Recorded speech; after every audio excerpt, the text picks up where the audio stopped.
Good afternoon and welcome to an afternoon of baseball doubleheader as your Hobbs Eagles take on Oregon Mountain Knights. They are 6-1. They just recently lost a game. We'll talk about that. Just giving you a quick intro into here as the game's going to be starting about roughly 1 o'clock. That's when the first pitch is going to be happening. We also have Hobbs, who has a record of 5-5. They are unfortunately 1-4 at home, and they can improve that this time around. I'm going to see if they can or not, as we do have video, and we're all happy to see you here, whether it be live or later on in the broadcast. Of course, you can always watch this anytime, anywhere on YouTube. You also have it on Cool 95.7's Facebook page and HobbsAmerica.com. We appreciate everybody watching. For those, I am Ron. Ty Friend is on vacation. We'll be talking about that as well as some things that are going on around Lee County, as well as what's going to be happening in front of us in the next almost 30 minutes or so. Be back in just a moment to give you all the highlights and, of course, the lineup as well for Oregon Mountain versus your Hobbs Eagles right here.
All right, welcome to baseball action here at Veterans Memorial Complex. I am Ron. We are broadcasting live right now. Of course, we'll also be showing later on throughout each and every day.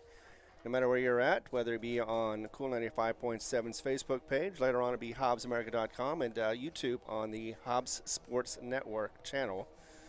And this should be a good one, as once again, Hobbs is facing Oregon Mountain. They did face each other just last week in the tournament, and Hobbs was unable to get a victory out of that. In fact, it was not quite a close game, but it was close at the beginning. Hobbs had one in the second inning, one run in the second inning. Oregon Mountain already had one in the first, so it was a 1-1 tie at the top of the second, before Oregon Mountain answered at the bottom of the second and made it 2-1 for the lead back on March 15th.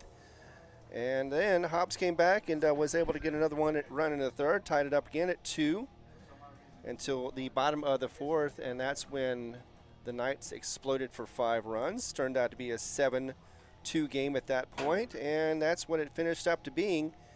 Hobbs giving up just 7 runs off of 8 hits and 1 error. Meanwhile, Hobbs earned 2 runs off of 2 hits and ended up having 1 error of their own to help them out with their cause. But again, that happened in Las Cruces at the Las Cruces tournament. This time around, it will be Hobbs versus Oregon Mountain. The only team that Oregon Mountain has lost against actually was Rio Rancho, and they beat Cleveland today 5-4. So that shows you how tough this Oregon Mountain team is. They were 6-0 before then. Now they're 6-1 with that 1 loss. Hobbs coming in with a 5-5 record, doing pretty well. This is another, I guess you can call it not really a tournament so much, but they've had 3 tournaments and they've done fairly well. Most of them have been away, so they've been good on the road, 3-1. But at home, they've 1-4, so they're struggling a little bit at home, hoping to get their ship righted, as well as, of course, get a little more chemistry between all the players. We'll talk about them in a moment. In fact, that Rio Rancho Oregon game, it was pretty tight for a little while, as Rio Rancho had the first score in the second inning. It was 1-0 at the bottom of the second. Went to the 5th before they both exchanged 2 runs. Rio Rancho first, followed by Oregon Mountain, so that made it 3-2. And then the 7th inning, it was an insurance run for Rio Rancho, so they went to 7 innings, got another run, and held Oregon Mountain to a goose egg. So that was for Rio Rancho, 4 runs off of 5 hits and 2 errors, while Oregon Mountain had 2 runs off of 6 hits and 1 error. Of course, we'll talk also about some other teams as well. Lovington, Hobbs, Lady Eagles are going to be playing behind us, and they'll be playing against probably a very tough, actually no, they're not that tough, but it is Lubbock Liberty Patriots. They are 8-17. Hobbs has got a record of 6-1. Yesterday they went up to Lovington to be able to face a good Lovington Wildcat team, Lady Wildcats for that matter, and won that game 3-1. That was a tight one, but Hobbs able to hold off a rally against the Lovington Wildcats. And they're both very good in their own districts. Lovington, of course, in their 4A, Hobbs in the 5A. And looks like they'll be going deep into the playoffs, at least so far, if they can continue swinging the bats and playing as well as they did. In fact, actually, it's interesting that Hobbs won 3-1 against Lovington, because they did the same thing against Artesia with the final score of 3-1, so it was interesting. Back here, we've got your Hobbs Eagles versus Oregon Mountain. And like I said, they are a good team. Give you the lineup right now for the Oregon Mountain Knights, as they'll be batting first, of course, since they are away. Starting off at the number 8 position, which is, of course, center field. That'll be Luke Calms. He is number 2. Eric Gomez will be following him. He'll be playing left field, and that is number 31. Matt Hall will be next, and he'll be playing in the second base position, number 15. Gavin Ruiz is going to be the designated hitter. He is number 4. Nathan Leyva is, after that, he is going to be the catcher. His number is 1. Ryo Riviera is going to be playing as well. He is number 11. I got that. I knew I was going to get that backwards. And he will be playing first base. It is going to be Oslando Harris. He is going to be playing third base with number 6. Tate Johnson, following him, will be in the infield as well as the shortstop, number 10. Ray Ponce will be in the right field. And the pitcher for today so far, starting off, will be Randy Bailey. And I don't have any numbers on them, but pretty sure he's got some good numbers, especially since they've gotten a 6-1 record so far. Coach Carlos Lara, I think this is his first year. Couldn't quite tell exactly, but looks like this is his first year so far, and he's doing really well so far. So good on him. Meanwhile, on the other side, of course, your Hobbs Eagles will be having a lineup of their own with Juan Camacho starting it off. He'll be playing in center field. He is designated as number 7. Christian Montez is going to be playing or batting next. He will be playing second base. He's a really good hitter. Hopefully he will be able to ignite his bat today, but he is going to be number 6 as always. Jaden Hernandez after that, third one up in the batting order. He will be catcher for today. Following him is Xavier Alvarado, who will be designated hitter. Jason Fuentes is going to be playing shortstop. Kenyon Johnson's going to be in it with first base. He does a really good job playing there. Saul Armendariz will be in as well with left field. It'll be Gerardo Gonzalez playing third base. And Josiah Martinez is going to be playing right field. And, of course, we've got Luke Parrish in as the pitcher. And we are thunderstruck as we're about to get this thing started.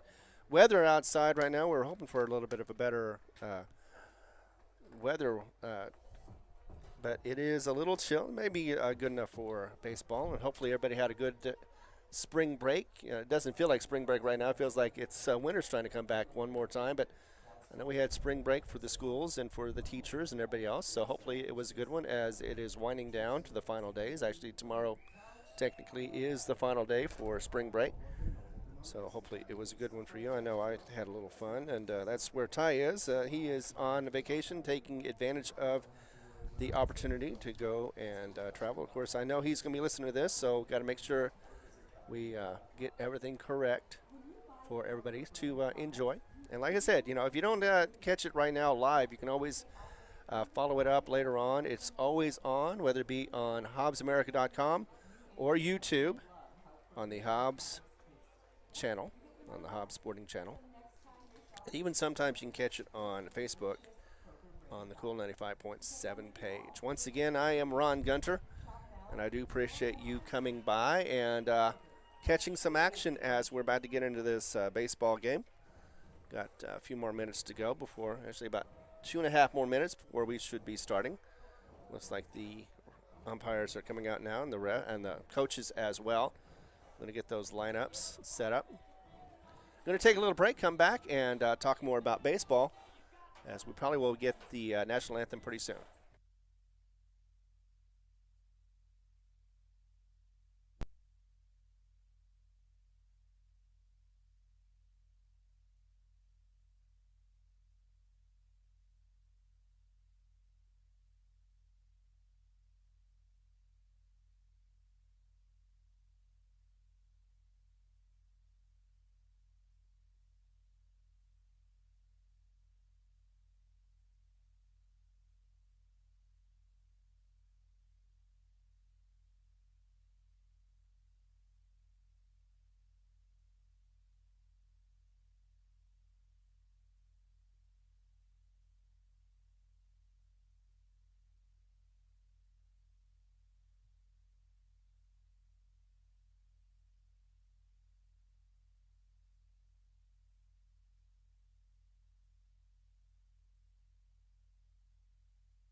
All right, we are about to get ready for baseball. A couple more minutes, like I said, but we're going to go ahead and acknowledge the JV team who has also been playing this week. In fact, they've been playing. They played Thursday, Friday, and they're also going to be playing today. They started off playing the Texaco Wolverines in the Cardinal Classic down in Eunice, not too far away for those. About 4 o'clock was the start time. And it was a fairly good rout for Hobbs as they beat Texaco. It was a final of 18-0. Of course, mercy rule. It only lasted 5 innings, but started off, the first inning was 4 for Hobbs, none for Texaco. Second inning was goose eggs for both sides. But the third inning, Hobbs exploded for 10 runs. And the fourth, they had 4 runs. So that made it an 18-0 game so far. Fifth inning, Hobbs, of course, didn't have to bat at that point. Texaco was blanked. And the final score, once again, 18-0. Hobbs had 13 hits for those 18 runs, and also had 2 errors against Texaco. Texaco only had 2 hits throughout the game, so that was very good pitching for the Hobbs Eagles. But yesterday they faced a Portales Rams team and didn't fare as well. Top of the first, it was 5-0. Portales was on top. Portales put on 4 more in the second inning, so it made it 9-0. Hobbs was able to get back a little bit with 1 in the bottom of the second, and the bottom of the third, they also got 1 run. They pretty much matched each other in the fourth inning. Top for the fourth, it was 5 runs for Portales. Bottom of the fourth, it was 5 runs for Hobbs. So that made the score, that would be 14-7. Portales put on 2 more in the fifth, made it 16-7, and that's how it ended up being. 16-7 was the final after 6 innings.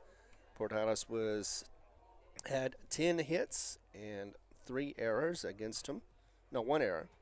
While Hobbs had 7 runs off of 8 hits and made 3 errors, unfortunately, but that's the way it goes sometimes. It's very easy to get an error. They'll be facing the Defensi Dragons this afternoon about 4 o'clock. That is a team out of El Paso. It'll be interesting to see. Of course, it'll be possibly starting just as we're about to end, or maybe in the middle of the second game. Of course, we'll try to keep track of that as best as possible. Also, other games going on will be, of course, like I said, Hobbs will be playing behind us, the Hobbs Lady Eagles in the softball game, versus the Lubbock Liberty Patriots. And Hobbs has come out to warm up and get this thing started. So we'll be starting here in just a moment or two. And like I said, I am happy that you are here with us. And it is a brisk day. The wind is not helping at all as far as keeping it temperature down a little bit, but it is moving from right to left, so that will be pushing the ball a little bit to the left. So that'll be interesting to see. Sometimes it'll push it out to the foul area, and sometimes it could push it to where it is uncatchable. But either way, we have some sustained winds. I thought it'd be tomorrow that we'd have more winds, and I think we will, but today looks like it's going to be a fairly windy day as well.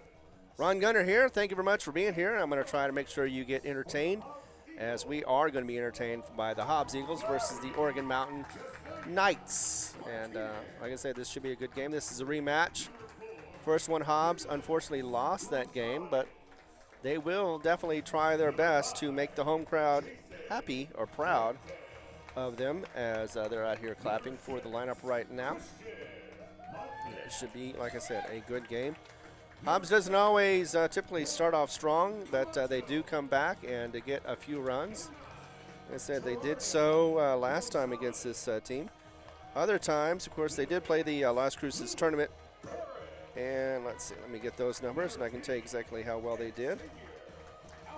Now, they did pretty good as far as wins and losses. In fact, the first game they had was against Santa Teresa Desert Warriors. Final on that one was 9-5. Hobbs started off with a run in the first, and they did not get, well, I'll talk about that in a moment. We're in the lineup right now, and the first one up for Oregon Mountain is Luke Collins, number 2, and that is a strike, and we are underway. Getting it started on the right foot. Here comes the next delivery, and it is going to be just outside for a ball. Already 1-1 is the count. Very good so far. Luke Combs for the Knights. Speaking of which, Luke Parrish is at the mound right now. 2-0. He actually was the player of the game just last week in Las Cruces. That is a called strike. We now have a count of 2-2. Some people don't realize that Luke is on both sides. So he's batting as well as pitching, so can't just yell out Luke. Oh, a swing and a miss. That is a nice strike out for his first strikeout of the game already. One batter, one strikeout. It's a great start, an auspicious start, as some people would say. In fact, yeah, it was against Santa Teresa Desert Warriors that Luke Parrish got his player of the game recognition. Here comes another pitch. That one was just low for a ball. Eric Gomez up next. He is going to be playing left field today. This one, a little high. That's okay. You got that pitch to give that one up. He didn't chase. Eric didn't chase. So it is now 2-0 as the winds are swirling around. That one is a hit by pitch, unfortunately. That will get him on base. So already have one player on, but one out so far. Eric Gomez on first. Matt Hall, number 15, coming up next. He'll be playing second base today. As we get into it. Let's see. Yeah, that'll be better. All right, starting off strong with a strike for Parrish.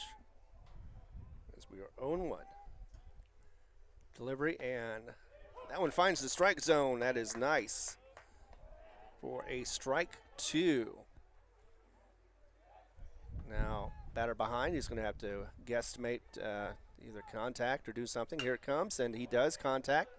Could be a double play. Goes to the shortstop, or sorry, second, shortstop, and first. Double play, and that is the end of the inning. And Luke Parrish is lucky enough to be able to get out of that.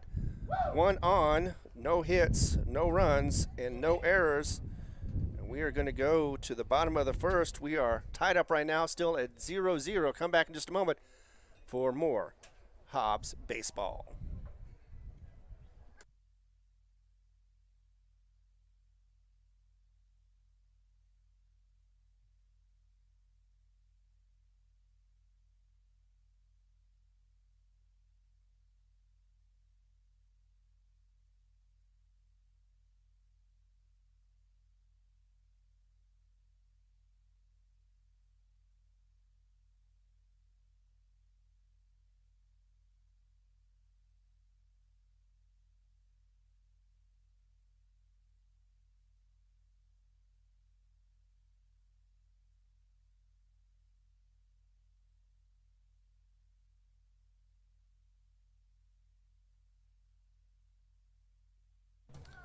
All right, welcome back to Veterans Memorial Complex. As the Hobbs Eagles started off strong so far in that first inning, top of the first, 3 up, 3 down basically is what happened. Even though there was a hit by pitch going on, so we had 1 on for Oregon Mountain, but turned out to be a nothing. Actually, it was a double play, so 6-4-3 was what he hit into. And Hobbs got out without any runs and any problems. And so now we're at the bottom of the first, as we have Randy Bailey on the mound for the Knights. Coming up here in a moment is going to be Juan Camacho. Let's see if I can grab his numbers real quick. Once again, we're finding this wind, but what is new around here, right? As it always seems to be a little windy. Camacho has, let's see, 8 runs off 6 hits. He's got 6 RBIs, a double, and a triple to his name. He's also been walked 3 times and struck out 5 times. He's not been hit by a pitch so far this season. Maybe, I'm sure he doesn't want to, but hey, you know what? Sometimes if you want to get on base, you got to do whatever you can. Randy going to deliver the first pitch. It's going to be just outside for a ball. Once again, Juan Camacho, who is playing center field today, will be batting first. Here we go with the second pitch. Oh, and that's going to be hit to the left. And that is going to be deep, but not deep enough. Near the warning track as it's caught. Looks like that was Luke Hobbs, who was able to corral that one for the first out for the Hobbs Eagles. Christian Montez coming up next. Change that.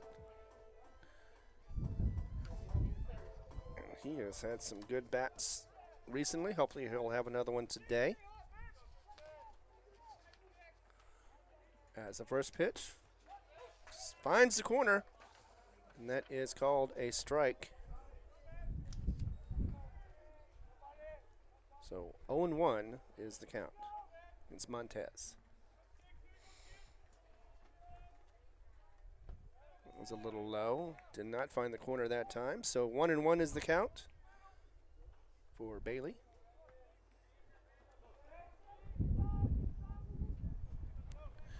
There we go. As the wind picks up a little bit, we're going to see what this delivery is going to look like. It's going to be foul to the right and out of play. And it did finally hit a roof. So 1-2 is the count. Hopefully nobody has any heart problems. That sounded loud over there, I'm sure. So once again, Christian ready for the bat, for the pitch. Oh, that's, yeah. Single field chase, and no, Christian did not. He has been known not to go after too many balls, and that was one of them for certain.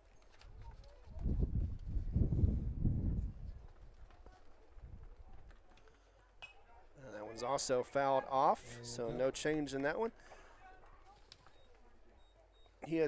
Christian has had 10 hits off of 8 runs, 8 runs off of 10 hits, 8 RBIs, and a double. He's only been walked 4 times, but he struck out only twice, so that's good. He's also been hit by pitch recently. 2-2 is the count right now. Score is at 0-0. That's a bit high, and it's going to be a full count. Once again, good eye for Christian, as always. Second batter in the lineup for Hobbs. We have 1 out so far, nobody on. Here's the pitch, and that one is going to go. All right, he did find the ground on that one as it went to the left field, right in front of Luke. And that is going to be basically a long single. So 1 on, 1 out, and we've got next Jaden Hernandez. Let's see. He is getting ready for that first pitch from Randy Bailey of the Knights. And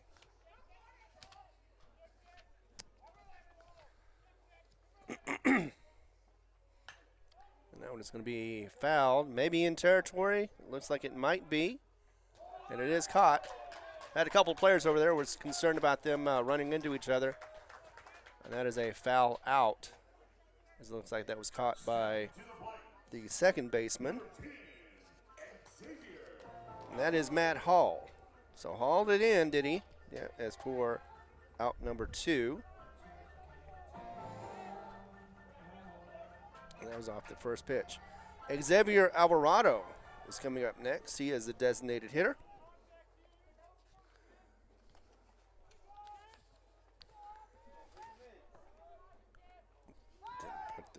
There we go. That was a quick out. First pitch is going to be a called ball. Or not called. Nope, not yet. Now we're going to get to delivery.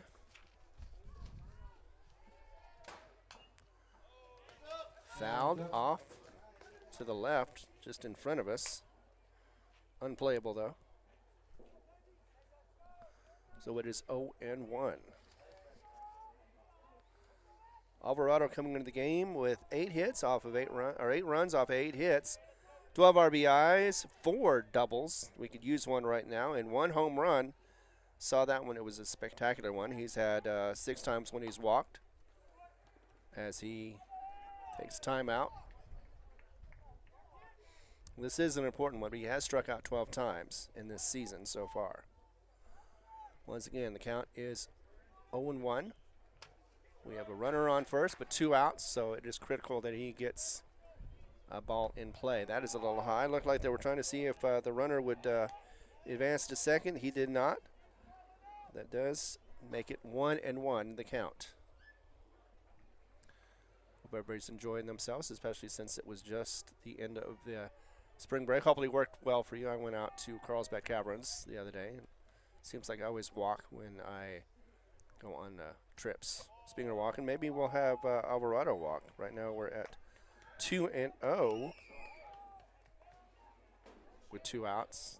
Anything to advance or get some runs in, that would be great. Want to take advantage of Oregon Mountain as quickly as possible. They are not going to be generous with the runs. Bailey up once again, looks at first, does throw, and does not get there in time. Once again, is safe at first, that'd be Montez, who got there on a single. So we already have 1 hit so far for Hobbs.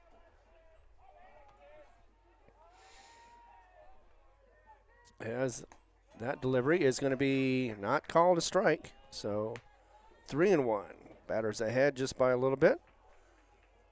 Pitcher's got to see if he can throw a strike down there or possibly have him chase. Either way, that's up to the catcher and the pitcher for Bailey, as well as for Ponce.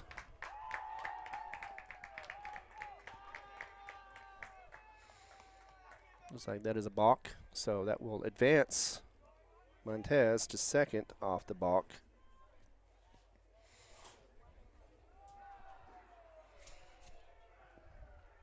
Possibly. Okay, so there wasn't, the explanation was accepted by Carlos, Coach Carlos Laura, over at the Knights. So we're going to get back into play now. Once again, 3-1 is the count. 2 outs. We do have a runner on second, so a man in scoring position, especially if we can get Alvarado to hit a double, then that definitely will be an RBI. That one is a strike down the middle. Just caught the bottom of the strike zone. Once again, a full count is what we're seeing. If he hits it in play, that'll be good. If he hits it at all, it should be still keeping the batter alive. Of course, Alvarado. And that one is up the middle, and it looks like it could find the gap, and it does. And that is going to be long enough for a long single, but also an RBI single as well. So that advances Montez all the way to home for the first score for Hobbs. So you can call that a single RBI. And just like that, Hobbs is on the board with 2 outs. Coming up next is going to be Jason Fuentes. He is already set. There's the pitch just outside for a ball 1. Good eye for Jason as he did not flinch for a second and try to get that one. I'm always trying to look for the big hit, and it never happens. 6 hits, 6 runs is what Fuentes has. 5 RBIs and a double, along with 6 walks and 7 strikeouts. That is a called ball. So ball number 2, and already ahead of the count is Fuentes.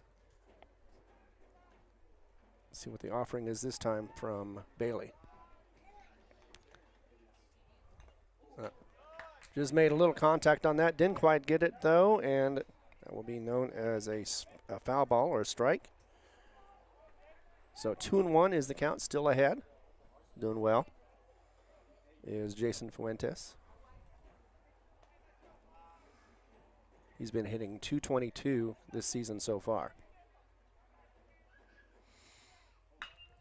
That one is hit to the left, but unfortunately, that went straight to the left fielder.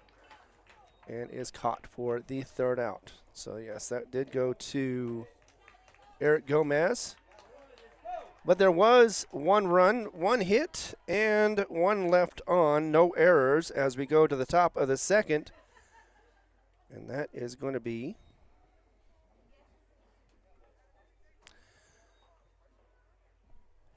of course the Knights coming up once again. We'll talk about that in just a moment right here on Cool 95.7 Facebook page, as well as HobbsAmerica.com and YouTube on the Hobbs Sports channel. Be right back.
All right, we're back already as action continues on. This is Gavin Ruiz, designated hitter, and he's already hit it up the middle in the gap just past the pitcher for a first hit. So already on after one pitch from Luke Parrish, and Gavin has a single to his name.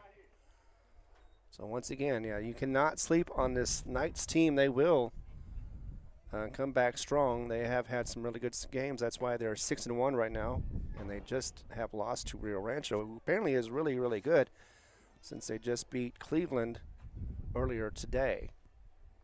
And this afternoon game, of course, is the first of a doubleheader, and that is a called strike. So nice. That is Nathan Leva on. It's already count at 0-1. Oh, that one's going to get away from the catcher, and that's going to be advancing the runner to second. So no throw, of course. 1-1 is the count against Nathan. As he's getting set, making sure he's got his stance. Now he's ready. Looking back to second is Luke as he delivers that one a little off for ball 2. So one on second. No outs. I had to make sure about that. That's right. There would be no out. Top of the second, we have a 1-0 lead for Hobbs. But already the Knights are knocking at the door at second. Little low for ball 3. So Nathan is ahead of the count. Luke, a little concerned about the runner at second, but should be more concerned about the batter. That one delivered a little high, did swing at it, and it is caught by Canyon. And that is 2 outs right there. So nice job, Canyon, being able to the right place at the right time, able to get that one for an out, as well as out number 2 against Gavin Ruiz, who was caught unaware of the fact that it was going to be caught so easily by the first baseman.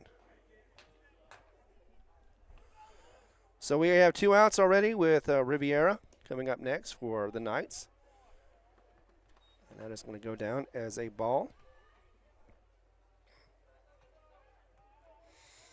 So 1-0 is the count for Luke already. That helped him a lot. And that one's going to find the gap between second and first and be considered another single. But with just 1 on and 2 outs, not as threatening as it was a moment ago. Could have been full, if not maybe a possible RBI for a run. Of course, we don't have to worry about that because Canyon Johnson did such a great job that he may actually be considered already the player of the game just with that one move. It's still too early for that. So let's go ahead and get back to the action. That was a called ball. Looked like it was a strike, but no. That is for Eris, as he is up first time for the Knights against Luke Parrish. That is a strike. So 1-1 is the count against Oslado Eris. That one is hit high.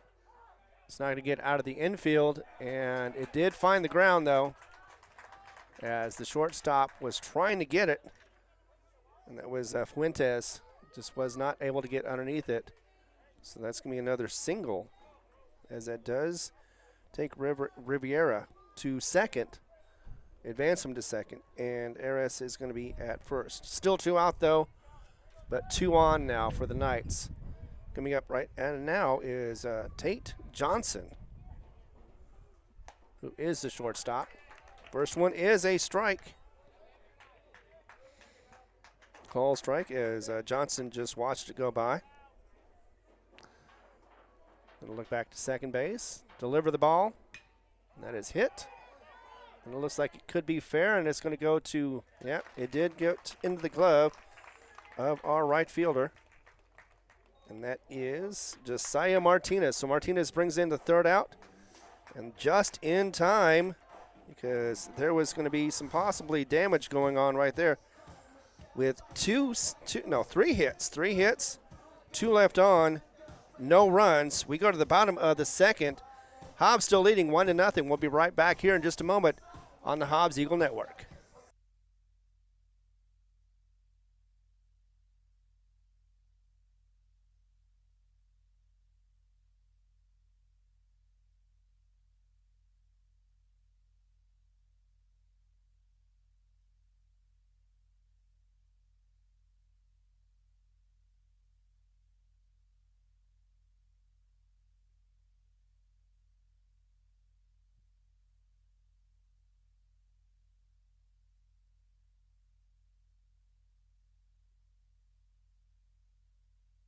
Welcome back to the baseball action here at Veterans Memorial Complex, as we are getting some brisk wind. It seems to change ever so often, but it's still pretty much going from right to left on the field. Speaking of which, we got our next batter up, and that is Kenyon Johnson. See what he can do with the bat as he gets up and gets ready for it against Randy Bailey. So far this season, he hasn't had too many at-bats, but when he does, he's had 2 hits, 3 runs, also 4 RBIs. He's been walked 5 times and struck out 3 times. That was a ball to start it off.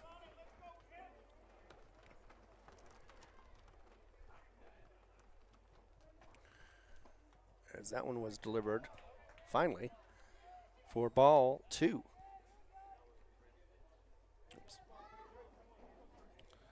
So 2-0 is the count.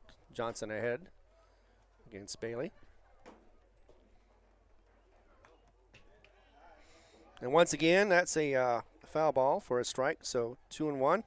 Right now, 1-0 is what the score is. We're at the bottom of the second. Hobbs is in the lead and hoping to extend that with this second inning. Got first batter up, so no outs, nobody on. The count once again, 2-1. Oh, so it's 2-1. Yes. Once again, now we are at 2-2. Another foul ball. So he's making contact. He's just not getting it quite right. So we wanted to see in play. Get Johnson on. He is not the fastest runner, but he does make things happen. Just a moment ago, he was part of a double play. Caught the first out and threw it to second for the second out. And that is the first out of the inning for Hobbs, as that is a strikeout called. He swung and missed on that one. So, Saul Armendariz coming up next. He is playing on the left field. Of course, Kenyon Johnson is playing first base. Saul Armendariz has been doing pretty well this season. We'll talk about that after this first pitch. Once it is delivered from Randy Bailey. That is going to be high and outside. definitely a ball. So ball 1.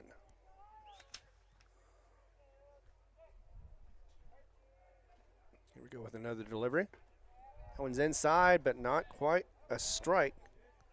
It's a good eye for Saul as he continues to stay alive at 2-0. He's had 7 runs off 3 hits, 2 RBIs, a double. That one was a nice cut, but didn't make anything, didn't hit anything for the first strike. So strike 1, 2-1 is the count though. He's still ahead of the count. Armendariz has been walked 6 times, but has struck out 9 times. And that is also going to be called a strike. So count up to 2-2. Second batter on the bottom of the first for Hobbs. Trying to get something generated more than just the 1 run so far. That was just outside for a full count. 3-2 for Saul Armendariz. So is he going to walk? Is he going to hit the ball? Are we going to foul it out? We don't know. That's why we watch. Bailey looking.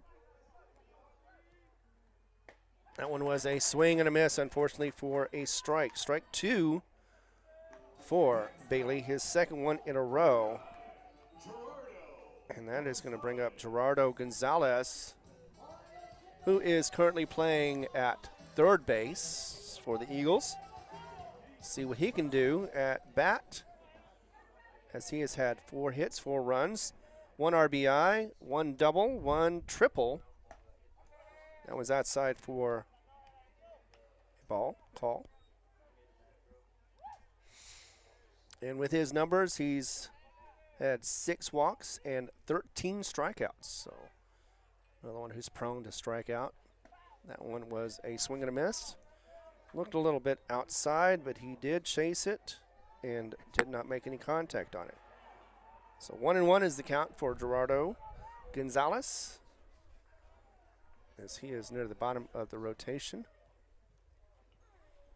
That one also off and a ball. So it is a 2-1 call. Still going to make sure that you're seeing those calls. Looks like he may want to have Gerardo chase, so don't swing at everything. That one was delivered as hit high, and it could find the gap unless, nope, left field found it. And that will be the third out. So 3 up, 3 down, 2 strikeouts. Nobody on, nobody, no hits, nobody on, and no errors.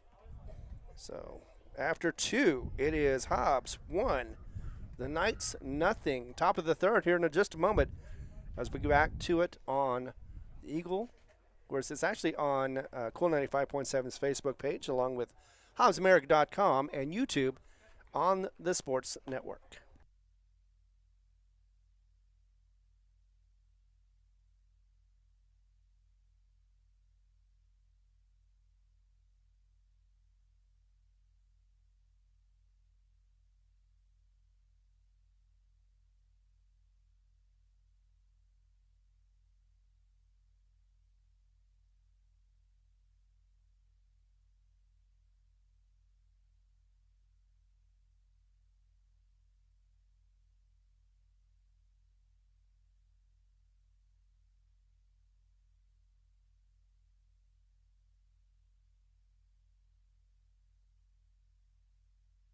All right, I got a feeling we're going to get back to some baseball action right here at Veterans Memorial Complex. Coming up next, top of the order will be no, actually it's not. I saw 2, and I just jumped the gun, but it is Ray Ponce coming up his first time at bat for the Knights as we get back underway.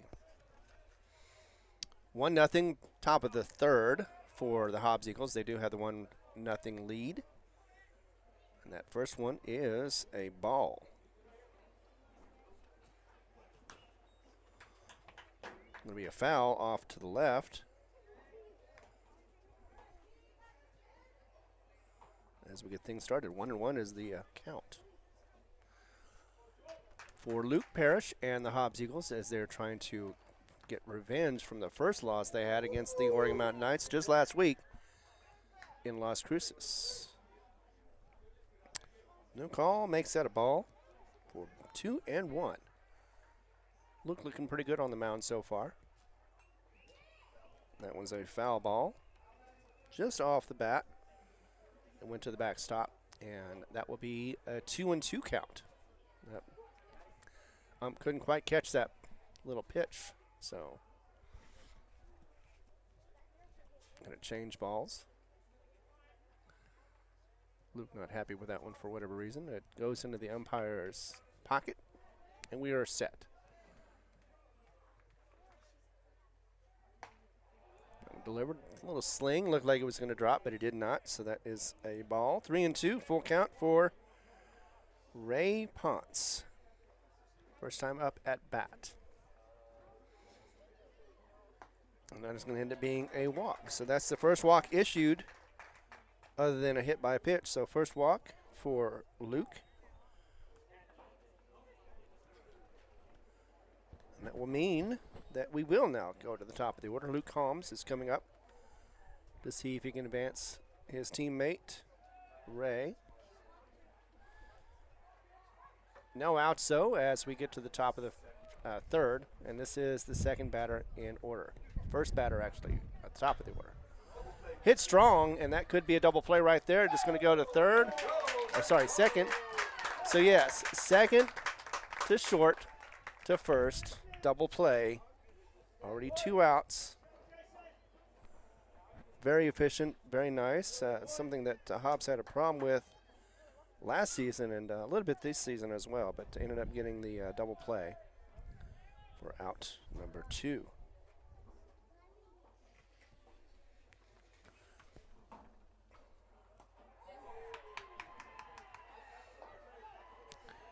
It's 4-6-3, and that is going to be hit by pitch. So after all that time, in fact, actually that's Gomez. That's the second time he's been hit by a pitch in this game. So maybe he's got something of a magnetic charm that the balls just like to matriculate his way. Either way, though, second one. As that one was a little high. Luke delivering a little high for a ball against Matt Hall, who was part of the double play earlier in the first inning.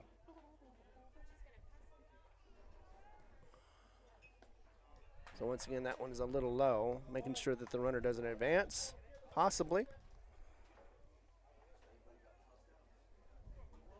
As it is 2-0, the count. 2 outs, though. 1 on for the Knights. Here we go with another one, hit similarly. This time it just goes to second base. He throws it over to the shortstop, who was on second. And no tag needed. It is an automatic out. 3 outs, and once again, Hobbs helping themselves in their cause and getting out of that inning. So 1 on with no hits, no runs, and no errors. We go to the bottom of the third, and Hobbs still holds on to that 1-0 lead. We'll be back in just a moment right here on the Hobbs Eagles Network.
Welcome back. So far, Luke Parrish still on the mound, doing well in his first 2 innings.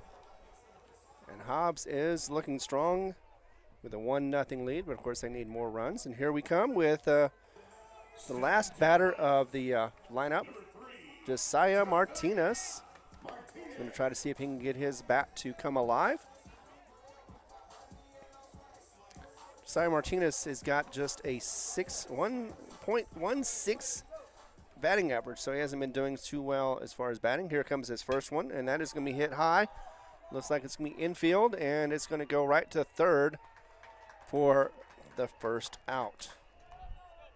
So didn't get to talk about him too much, as it was one and done. Just a fly out, infield fly out.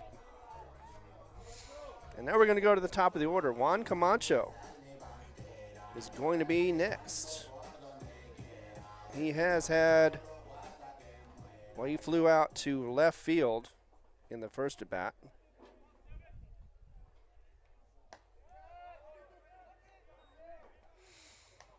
And that is a called ball.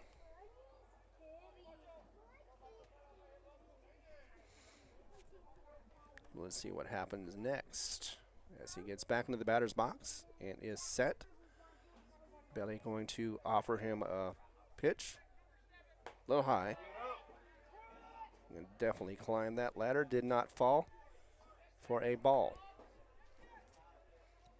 Still wind blowing about the same as it was before. It can be pushed out to the left once it gets into the outfield. That is going to be a strike call. As Camacho just let it go by. Wasn't certain if it was going to be a strike or a ball, but it was called a strike. So 2-1 is the count right now. Hobbs leading with 1-0 at the bottom of the third. That is a swing and a miss, unfortunately. Didn't get any of that, but either way it would have been a strike. So it will be 2-2 the count for Juan. He's got at least one more time to be able to bat. He's going to hopefully either get it in contact or in play, whichever one he wants to do it. Nope, doesn't have to worry about that. It is now a full count once again at 3-2. Like I said, last time he flew out to, actually it was center field. He's hoping for better results this time around. Didn't get it though, chased that one, and that was a swing and a miss for strike 3. And that will make out number 2 for Hobbs. So 2 down already, although they did score a run with 2 outs the last time. Alvarado did get that RBI. Coming up right now is Montez. Montez. Christian Montez. And that one's going to be outside for a ball. It's one of our better batters as far as not getting a whole lot of strikes. Strikeouts, just 2 so far this season. Has been hit by a pitch. This one he nails to the left. Is he going to find the gap or not? It looks like it did hit the ground. So that will be an error, and he will reach second base.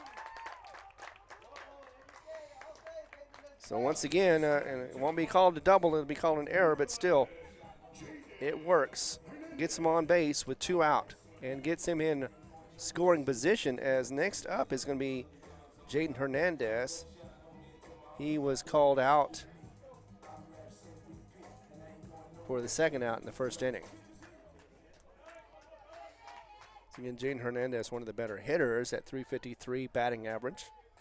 See if we can put some get something going here with it. He does have a triple in this season. So 1 on, 2 outs. And that one is going to be called a strike. Yeah, Hernandez wasn't sure about it. Flinched a little bit. Looked like he might try to swing at it, and then kept the bat on his shoulder for that strike. So 0-1. Looking to see about catching the second base runner, Montez. Not going to happen, though. A swing and a miss for strike number 2. So already Hernandez with 1 on for a running position, or scoring position, I should say. Has 0-2 count against him. So hopefully he won't be chasing this one, or he'll hit it and make it in play. Either way, we'll see what happens. Just a bit outside, just as I thought. Did not chase that time was Hernandez, so that's good. He does have 4 walks, but also has 5 strikeouts against him. As we see what Bailey's going to give to Hernandez. Going to try to pick off the runner. Montez was back in time, so no problems there. Buying him a little time was Bailey, just trying to see if we can get that quick, easy out. With Hernandez looking at a 1-2 count. Once again, he has some pitches to play with, so he did on that one, and now it is 2-2 the count. Let's see if he's going to throw another. I wouldn't be surprised if he did throw one outside, see if Hernandez chases. Or maybe he'll throw it. Nope, he's going to throw outside. Try to see if we can get Montez. And that was a throw out, so that's going to definitely be a run scoring in. An easy run. Stand up. And all of a sudden now, Hobbs with 2 runs scoring. So, yeah, that just happened to be right off the third baseman's glove,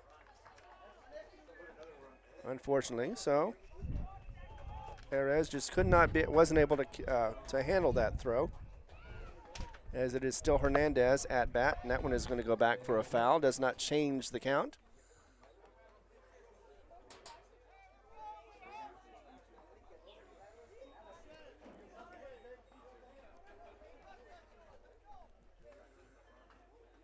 A little confusion there for a moment, but yeah, it is still Hernandez. And finally, it is, they noticed that it is 3-2 was the count. Now that is a walk, so it will be issued a walk to Hernandez.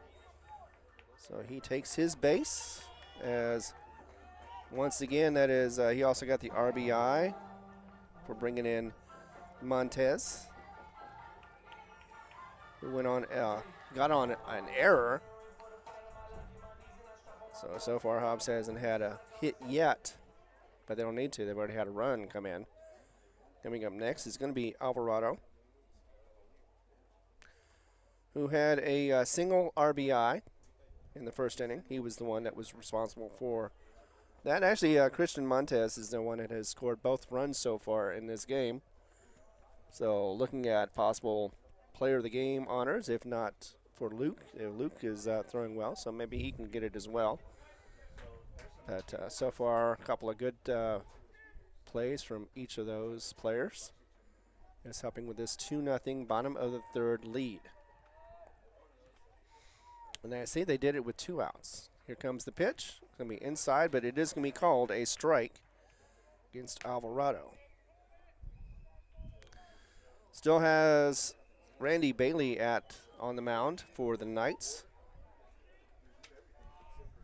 And the wind a little less strong, but still going from right to left as we get that pitch off the front of the catcher. Not sure if that was intentional or not, but either way, it does not have Hernandez seen as moving to second, so he sticks where he's at. That's good. Doesn't want to third out, especially that way. Count is now 1-1. As he is looking at first, checking the runner. Going to go ahead and do that. And now we're going to see if we can get the run down as up. It's going to be one of those again. I'm going to see, and that is definitely an out, as they finally got the runner just before he gets to second base. So unfortunately, Hernandez did try to go and just was caught in the rundown. So third out. However, he did help as far as being able to get a run in. That's, of course, once again, Christian Montez. So no hits, 1 run, and none left on base. We go to the top of the 4th, and Hobbs still holding on now to a 2-0 run. 2-run lead. We'll be back in just a moment right here on the Hobbs Eagle Network.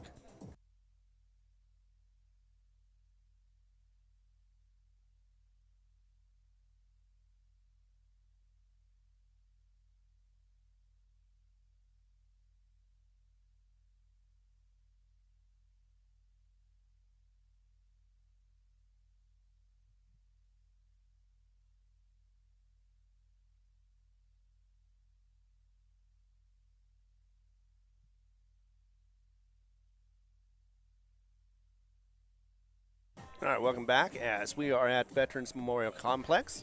This is Ron here with the Hobbs Eagles as they have kept it odd so far. First and third is when they've scored one run. Christian Montes has been the lone scorer for both of them. And Oregon Mountain Knights coming in so far runless. As we get to the bottom of top of the fourth, let's see if they can make those change those fortunes for him. Gavin Ruiz is coming up next, as he had a single but was stranded at second. Luke so far looking good, as that is a swing and a miss for Gavin for strike number one.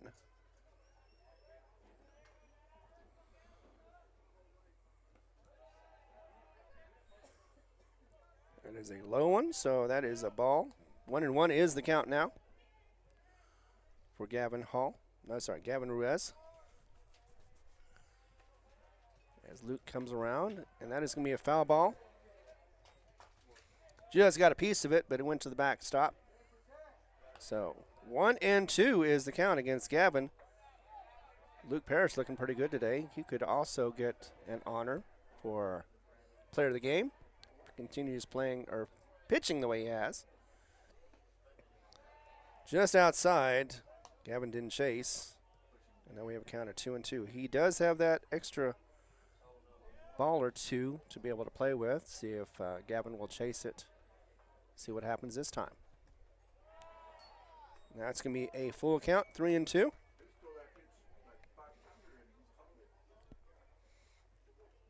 One of those situations where, it's objective. Sometimes it can be called a strike. Sometimes it's a ball. You never know. That one is going to be a strike. Well, not a strikeout, but it is a foul out. So either way, it is out number one already for this Oregon Mountain team. They've lost their only one game. That was just last week against Rio Rancho, a team today that faced Cleveland Storm and beat them 5-4. So they're good. That is a called strike right there. Down the pike, as they say, for the strike against Nathan Leyva. So already, Parrish getting right back into it. Here we go. And it's hit to the left, and it's going to be foul. There's no question about that one. So Leyva is down on the count, 0-2. Parrish is going to be working these next couple of pitches, seeing if either he'll throw a strike or he'll see what he can do to get the batter to chase. There's already one out so far. Second batter. That one is a ball. Just a little high. Looked like it could have dropped, but it did not. As we have a nice crowd here watching this game. Of course, this is the first doubleheader. Second one's going to be afterwards. And we have that one hit behind us. So anybody behind us, watch out. You've got a free souvenir coming your way, as well as possibly a bump on your head. So 1-2 still is the count for Nathan, as he is set to take another pitch. It was more defensive than anything else. It hit the high end of the bat, the small end, and is a foul. So no change on the count, 1-2. As this is looking to be a pretty good game so far for Hobbs, as they've been very good defensively, gotten some runs with Christian Montes. Here comes Luke. And that is a strike three. Was watching it the whole time, and Levy just couldn't believe that was a strike. That is out number 2 for the Knights. So far, Eagles slaying the Knights. Hopefully we can continue to out of the top of the fourth. Rivera seeing that one, and that is called a strike. So far, once again, Parrish is pitching very strongly. That one is hit to the left, just hitting the gap, and it is going to be a single for Rivera. He also 2 singles. Actually, it's a double. Oh, yes.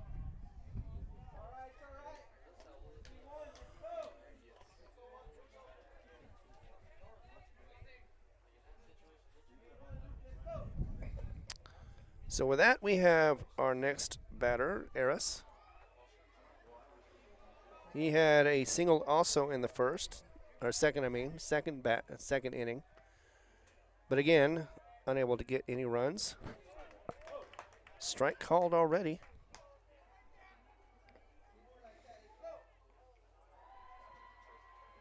So 1 in scoring position, but 2 outs. All we need is 1 more out from anywhere.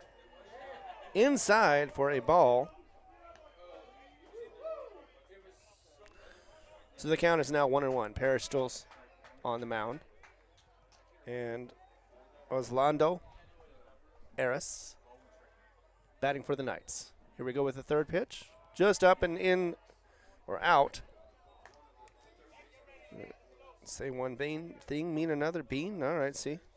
Get that out. Speaking of which, we want to get a third out. A swing. Is that going to be considered foul? Should be.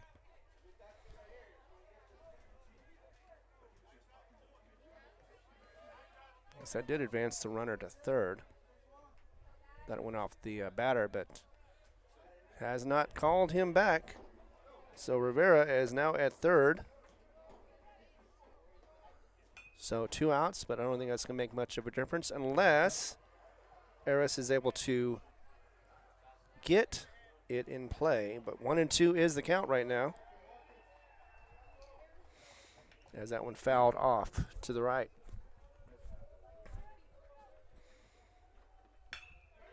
And that one is going to be hit just inside the gap, but it did get into shortstop, but not before giving a single as well as an RBI. So an RBI single for Eris, as Rivera is the score. So 2-1 now is the score, top of the fourth.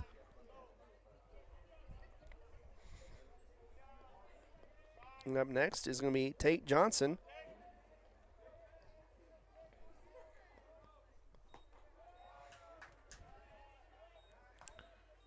That is called for a ball.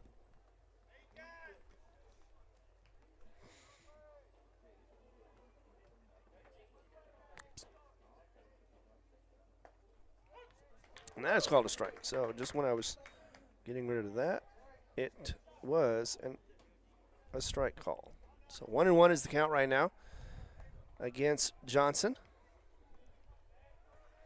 He was the third out for the second inning for the Knights. That one is just outside for a ball.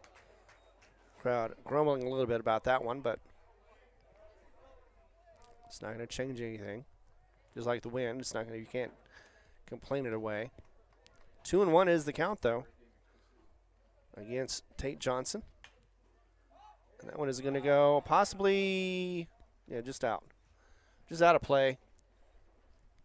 Kenyon Johnson was going to try to run it down, but it did go out beyond the net. So now we have a 2-2 count, or 2-1 still 2-1. 2 outs, 1 on, first base. Looking back at first. Parrish throwing it, and that is going to be a strike as well for strike number 3, as well as out number 3.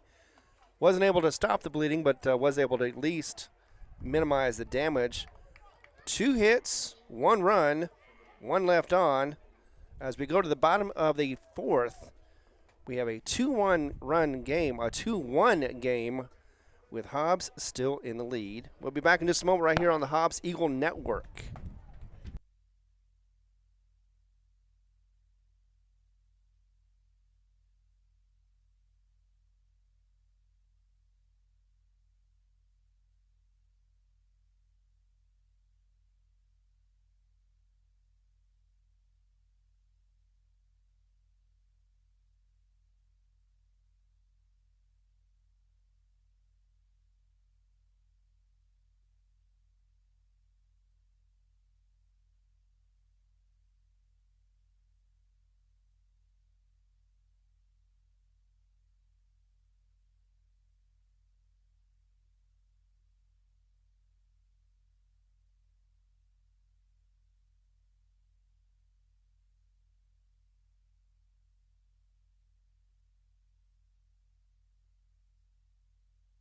All right, we are back. Same pitcher, Randy Bailey. As we go to the bottom of the fourth, Hobbs with a 1-run lead. 2-1 is the score as the Knights managed to get the score of 1 run before the inning ended. Here at the bottom of the fourth, we've got coming up next Alvarado. Still, he was at bat before. He's going to be still at bat with a new fresh count. But that one is going to be a foul. So it's going to go back to the backstop with a strike number 1. As we get to the bottom of fourth, thank you very much for being here, by the way, whether it be live or later on. As that one is also going to be hit foul to the left. So into the parking lot it goes. And Alvarado already down 0-2 on the count. Bailey looking long, making sure he gets the right call. Here comes the pitch. High. And yeah, definitely should not be chasing that one, as that was something that the catcher had to get on his feet to be able to catch. Could have hit the umpire right in the face. But 1-2 is the count right now. Nobody on, no outs, as it is the bottom of the fourth, and that one went straight to first for the easy out. Now number 5, Jason. So yeah, Alvarado had a single RBI in the first, and that time around just could not get on base. So Jason Fuentes, who flew out to left in the first, gets his second at bat. See if he can get any better results, as it is already 1 out for Hobbs. And that is not going to help, as that one is called a strike. 0-1 is the count. Fuentes at bat. Bailey on the mound. See what he delivers on this one. Swing and a miss. Strike 2 for Jason, as it will now come to this bat. See if he can keep it alive, or what's going to happen with this. 0-2 once again. Hobbs with a 1-run lead. 2-1 is the score. And that is going to be just outside for that first ball. 1-2 is the count for you, as Hobbs is looking to redeem themselves after a loss against this Knights team. Another ball call. So 2-2 is the count.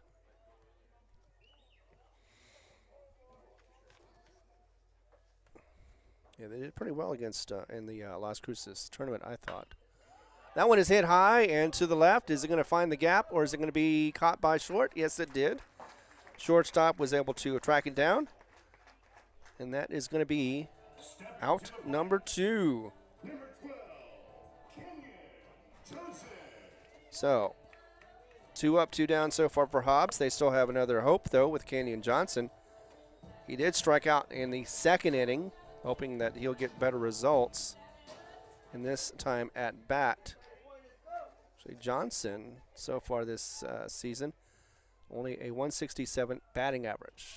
That one is low for a ball 1. He has had, I know he's had some RBIs. He's had 4 RBIs so far this season. With nobody on, that won't be a problem. All right, so he hits it to the left, to shortstop, and it will be an easy out.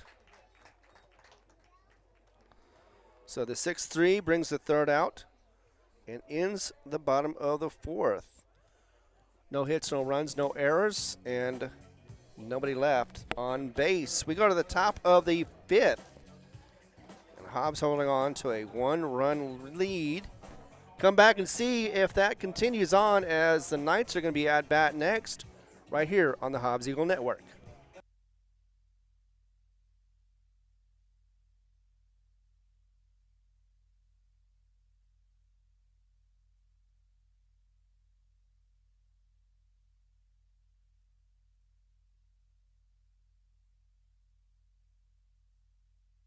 All right, we got a final for you. Just on the other, or just behind us actually, as Hobbs did make a quick game of it. Talk about that right now. Liberty started off with a 1-run lead in the first, so it was 1-0. The Liberty Liberty Patriots up and kept it for 3 innings. And in the bottom of the third, Hobbs exploded with 10 runs in the third. Followed that up in the fourth with 2 more runs, made it a 12-0 or 12-1 game. And it ended in the fifth, mercy rule ending, as the Lubbock Liberty just could not come back and get any more scores other than the first one they did. So it ended up being a 12-1 ending, and it ended moments ago. So congratulations once again to the Hobbs Lady Eagles for another victory. They had a good one just yesterday against Leamington, 3-1. Here back in action we are. It looks like a bunt attempt, but since there's nobody on it, that wild pitch will not harm the Eagles. Yeah, Ray Ponce is up first, and that is going to be a ball. I thought that actually would have been a strike, but since he was in the stance of a bunt, but either way. We're underway at the top of the fifth. Once again, Lady Eagles are victorious. That is a strike call.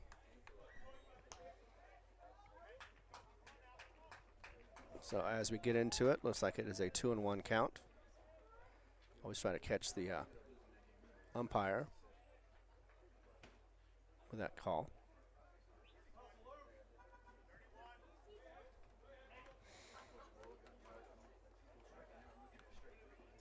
So once again, we're back to it. Ponce on batting, and it's Parrish who is still on the mound for Hobbs. As he delivers that one, that is going to be hit to the left. See if Parrish can get there in time. No, he does not, and that is going to be a bunt. That is successful. And that will be a single. So 1 on already for the Knights.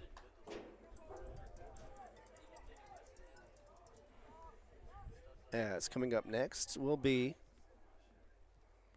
top of the order, Luke Holmes. Struck out in the first and had a double play in the third he was involved with for the second out of that inning. That was going to be right down just inside the strike zone. Called a strike. Very good. So with 1 on, no outs, Hobbs looking to make sure that they don't have to worry about any more runs with the Knights. And that one is going to be fouled off behind us to the right. I'd say heads up when we have a little bit of delay, so that would not help, even if you're watching. But there's no delay with this one. 0-2 is the count. Hobbs still ahead by 1 run. They're going to try to continue that. As that one is, and he tried to advance to first, but there's already a runner on first, so he can't do that. So he is out. Strikeout number 3. Let's see. I do believe that is his 4th strikeout. Yes, Parrish's 4th strikeout of the game. And then we have Eric Gomez, who has been hit by a pitch twice in this game. But that one down the pike for a strike. Very nice. It seems like Luke is getting a little more comfortable, or at least his pitches are finding the marks a whole lot easier than they were in the before when this game first started. So we like to see that. That one's foul, just foul. So that will put it 0-2. So batter behind, Parrish ahead of the count. See what he throws on this one. Maybe it's going to be junk. Maybe it'll be down the middle for that 3rd strike. You never know. That's one of the reasons why he's got that extra pitch or 2. As the wind is picking up a little bit. And it's going to be just outside for that first ball. 1-2 is the count. 1 on. No outs. Or no, it's 1 out. And that is going to be just a wild enough pitch to be able to advance the runner to second, so he is going to get there.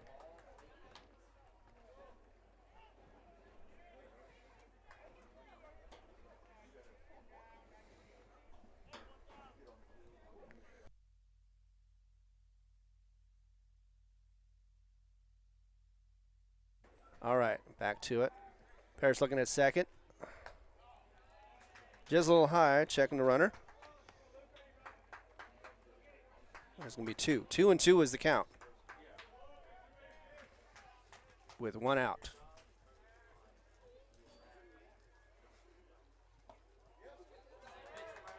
Really? I guess that also hit him as well. Certainly wasn't a walk. So once again, that's 3 hit by pitches by the same player.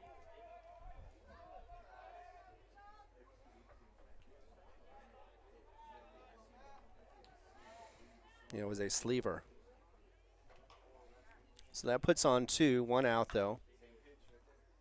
As that actually hit the coach for the Knights, trying to get out of the way, and it didn't quite make it, so it was a foul.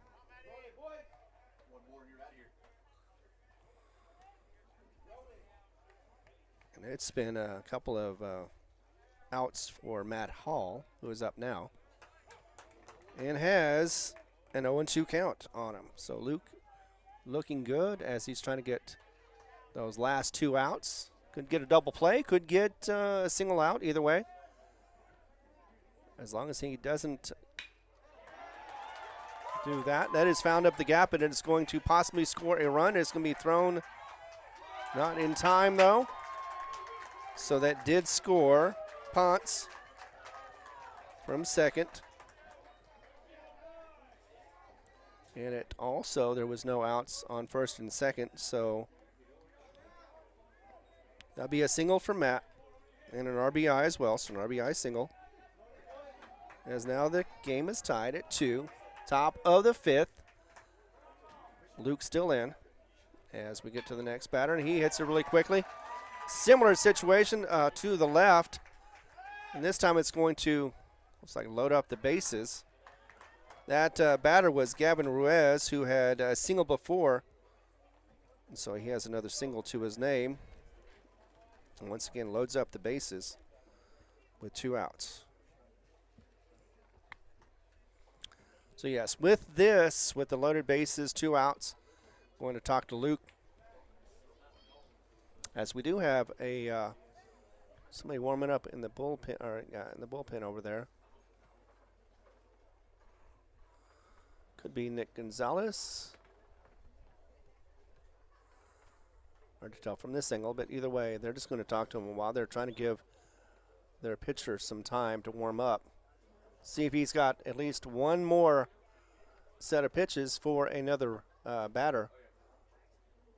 So right now it is a no-win situation unless Luke stays in to the bottom of the 5th. Once again, though, they had somebody warming up. So we're going to see if Luke can get out of this. Coming up now is going to be Leyva, who was out at, had gotten it out in third. Also was struck out last time at bat. And that is going to be ball number 1.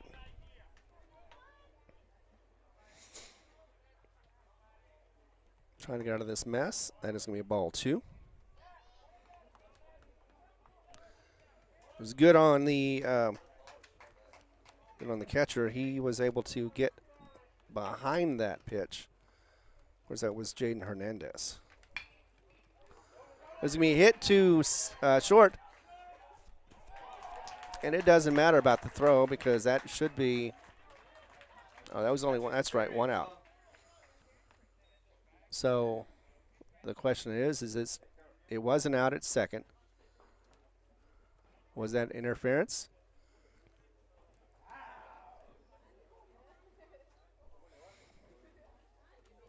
And a run did score, by the way. So there's questions about possible interference at second. That was the fielder's choice. and an RBI as well. So Olivia was able to get on first on a fielder's choice. Second is out, so that was Gavin Ruiz. Eric Gomez is the one that scored.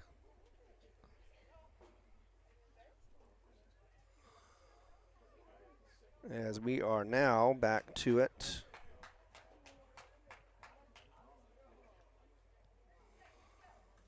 Let's see.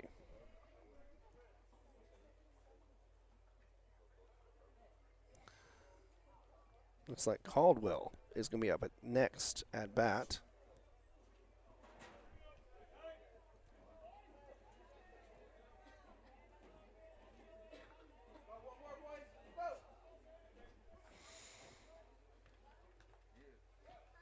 And that one is going to be a foul, so a strike call.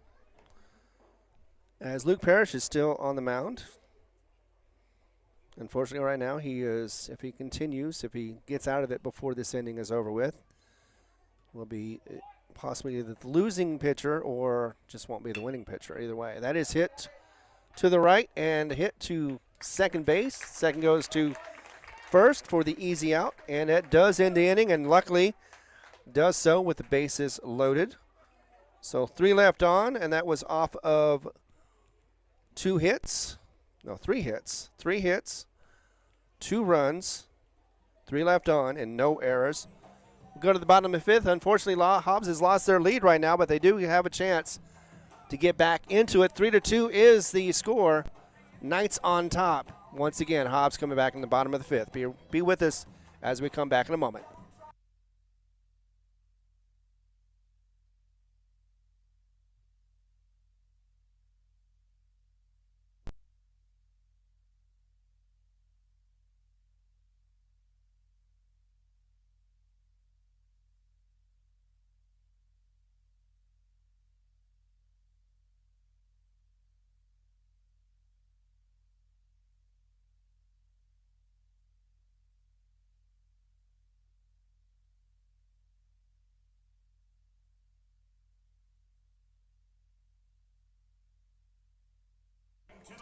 Looks like Bailey is still pitching for the Knights, so that has not changed.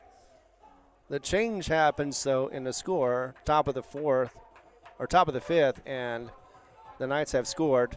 They scored 1 in the 4th and 2 in the 5th, giving them their 3-2 lead. As Hobbs comes up, tries to answer that one. That is going to be Saul Armendariz to start things off. He struck out in the 2nd, not looking for that result again. As that one is going to be called a ball. So far so good for Saul. Here comes the second wind. Going to be pretty much above us, over our heads.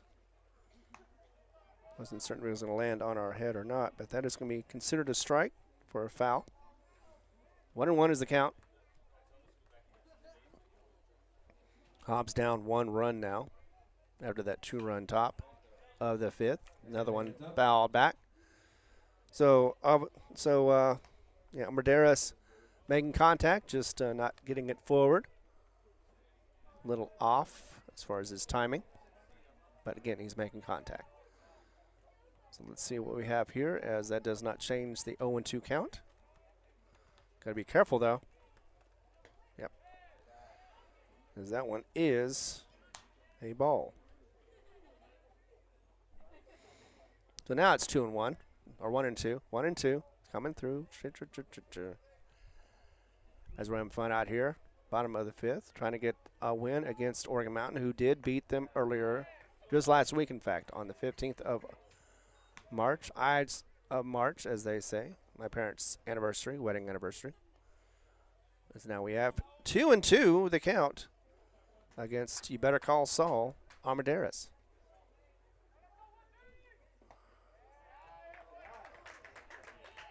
No, well, unless I missed, I guess that was a hit. I don't know. Well, Saul advances off a walk. Gets him on base, so good on him.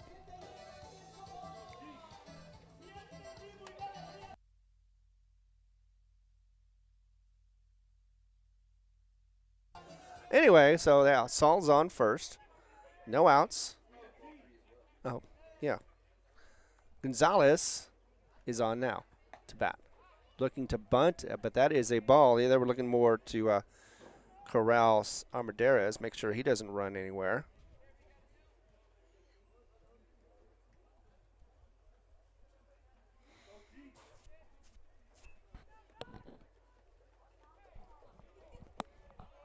As we get another delivery. Another look. This time around, it is going to be called a strike.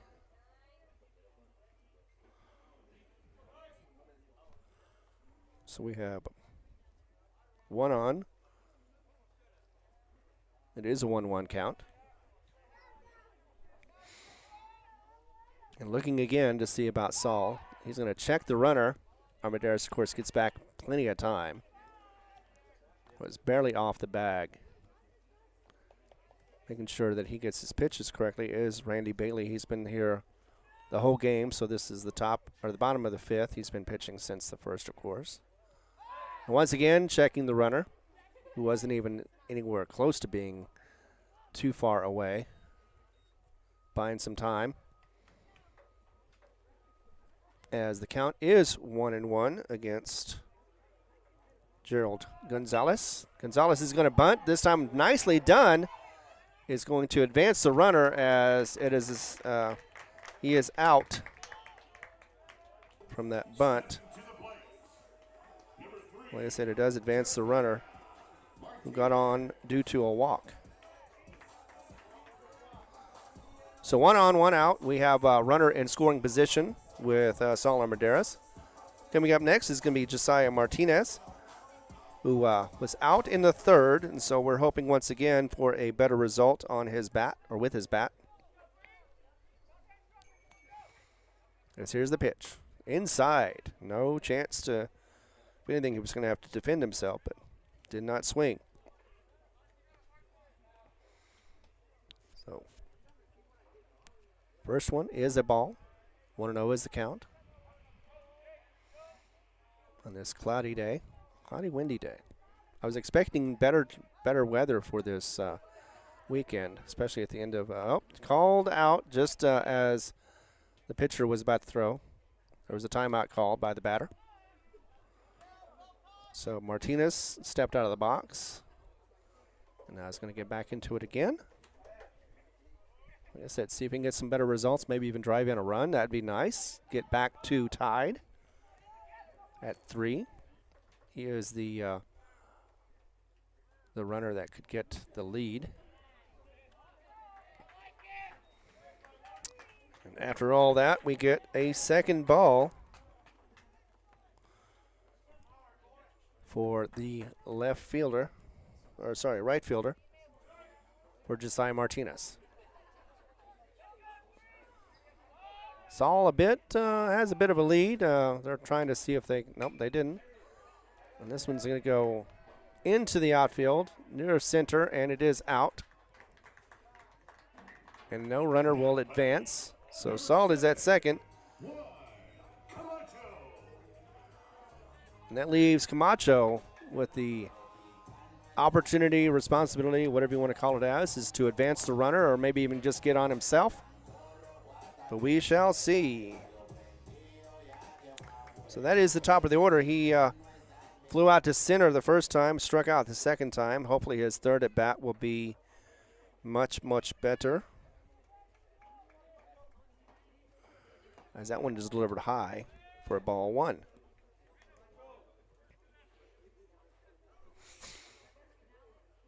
So it'll be interesting to see if Camacho can get some bats started on this third at top of the order.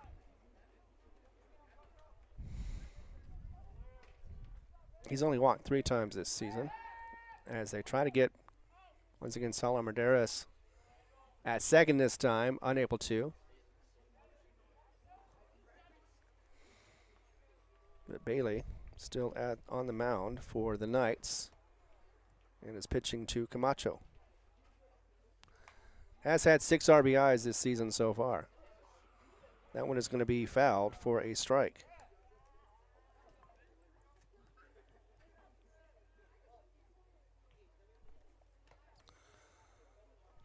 Of course, we always welcome everybody to the game, whether you're watching on Cool 95.7's Facebook page, HobbsAmerica.com, or the YouTube channel, Hobbs Sports. We also want to thank everybody who was watching the Hobbs Lady Eagles as they were able to trounce the Liberty Patriots earlier today.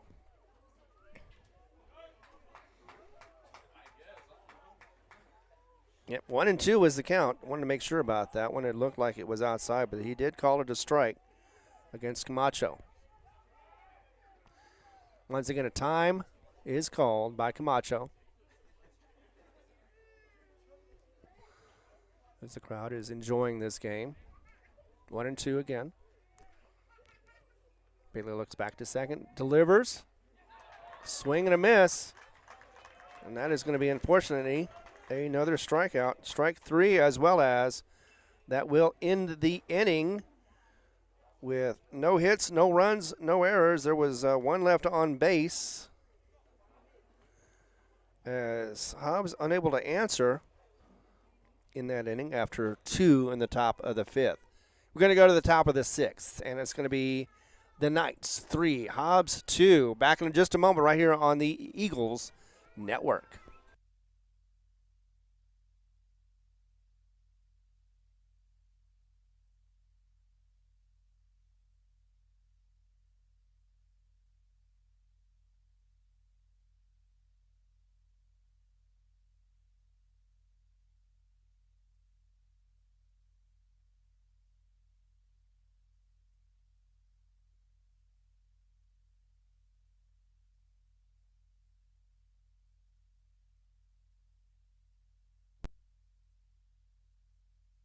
And there is a change of pitcher. It is going to be, it's like,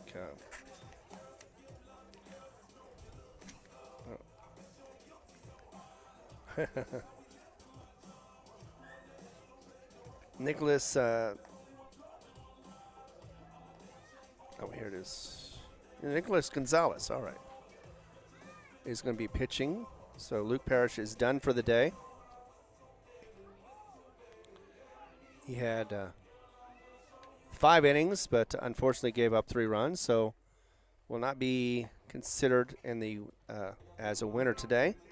Hopefully he'll avoid the loss if Nicholas Gonzalez can start slowing down these bats for the Knights. But first off, he's going to face his first batter. As they get together, get into the batting area. And it's going to be Eris, who had a single twice. 2 singles. But he has not scored.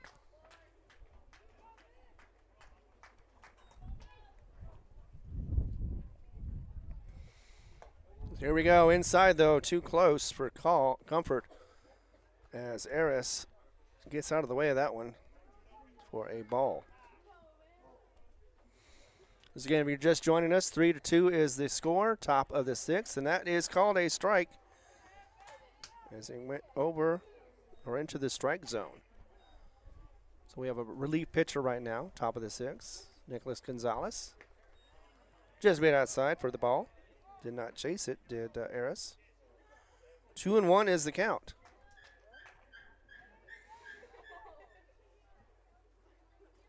A swing and a miss. Kind of sounded like it hit, but either way, would have been a foul. So either way, it's a strike call.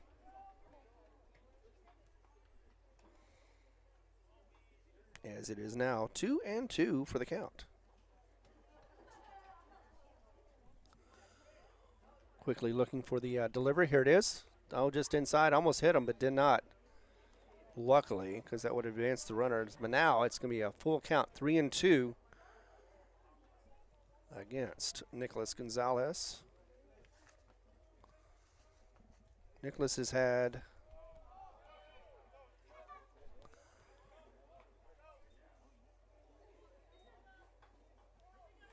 he's 0-1 right now on the season. He has a 3.41 ERA.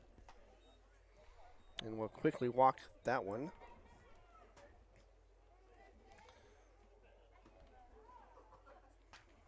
So that brings up Tate Johnson. Tate's been out twice. Struck out second time. Let's see what happens this time. As Nicholas gives that delivery, it is going to be a bunt. He will advance the runner to second, but will be out for the fielder's choice. So out number one.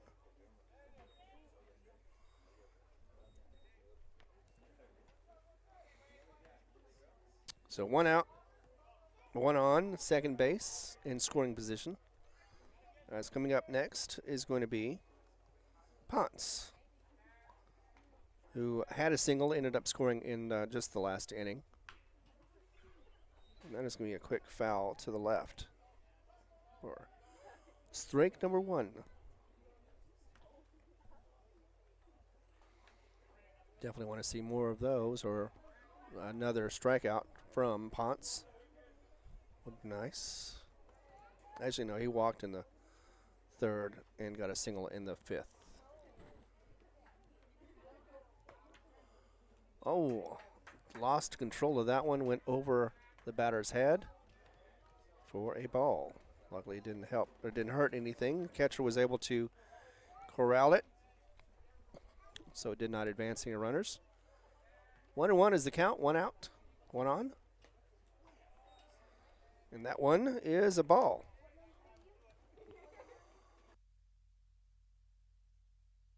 So with the count 2-1, Hobbs still trailing by one, 3-2 in the top of the sixth, as the innings are growing less and less. Makes count now at 2-2.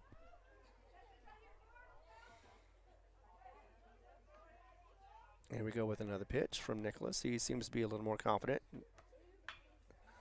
And that one's going to be jacked to the left and caught. Actually, the left fielder. Left field, of course, being covered by Saul Armendariz. So Saul caught the ball. That is going to be a nice out number two. So 2 down, 1 to go for Hobbs. As we get back to the top of the order, this is the 4th time around for Luke Combs. I don't know why I was thinking Luke Combs. But it's Combs. Combs up at bat right now. He has not been able to get on base. He's had 2 strikeouts. And that first one is a little high, and that will be a ball.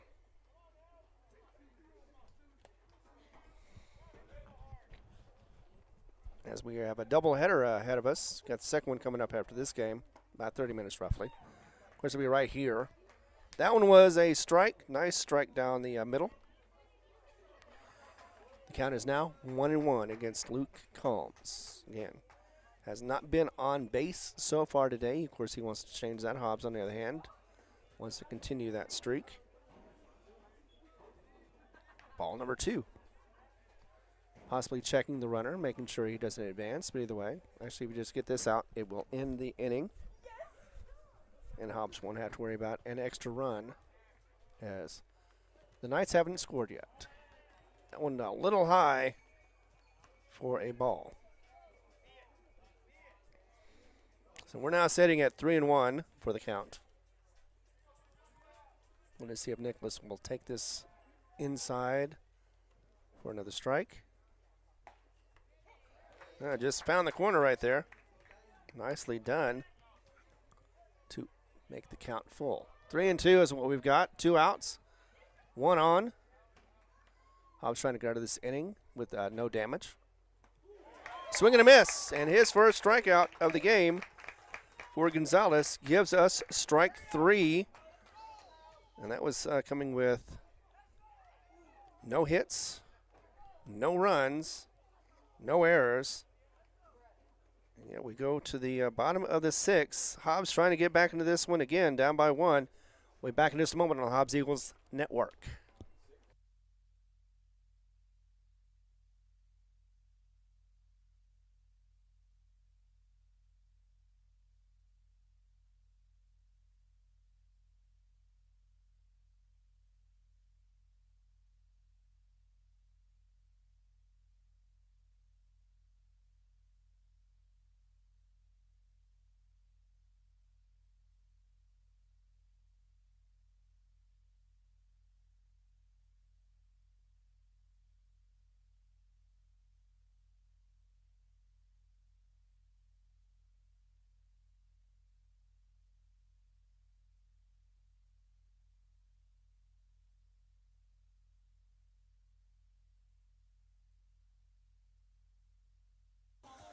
We are back to action here at Veterans Memorial Complex. Thank you very much for being with us, whether it be on Cool 95.7's Facebook page, on the Hobbs Network, on YouTube, or HobbsAmerica.com, where you can always find all the local action. We'll be talking about that in a moment, too, whether it be Eunice. I know they did well in their own Eunice Cardinals tournament. Even the Hobbs JV is doing well. They're going to be playing third place today. And Lovington at the Artesia tournament. We're going to be talking about that as we go along. But right now, we're getting back into action, and it is going to be Montez who has had the two earned runs, or 2 runs so far in this game, both of them for Hobbs. First one is going to be called strike. Just found the corner on that one, as Montez has not had too many strikeouts, only 2 so far this season. See if he can improve his numbers. But that is going to be a quick strike, too. Bailey finding the corner twice. See what happens on this one. Yeah, 417 is what Montez is batting this season. It's going to be a foul, but won't change the count. He did make contact. So 0-2 still. Nobody on. First batter up for the bottom of the 6th as there are no outs. Bailey still on the mound for the Knights. Just outside, yep, for a ball call. So 1-2 is the count. Let's get this 6th inning started. And still blowing from right to left. Hasn't been a factor really so far. And that is going to be an out. Tried to leg it to first, but wasn't there in time. So out number 1 for Montez.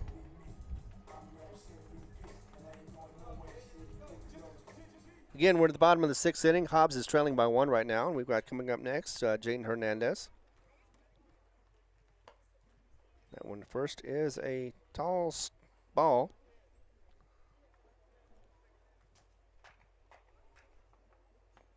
As he walked in, he actually walked in a run, so he had an RBI walk. Of course, that was Montez. That one is fouled off for a strike. 1-1 is the count. As we continue in this first game of a doubleheader.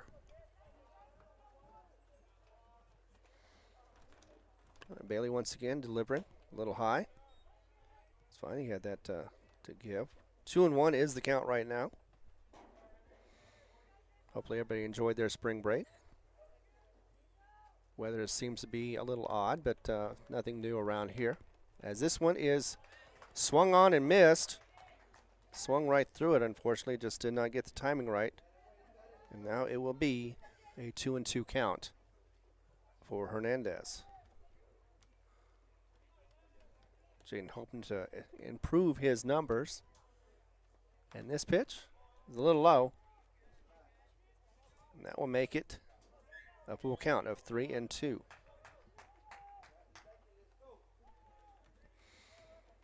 So Hernandez, no pressure, just needs a hit. Would like a hit anyway.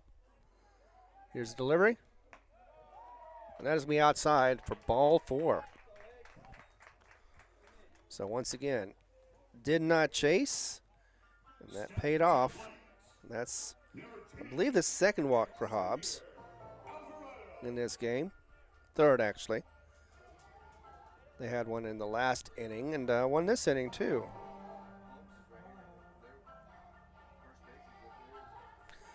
So once again, Alvarado is up to bat. He has had a single RBI in the 1st, and it was out in the 3rd. So another one that is trying to improve their batting average. Came into this game with a 143 batting average. Not good at all. Basically means 1 out of 10 times he's up at bat, he does get a single or something goes on. That one's going to be a ball. Checking the runner, making sure he doesn't advance. With Hobbs having 1 out in the bottom of the 6th.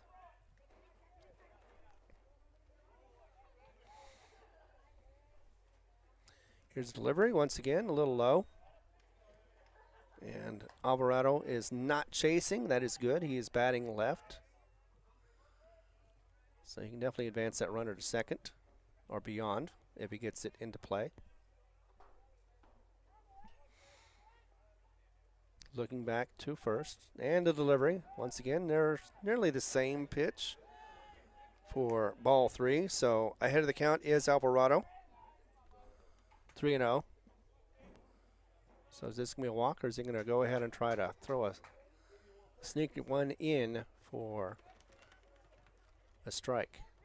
Alvarado out of the box for a moment, regrouping. It looks like from the catcher it may be a ball. That is called a strike right there. So we are now at 3-1 on this cool day. Already one out, though, for Hobbs, bottom of the 6th. They need to answer. 3-2 is what the score is. Timeout once again.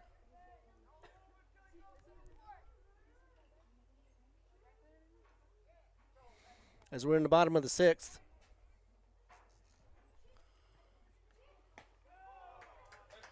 And that is going to be a walk after all. So 2 on. 2 walks right there. Just had 3 before. And there may be a conference on right now since Bailey has not been relieved. And I can't see over there if they got somebody warming up or not. Just the angle of it all.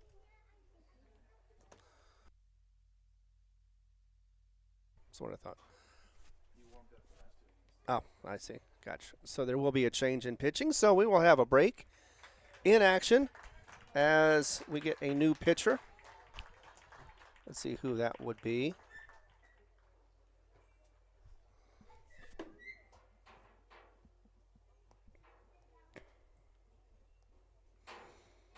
Looks like it is Colorado. One of the nice things that they do about they have the lineup, but they don't have the numbers on here, so I'm going to have to double check to make sure. Oh, Delgado. Thought it was 13. Oh, 15. All right, so I can't seem to read right. So that was 15, not 13, so that means it's going to be Matt Hall. Matt Hall is going to be changed. So that means somebody's going to take his place as well. We'll find that all in a moment as they are warming up their pitcher, Matt Hall. We'll be back in just a few on the Hobbs Eagle Network.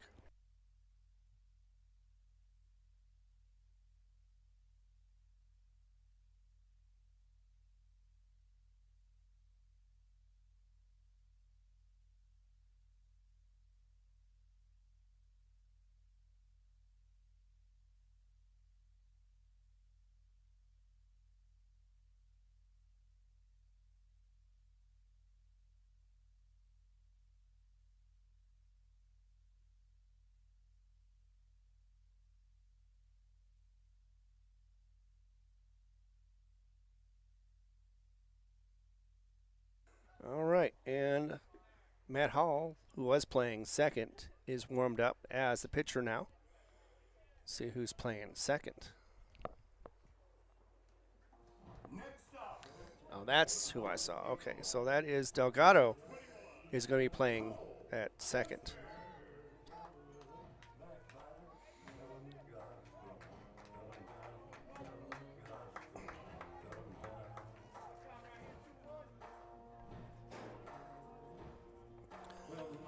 All right, and looks like we've got Kesner coming in to bat. Looks like that's going to be for Fuentes. So we have a new batter as well as a relief pitcher. And that one's going to go just outside for a ball call.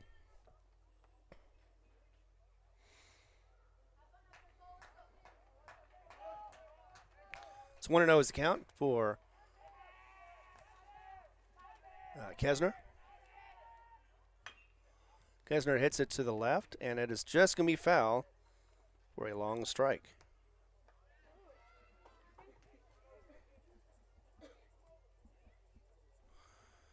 1-1 is the count, as we have two on, because they walked. Both of them walked. And one out. Bottom of the sixth, we're trying to get a score back, as Hobbs had the lead in the first, 1-0, and actually had 2-0 in the bottom of the third. They were scoring in the odds, but they did not the last time around in the fifth, and that was when the Knights scored in the top of the fifth, made it 3-1 or 3-2 with a 1-run lead.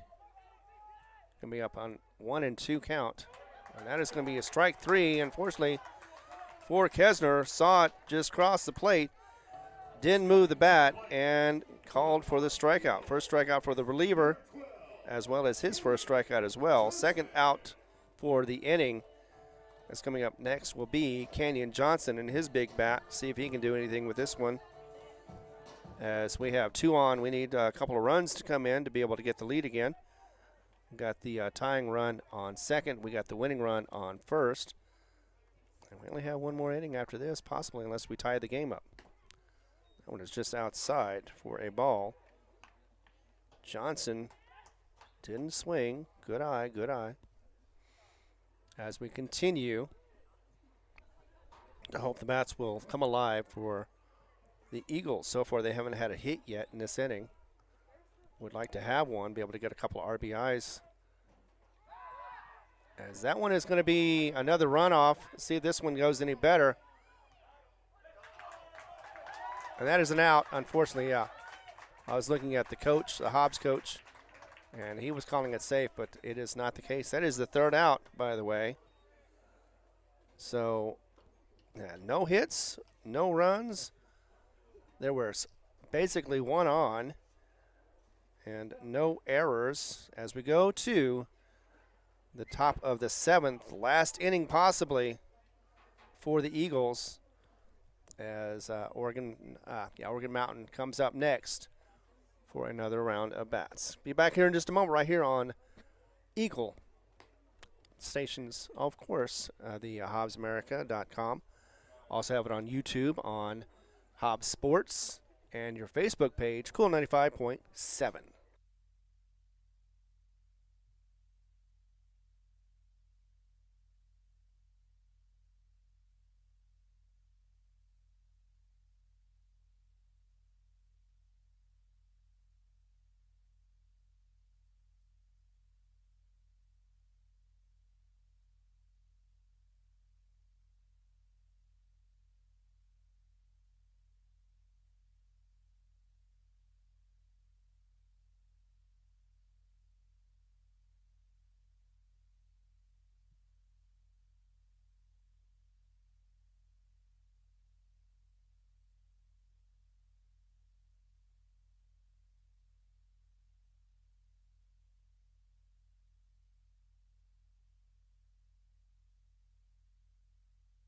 Welcome back, as it is Nicholas Gonzalez who is pitching for the Hobbs Eagles, wanting to get out of this without any more runs so they can come back, be able to win this, but they do need to bat at the bottom of the 7th. Right now it is a ball, so that is for Eric Gomez, I believe, if I have that set. A little high, had to move back, was Gomez for that ball. 2-0 is the count. Just got an update from Eunice. Tell you about that in a moment, as that one is in play, in field, and caught by Mr. Kenyon Johnson. So that is going to be out number 1, luckily.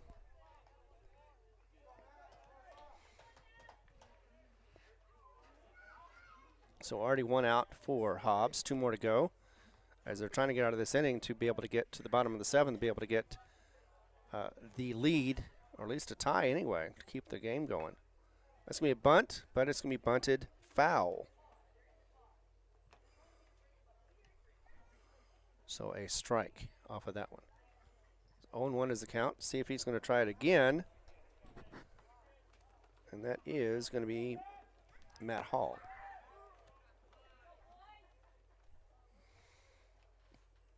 So as he stays in the game, that is a little high. That'll be a ball. So 1-1 is the count for the player known as Matt Hall for the Knights. Now it's going to be a little high. Is that going to be able to? Nope, it's not going to be catchable. In fact, actually, it just went to the left of us between the stands. Did get beyond the netting. Luckily, did not hit anybody. And that is going to be considered a strike. So 1-2 is the count as Nicholas Gonzalez is trying to get his win. First, he needs to get the lead. That is going to be off to the left. And, yeah, staggered a little bit, but was able to catch it for another out. That is going to be Sal Armendariz once again, proving his glove to be worthy. So 2 outs. Possibly the last batter for the Knights is going to be Gavin Ruiz, designated hitter. Yeah, let's see. I know that actually I thought the Eunice Cardinals were going to be playing later on today, but that's softball. Okay, so the softball game, Eunice won a huge game. Didn't find out who, or need to find out who it was. As that one goes to the left and will be caught for Saul Armendariz, and that is a number 3 out. So yes, so once again, last 2 went to left field, caught easily, and it will be going to the bottom of the 7th. Last chance for Hobbs. They can either tie the game or win the game, but they do need to get a score to run if they want to win this thing. 3-2, and we're coming back in just a moment right here on the Hobbs Eagle Network.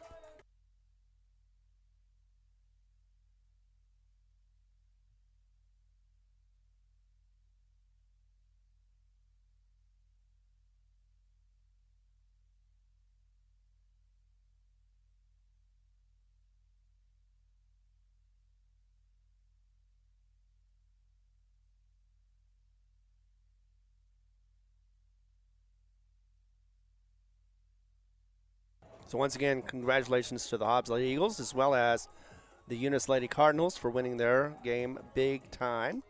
Eunice going to be playing tonight for first place in theirs, and they're going to be playing a tough Carlsbad team who had beat Lovington yesterday. Lovington is going to be playing third place against the team that Eunice was playing.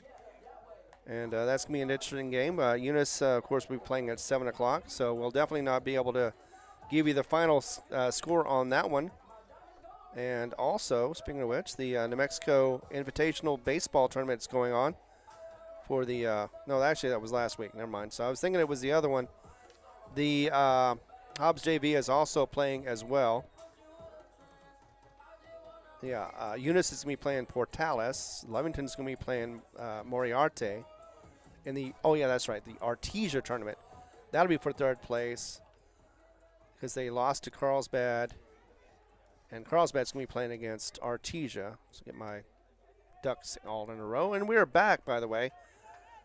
We have Saul Armendariz coming up next, who has struck out twice and flew out. Or actually was an infield out. As we get back into it. Well, that's Canyon Johnson. Okay, that's what happened. Okay, that's right. So as Canyon gets into it, he's ahead of the count, 2-0. That's right, that was a run out at third.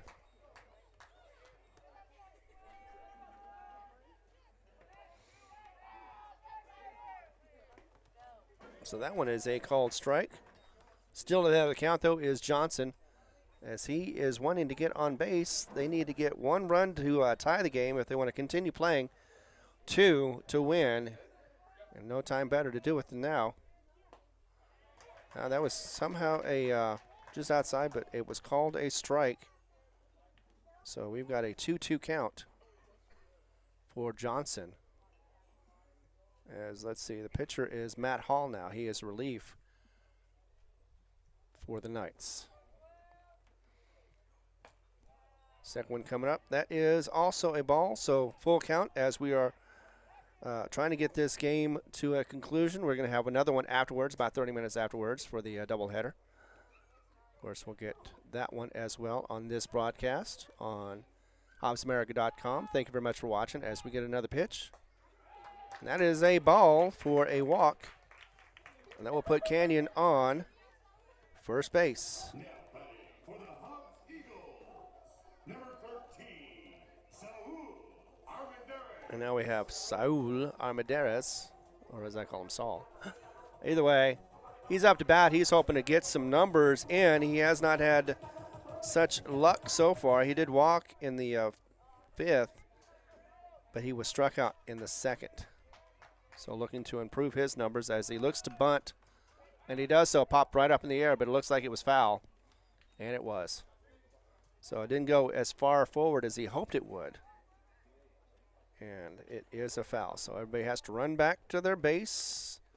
Saul has to go ahead and get back to the batter's box, as that is just a long strike, or short strike, since it's always a bunt. Here we go again for Saul. Saul. Once again with a bunt. This time a little high, and that will be a ball. So he is basically just hoping to advance the runner. If he gets him in scoring position, that would definitely mean that'd be at least a tie run in scoring position.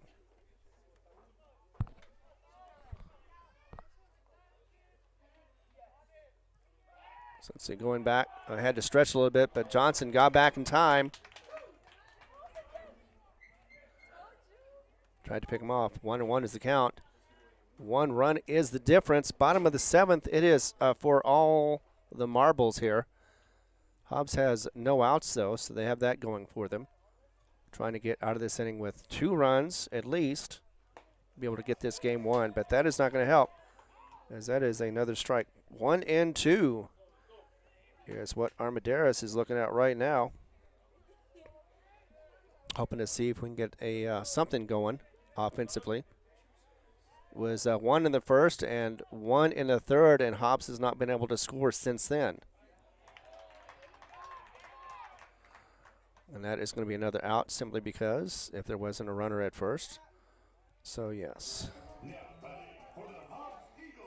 So, one more time for Armendariz, unable to get anything going. That's the first out for the inning. As they will go ahead and get a pinch runner in for Johnson. I was thinking they might do that, as Johnson is not fleet of foot, as some people know, so they wanted to get somebody who was a little quicker out there for to try to get the tying run in. And while we do that, of course, we have the next batter, Jared Gonzalez, coming up next. Let's see. Just lucky enough that the wind isn't blowing where it's causing a problem. So we are getting back into action. Like I said, there is a pinch runner out there.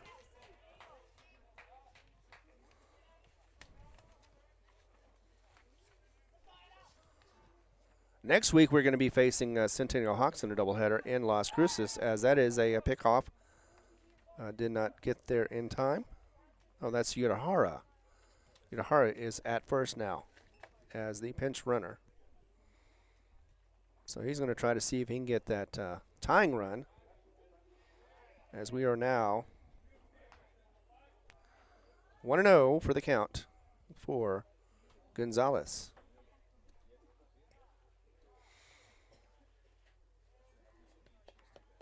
And this is where it gets intense. Hit to the left. Is that going to find the gap or not? It did not. It was caught by center field near the left side.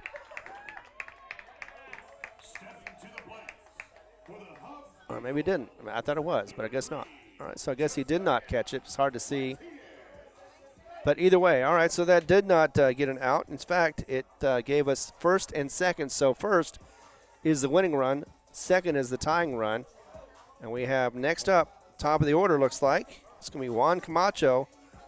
Has not fared well the last 2 times he has struck out. Hoping he is not going to be doing that again this time around. Oh, that's Josiah Martinez. Josiah Martinez up. Single. But starts off with a strike. So 0-1 to the count for Josiah Martinez. Bottom of the order. He also has not been able to get on. Was out at third and then flew out to center, as that one is a mighty strike. Okay, a good swing, just did not connect with the ball. Right now he's looking at 0-2 for the count. Hobbs cannot afford another out, although they have scored a couple during their 2 outs earlier in this, but they just have not been able to score since the third. That one is going to be a ball. So 1-2 is the count right now. Hobbs would like to see the bases loaded at least. If not, maybe a double, an RBI double that would tie the game. Assure that Hobbs does not lose right away and be able to get it possibly into extra innings. Of course, they can also win with another run after that. That's going to be a foul tip. Just barely got it. Keeps him alive. With Hobbs having 1 out, 2 on, and 1 run to Kit, or 1 run needed in the bottom of the 7th.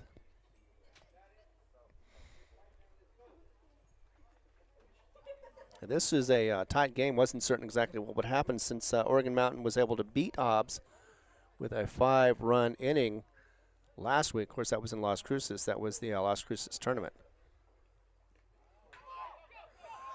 And that is going to be a, just could not spot that ball, was the catcher. And so that will advance the runner. That will actually load the bases. Or did it? That is on with out.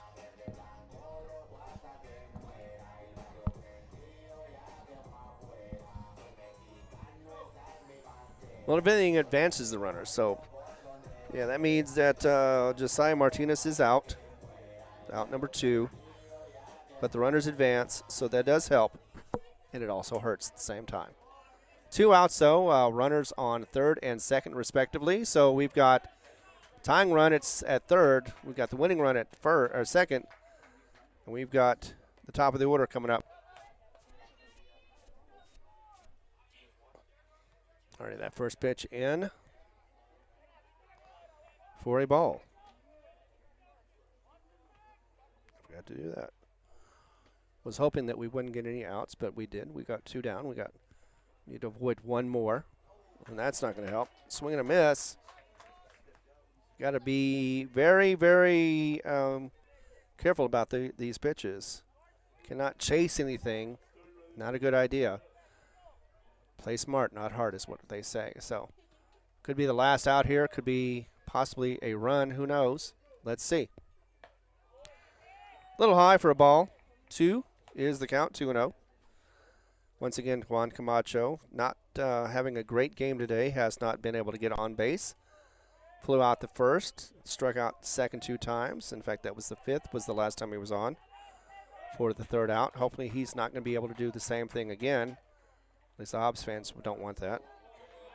Just outside, ball 3. So 3-1 is the count. Looking good so far. Possibly could walk him, but would not affect the runners. Just load up the bases and put up Montez, who has had just a little bit of luck. He had a single in this first of the inning. Has scored both the runs, though. So it would be nice to see him, and he's got a good batting average as well. That one hit to the left.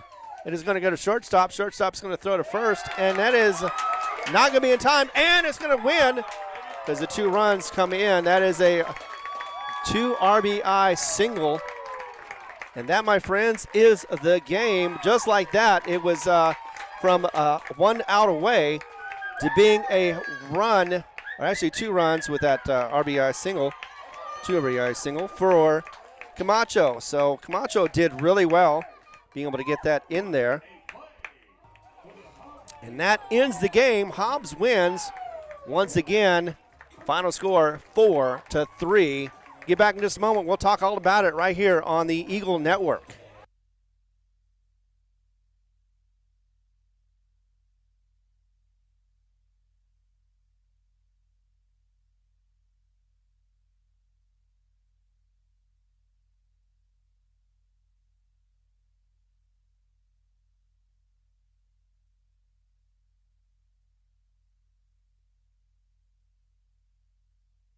All right, that was a fantastic inning for Hobbs as it went down to 2 hits, 2 runs, nobody left on, and the winning run came in. Of course, that was with Camacho hitting that 2 RBI single, and it was Gonzalez and well, actually, I was going to say Canyon Johnson, but he had a pinch runner, Yudahara. So Yudahara scores along with Gonzalez, and that is the end of the first game.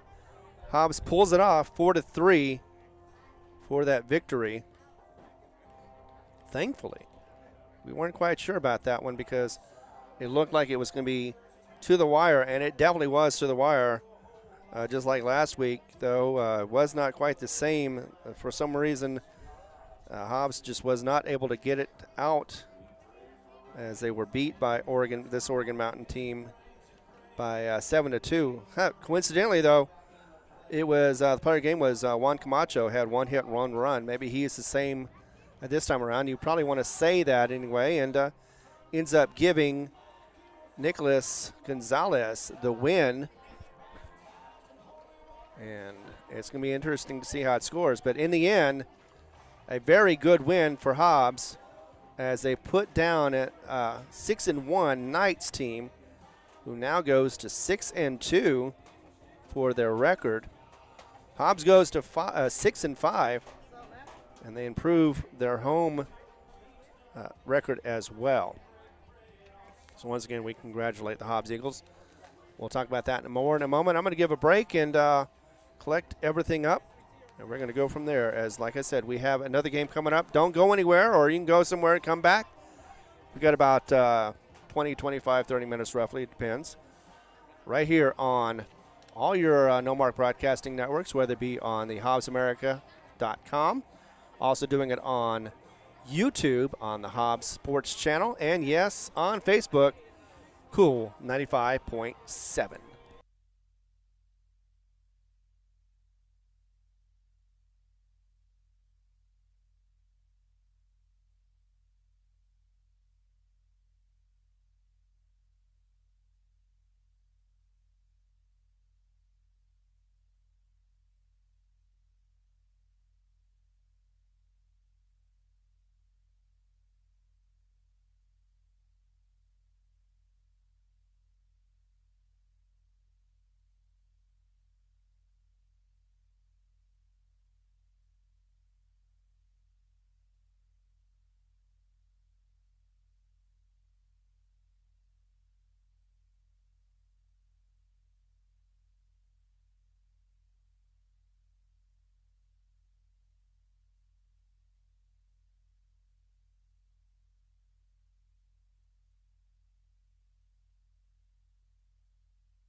as they're getting the mound set for the second game.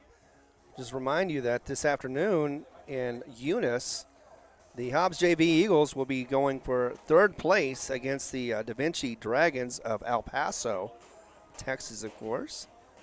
They got there because they won against Texaco Wolverines by the final of 18-0, which is able to blank them, especially in the third inning when they got 10 runs. And that was a mercy rule ending. Of course, it ended at the top of the fifth. Bottom of the fifth, they didn't have to worry about batting once they got that huge lead. Then yesterday they played against the Portales Rams. Did not fare as well. In fact, after first two innings, the first one saw the Rams put up 5 runs. Second inning had 4 runs. Hobbs was able to get one in the bottom of the second and one in the bottom of the third. That made it 9-2. And then they just swapped numbers back and forth, 5 for Portales, 5 for Hobbs, which put it down to 14-7. Still not within mercy rule, and it's still only in the fourth. Fifth inning, Portales put up 2 more runs, make it 16-7, and Hobbs just could not get anything more going. Went to the 6th inning before the game was ended. 16-7 was the final. Hobbs was able to get 7 runs off of 8 hits and 1 error.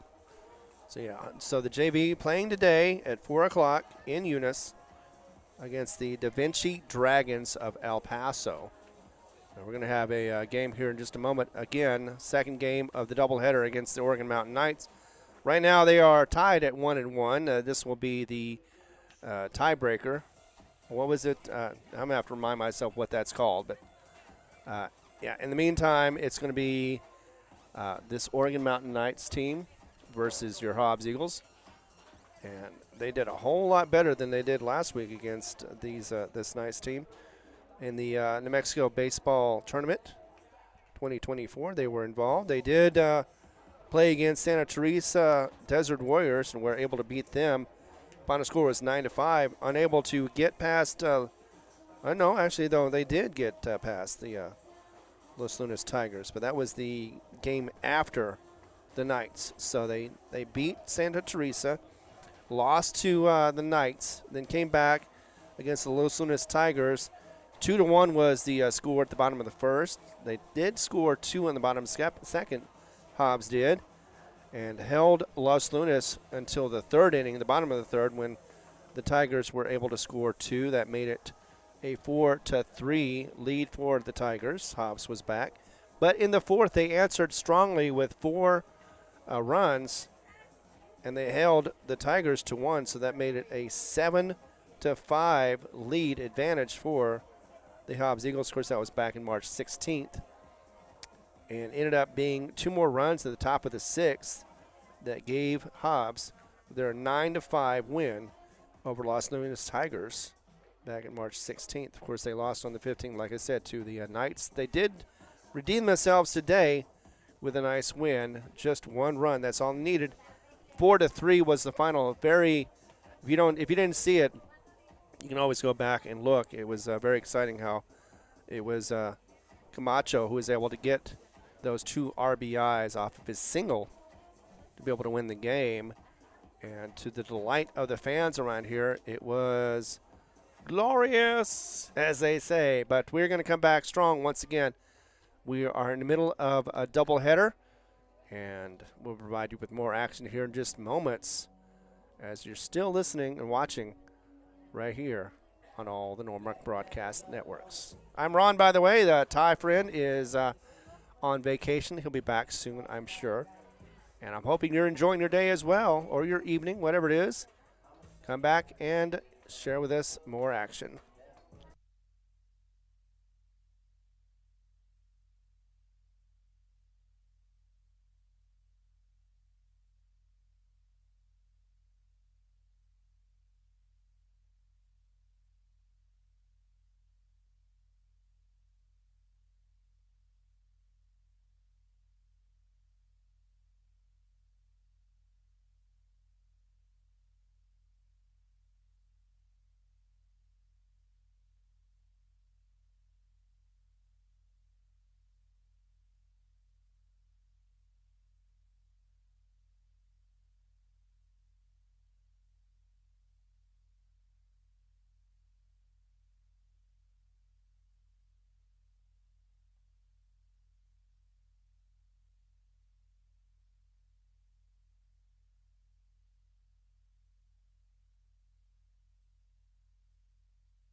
All right, as we're getting ready to get into the game number 2, let's go ahead and tell you how Hobbs got to their record.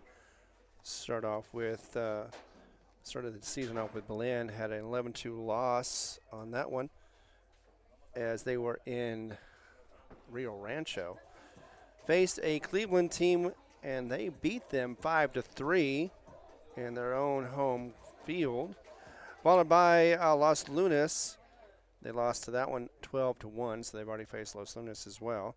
Farmington, they played them next. It was a huge win here at Hobbs, 17-9 for their first home victory. But after that, in the Hobbs tournament, could not defeat Cleveland. It was 14-9. Got really close to Volcano Vista. It was 7-6.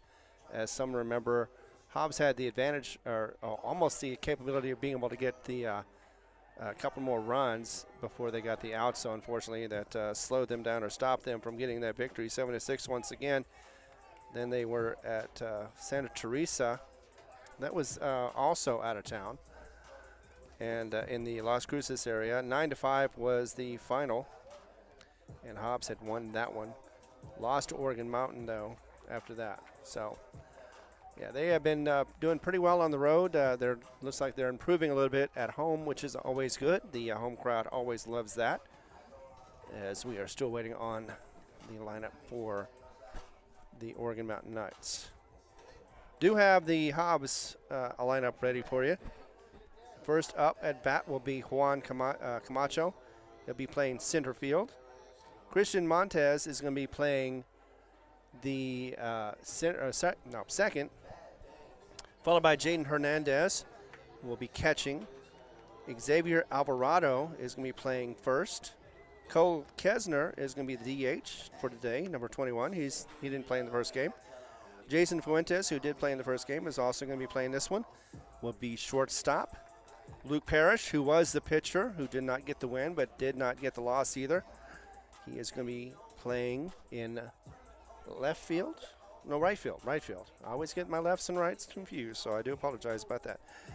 Gerardo Gonzalez will be playing at third, and Solomon Medeiros will be back at left field for this game. Pitching today will be Josiah Martinez, as we're about to get underway. See what Josiah numbers are for this season so far as a pitcher. Let's see. He has an ERA of 2.39. He has 1 win and 2 losses. And he has, of course, 3 appearances as a pitcher. Also has 14.2 innings pitched.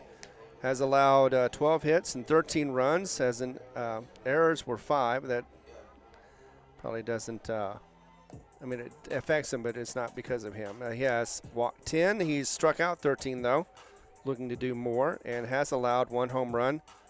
So hoping that won't happen either.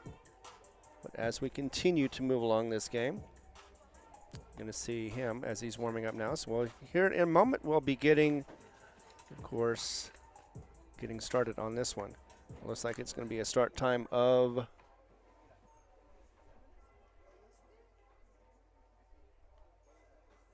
3:35 or 3:37. Let's say 3:37.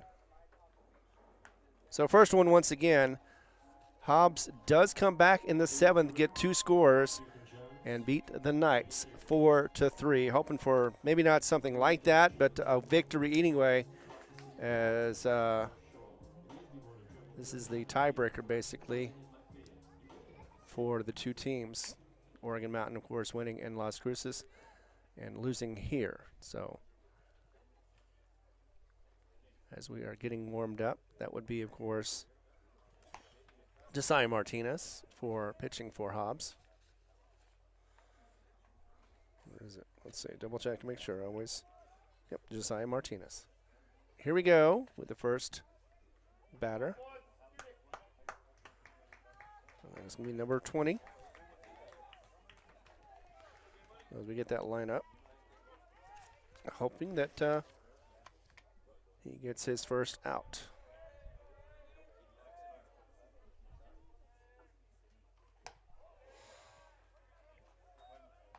And the first one is already a called ball. So 1-0 is the count.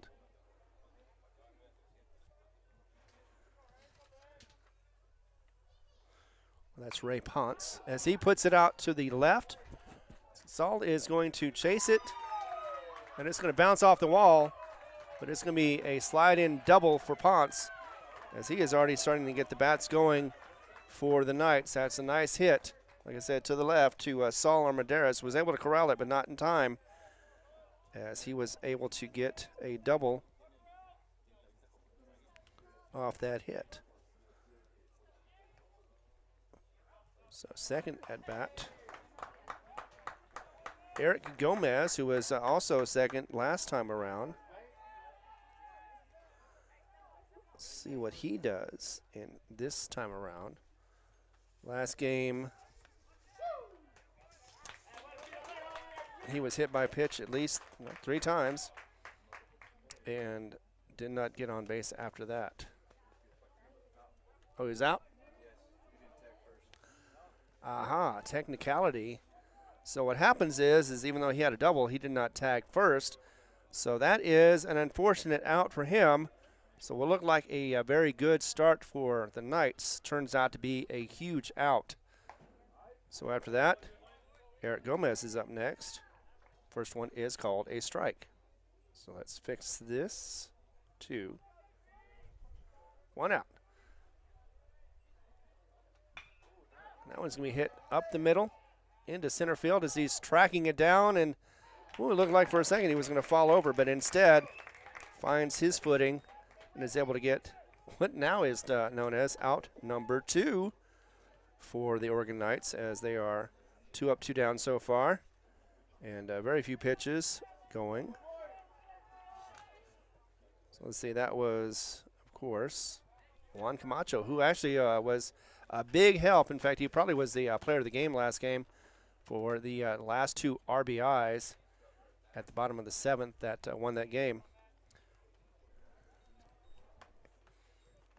Let's see who is at bat now. As that first ball was a ball. And that's going to be a strike for him. So 1-1 is the count with the player. And that is Matt Hall. Matt Hall was the relief pitcher, as well as, I think he was second base just a moments ago. Hobbs trying to make some fast work on this. 2-0. 2-1 is the count, as that one is hit to third base. And that is going to be a nice out. So that is a 5-3 for the third out. Hobbs has left them with no runners on, no hits, no errors, and, of course, no runs. And that will put it at 0-0, just like the first game. So unlike the first game, though, there was a running error that he missed the first base, was tagged out at second because he didn't go back. And now we have a good game for Hobbs as they got out of that inning without any runs. So bottom of the first, we're going to come up next as Oregon Mountain is getting started or getting warmed up. We're back here at the Eagles Network. Stay with us.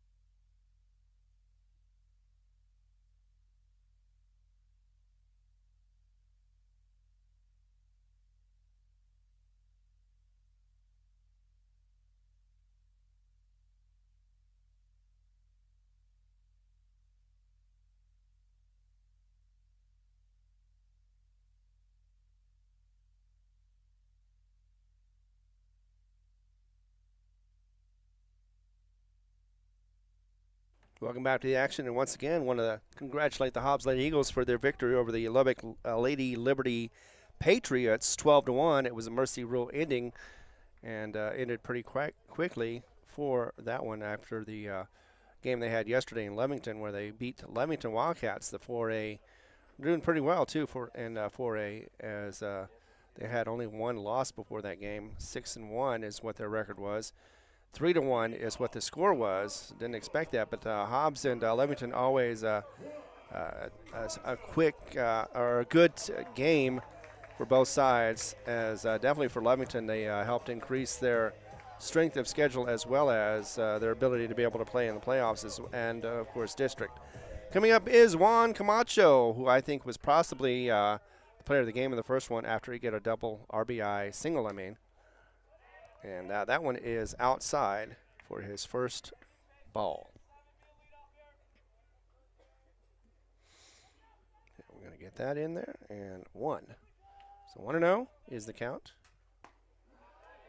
Took a big cut on that one, swung and missed for strike 1. So get that out of your system, get it out of the way, and move on to the next one.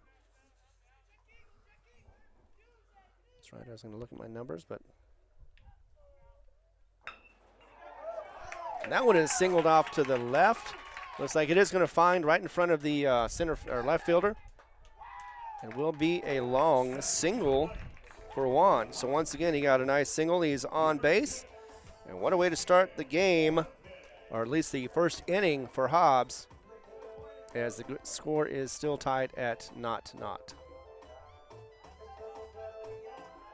Coming up next is going to be Christian Montez. He was actually 2 of the runs, first and the third.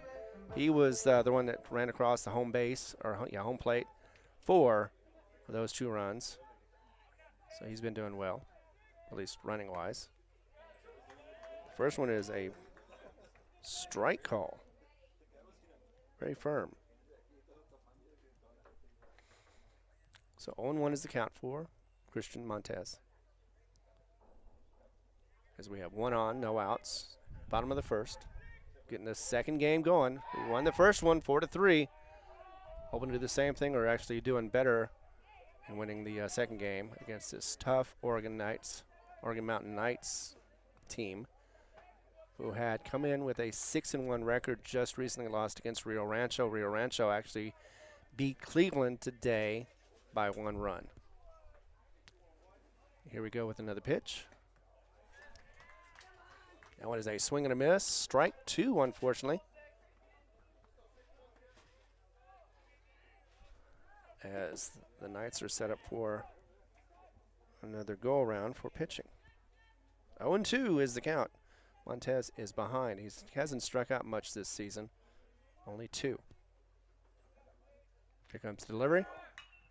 It's going to be high up there. Looks like it could be, in the outfield. And caught like a can of corn for the first out. And that went to the center fielder. So 1 out, but 1 on still. Did not advance the runner, by the way. So that's unfortunate, but it does happen sometimes.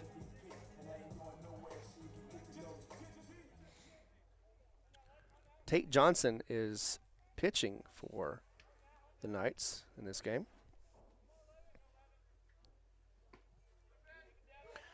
And Tate got that one down the middle for a strike. Did not even swing at that one. Never know what the first one is going to do, and that's for Jaden Hernandez. So 0-1 is the count for Jaden. He did, he walked twice in the last game. Actually had an RBI walk. That was, of course, Christian Montez in the third. Going to go back, check the runner. Not even close, but that's what happens sometimes, especially if you're not quite sure about the call or the selection that the catcher has given you. Check the runner. That one possibly could have been a run, not a run, but a stolen base. But Christian Montez wisely goes back to first, regardless. Didn't want to chance it, especially since you only have 1 out in the bottom of the first, and wants to get something going. And definitely does not want to get a sloppy out like that. So count is now should be 1-2 or 2-1. This time he does advance, gets there in time, so it'll be a sacrifice and an easy out. 1-3. So a fielder's choice. Next up, for the Hobbs It will advance. Juan. Oh, that's right. I'm thinking Montez was at first. It was Camacho. So Camacho is at second now. And that is going to be second out. Alvarado is at bat right now, hoping to advance his teammate from second, who's in scoring position with 2 outs, to at least have 1 run.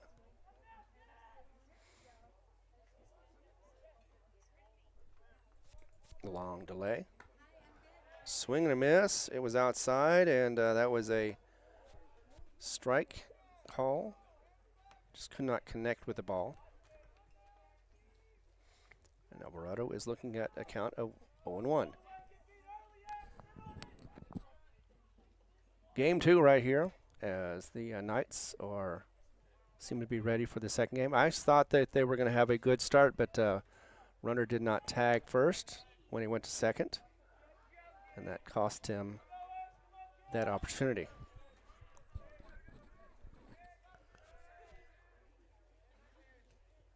Meanwhile, they're just checking the runner at second.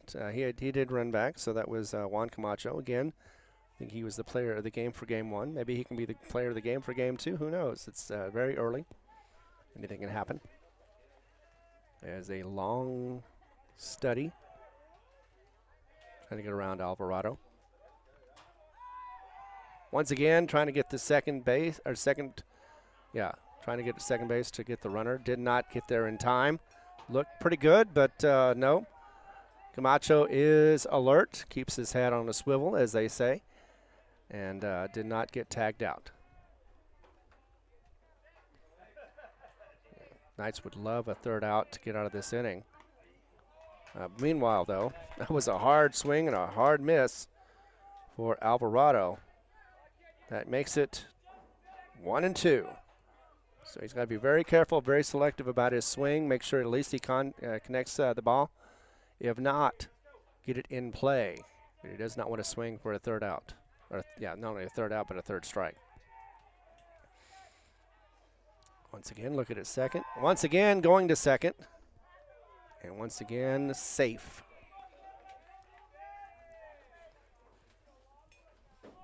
As they had to treat the mound between the 2 games, so it looks like it's been done right. Once again, Tate Johnson on the mound for the Knights. Looking back once again. Going to go ahead and deliver this one. And that is inside for a strike 3. Caught him looking. And that will be the end of the first inning. Got 1 single. Left 1 on. And that was no errors and no runs. We did get 1 hit. So the top of the second, looking at a tie of 0-0 as the Knights come up next to be able to bat. We'll be back in just a moment right here on the Hobbs Eagle Network.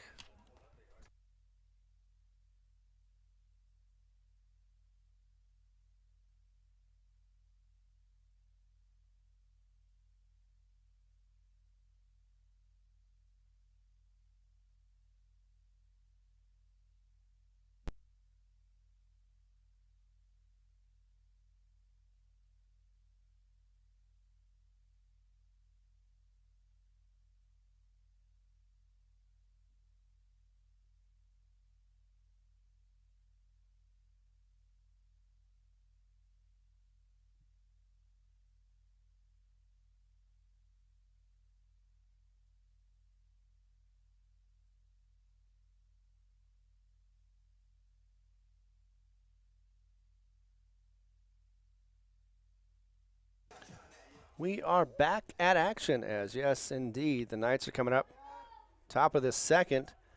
And it looks like it's going to be Gavin Ruiz coming up next as the coach is talking to the ump for a moment. We're going to get back into action. Of course, pitching is Josiah Martinez. 1-2 on the season so far, looking to get a 2-2 record. That is hit to the left, deep, but not deep enough as he camped underneath it. Of course, that is Solomon Armendariz, and that was 1 and done for Gavin, and the first out already. So far, Josiah Martinez has had some pretty easy times getting some quick at-bats for these Knights. Nathan Levy is up next, or Nate, as some call him.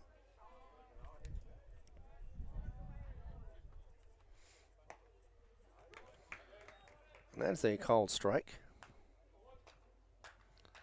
So Josiah is doing pretty well so far in this opener, or second game. As I say so, it is a little outside. Did not chase it, did Nathan, but it is 1-1 the count now.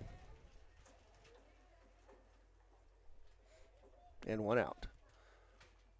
So nobody on, 1 out. Top of the second. No score so far. And that is going to be a little high for another ball. So back to a 2-1 count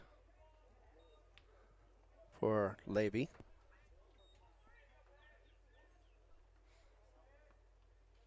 As we get another delivery. Just, I don't know if it was going to swing back in or not, but it did look like it was going to be a ball. However, Nathan did swing at it, did get a piece of it, and fouled it off to the back. 2-2 is what we have right now, looking as Leva is about to, looks like he's ready to swing. Martinez delivering the pitch inside.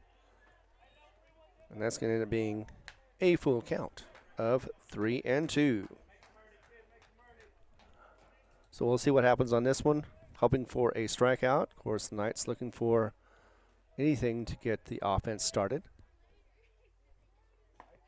Swing and a miss. Strike 3, out number 2. And yes, that is already that was his first strikeout of this game so far. As we get next up,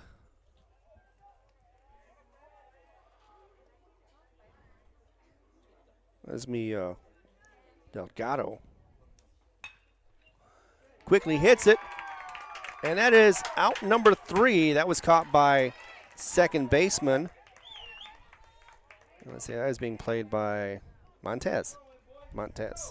So 3 up, 3 down once again, as that is a quick inning. Wasn't even able to get his name down. And that's how you do it. 2 down so far. Hobbs still not on the board, but neither is or are the Knights. I knew I was saying that wrong. But we're going to go into the bottom of the second. No hits, no runs, no errors. And, of course, nobody left on base. Join us again in just a moment as Hobbs continues to play against these Knights right here on Cool 95.7 Facebook page, also on HobbsAmerica.com, and YouTube on the Hobbs Sports channel.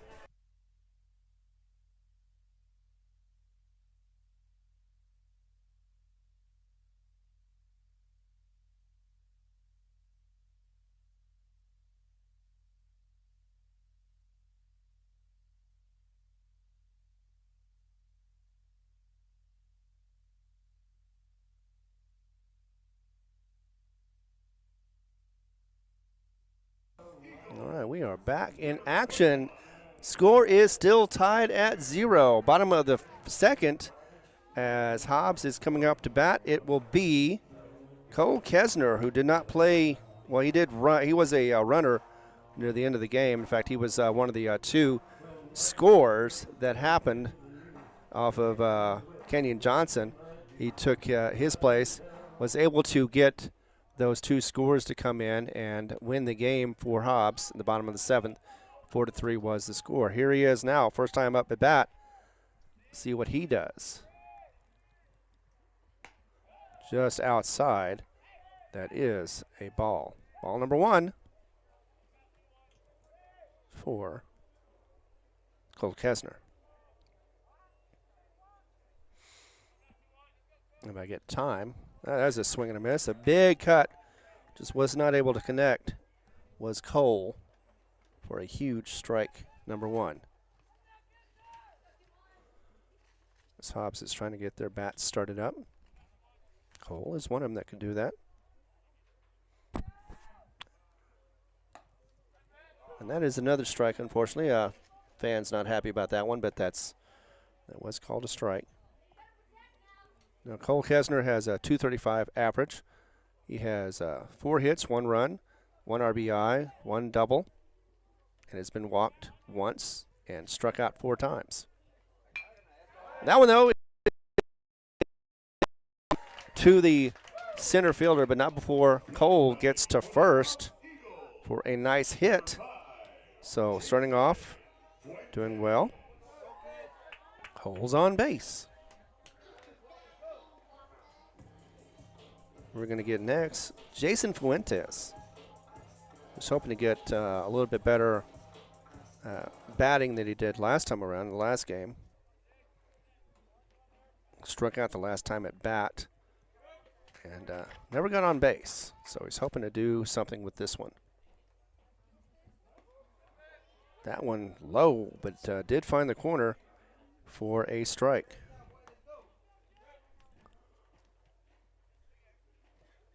So 1 on, no outs, bottom of the second. Nobody's scored so far on either side. And it's a balk. So going to advance the runner because of a balk. We don't see those very often. In fact, I kind of caught it, but not really. But in the end, that will advance the runner to second. So Cole Kesner at second right now. Still no outs, so he is now in scoring position. And that one's going to be hit to third base. And it is going to advance the runner possibly. Yes, it is. Yes. So called out on a fielder's choice for out number 1 for Jason. But they played it just right, Cole did, and he ended up advancing to third off the throw out from first and was not able to be tagged out in time from the Knights. So he is now 90 yards away. 90 feet away? 90 feet away. Yeah, 90 feet away from scoring the first run for Hobbs. Well, up now is Luke Parrish, who did not bat last time. He was pitching.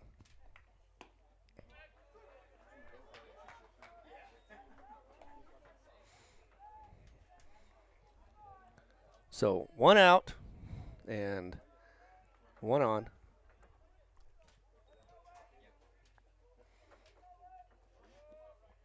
As we look at Luke Parrish. He's got a 0-1 count. Hits it hard, and it is to the left. It could go all the way. It is gone. Luke Parrish has hit a home run, fellas, and that is going to score one as well. RBI home run for the pitcher from the last game. So, hey, you know what? He's making a case for himself, or maybe no, maybe not. I thought it went out of the yard, but apparently not. Well, let's see. It's going to be another one of those situations where it's going to be, yep, it is a home run. So, woohoo. I don't have to change anything as 2 runs are scored from Luke Parrish and his bat. There was a little controversy because it did bounce. Apparently it bounced off the foul pole, but it was out. So, once again, Luke Parrish hits a home run, his first of the season. The second one, actually, for the Hobbs Eagles, if I'm not mistaken, and puts up 2 on the board. So, bottom of the second with no outs. Hobbs is now leading 2-0 over these Knights, and that is exactly what they wanted to see. Like I said, Parrish did not, he pitched last game, he did not hit, so it's probably freeing to be able to do that. Caught the corner of the plate for the first strike. This one's going against Gerardo Gonzalez. And once again, it is Tate Johnson out on the mound. Second one's going to be a swing and a miss. That was Gonzalez just a little behind on that one. Just could not connect with the ball. And now he is down already 0-2. So protect the plate. Don't swing for anything that is outside, as the catcher and pitcher are trying to communicate right now to see if they can get this out. They desperately need one. Swing once again, did hit the ball this time, connected, but it was foul to the left. So no change, 0-2. And the throwback escaped, went past the pitcher, had to get it from his first baseman. Here we go. Weather hasn't changed much. Cloudy still, windy still from left or right to left. Now a little high, did not chase, and that's a good thing. But that is also because he has plenty to play with. He's got 2 more pitches to deal with or deliver possibly. Oh. As I look down and notice that. Thank you very much, Tiff. Sometimes you get so excited you're not looking at it right. So we've got a count now of 2-2 against Gonzalez. 1 out though, and nobody on. And that one definitely didn't chase that one. We're going to go to a full count. 3-2 once again. To see we can continue with the bats. That would be nice. Give a little more comfort. 2 runs is good, but more are better. As that one is going just foul, and right around first base, he did catch it, and that is out number 2. For the Hobbs Eagles, number 13, Saul So far, a home run has helped. Luke Parrish gave that away and has 2 RBIs for that effort. Coming up now, though, is going to be Saul Armendariz, the bottom of the order. And he is going to bat. Try to see if he can get on. That one's just outside. I wanted to make sure about that because I've said that too. You call it a ball, and the ump says, nope, you're wrong. So far, 1-0 is the count. That one is delivered to the center. Maybe not deep enough, though. No, center fielder was able to get underneath it. But not before Hobbs is able to get 2 runs off of 1 hit. Nobody left on base and no errors. 2-0 is the score as we go into the top of the 3rd. Hobbs is leading over these Oregon Mountain Knights. Come back in just moments as we continue the coverage right here on Hobbs Eagle Network.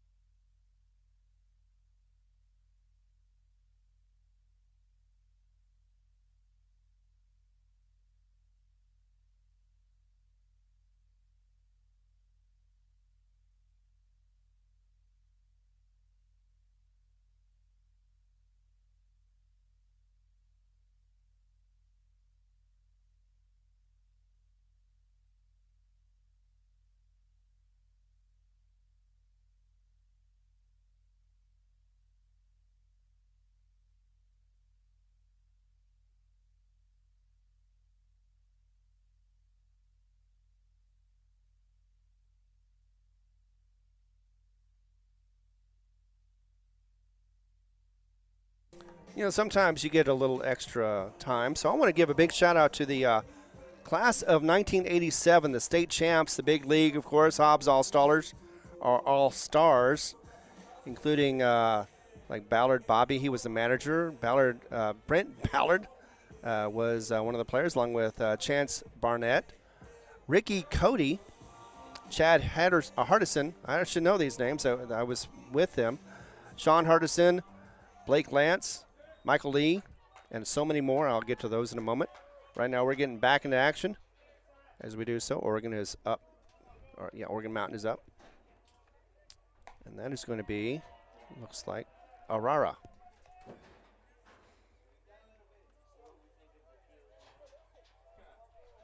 And that is a ball. So 1-0 as he connects that one. It is just foul.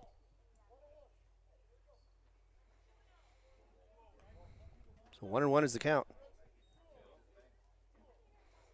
as we get into the third inning, top of the third.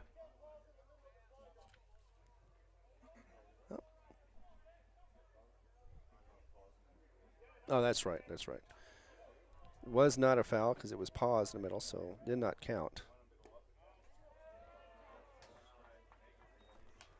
But now, with a 3-0 count,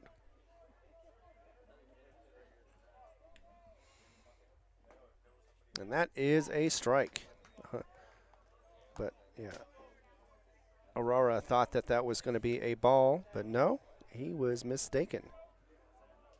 And he is now at, going to be full count. So that was a just foul, as he did make contact on it, and it did dribble off to the right. So all of a sudden, last two pitches help. Full count. Here we go. As that is also fouled back. And it's going to be off to the right. Not going to hit overhead, thankfully. Don't have to worry about a thud.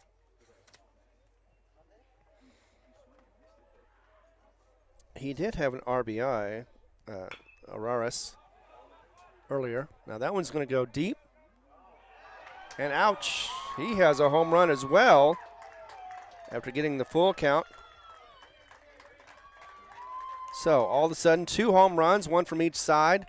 Luckily, Hobbs had a runner on, and he had a single, home run. So scores 1. So that makes it now 2-1. Hobbs still in lead.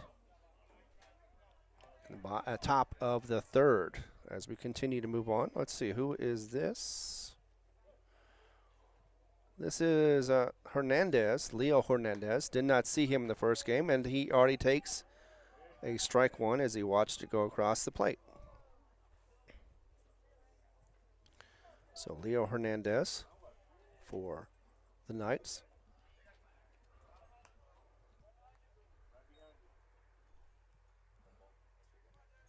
And that's going to be a ball. So we got a ball call. 1-1 is the count.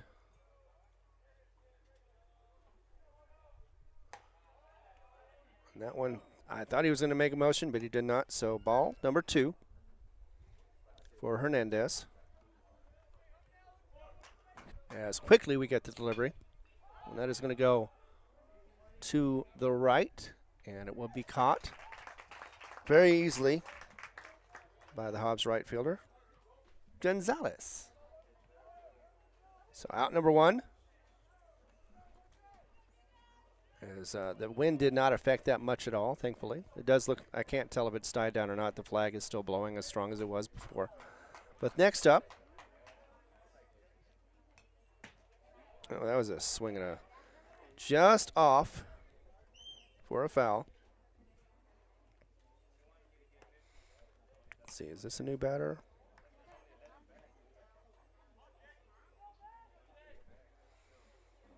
As that is 0-1 right now.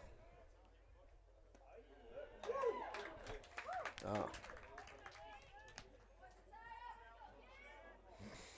And it is Jacob Aguiar.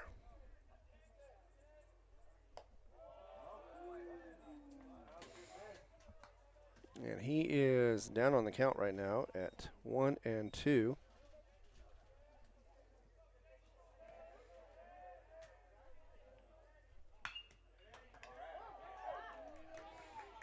Gets a piece of that one, but easily fielded for that out. For out number 2. It looked like a 5 or 6-3. We are back at the top of the order now with Roy Ponce.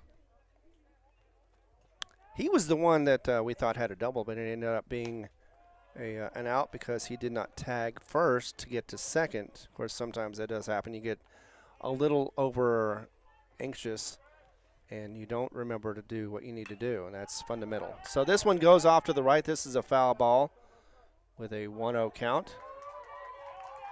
And it looked like it stayed fair, as this time around he did tag first. But he did get that off an error. There was about 3 Eagles around there.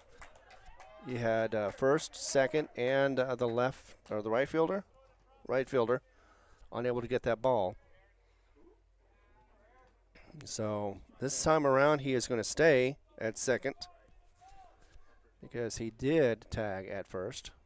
2-1 is the score, though, top of the third.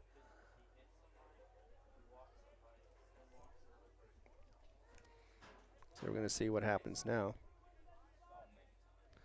As Eric Gomez is up next for the Knights. He flew out to center, hoping to do the same thing. That would be nice and get out of this inning without any runs. As the third. Wow. Well, stole. That was a steal for third and ended up, looked like he was out, but he stayed safe.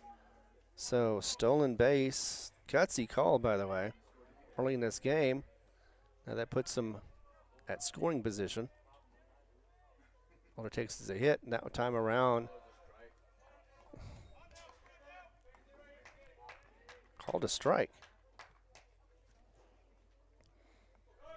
1-1 so far in this at-bat for Gomez. Swing and a miss. Strike two. Gomez could go out swinging or just could be struck out by Josiah Martinez. Has had very little pitches so far in these 3 innings. That one's going to go. That is definitely going to be foul. So that means that the runner is going to have to go back. Ponce is going to have to go back, but he is at third right now. And that does not change the count of 1 and 2. So this one already has a different complexion than the first game as far as the Knights and Hobbs. Rubber game, that's what it is. This is the rubber game. And whoever wins, of course, is going to have the advantage. Hobbs would like to get this victory, get some wins under their belt. 6 and 5 is what they are right now. As that one is also going to go out, but maybe, yes, it is. It's going to be caught in foul territory by the first baseman, and that will be out number 3. Stops the bleeding as well, as it leaves 1 on. They had 1 hit, 1 run, 1 left, and 1 error. As it goes into the bottom of the third, it is going to be a 2-1 game. Hobbs still leads by 1. Come back in just mere minutes, seconds actually probably, it feels like, as we continue coverage right here on the Hobbs Eagle Network.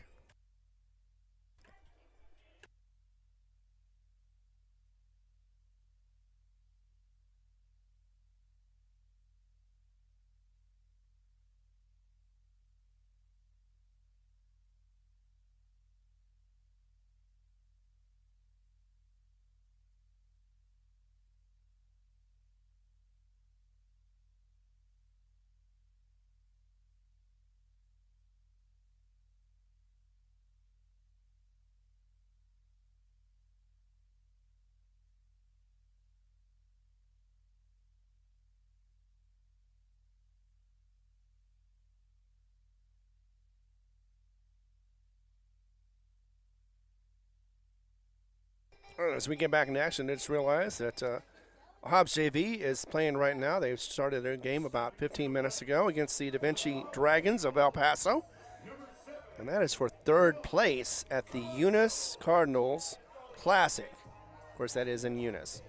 We are here in Hobbs at the Veterans Memorial Complex, and we're watching Game 2 of the Hobbs Eagles versus the Knights of Oregon Mountain. That one is a ball. Actually, it was a strike. I was so convinced that it was a ball that I couldn't believe it. So, yeah, strike 1 already. And that is, of course, Juan Camacho. We are at the top of the order.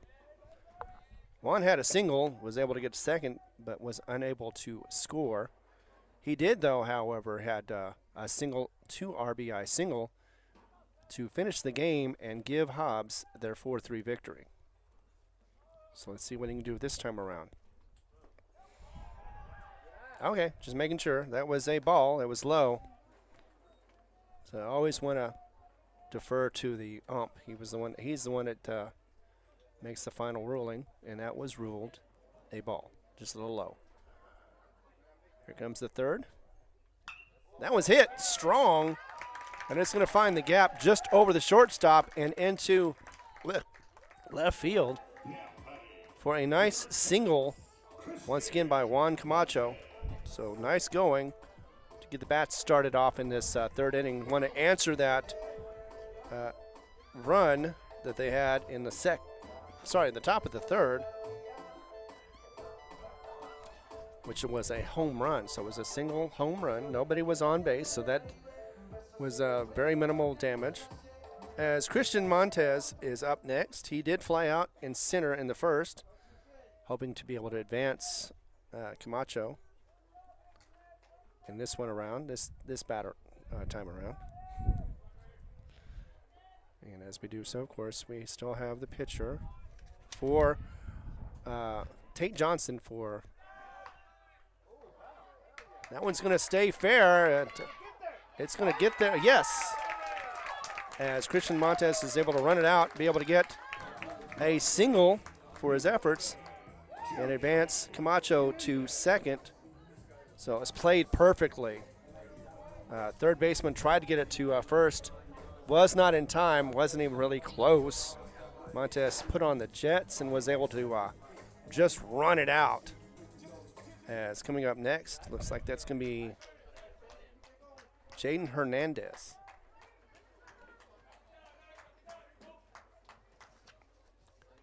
See, he had some time. He got walked a couple of times, but had an RBI walk, so that was interesting.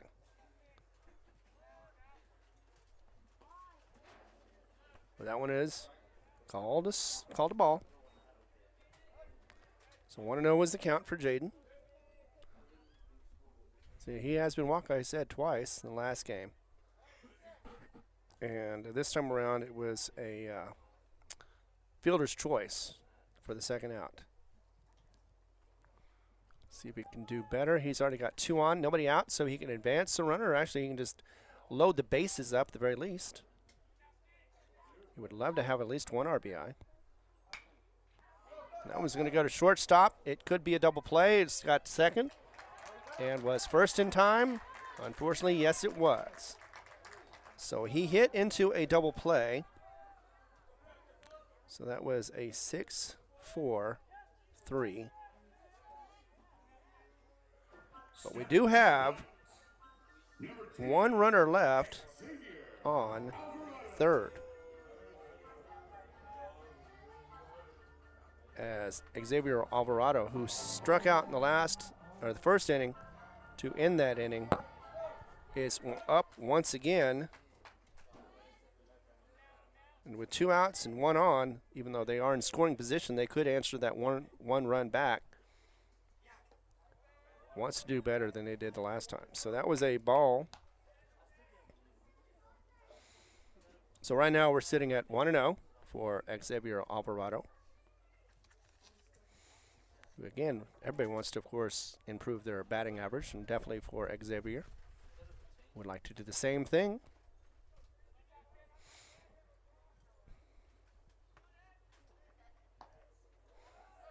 And that one is outside, ball 2. Of course, as we're playing here, Hobbs JV is playing their game in Eunice. They're hoping for third place in the Cardinal tournament. Should be an exciting one. They've been playing very well so far. In fact, I think they're 5-1, or maybe 6-1 right now, but I'll have to check on that in a moment. That was in for a strike. Caught Alvarado looking. In any case, the action here, got 1 on, third base, 2 outs though, so any out will end this inning. Alvarado wants to get in play. If he walks, it's not going to advance the runner. That one is hit hard. Looks like it could find the gap, and it does, right in front of the right fielder. And that is an RBI single for Alvarado. He was looking for that, and he definitely got it. So that does put in Camacho, so he does get the run. And Alvarado gets the single RBI. So that is a good hit. That extends to 2 runs now for the Hobbs Eagles with 2 outs. Once again, scoring with 2 outs. They've been doing that the whole day so far. And now, Cole Kesner is back up again. He ended up getting a single. I think actually he did. Yep, he was part of the 2 runs. Yeah, that's right. Luke Parrish drove him in. So he'd like to do the same thing or have something similar happen, as that first one was a strike. Second one looks outside, and it is lined up for a 1-1 count to Cole. And it is Tate Johnson who is on the mound still for the Knights, trying to get out of this inning with minimal damage. Here comes that pitch. Just foul, and that means that the runner is going to have to go back. So Alvarado is going to have to run back.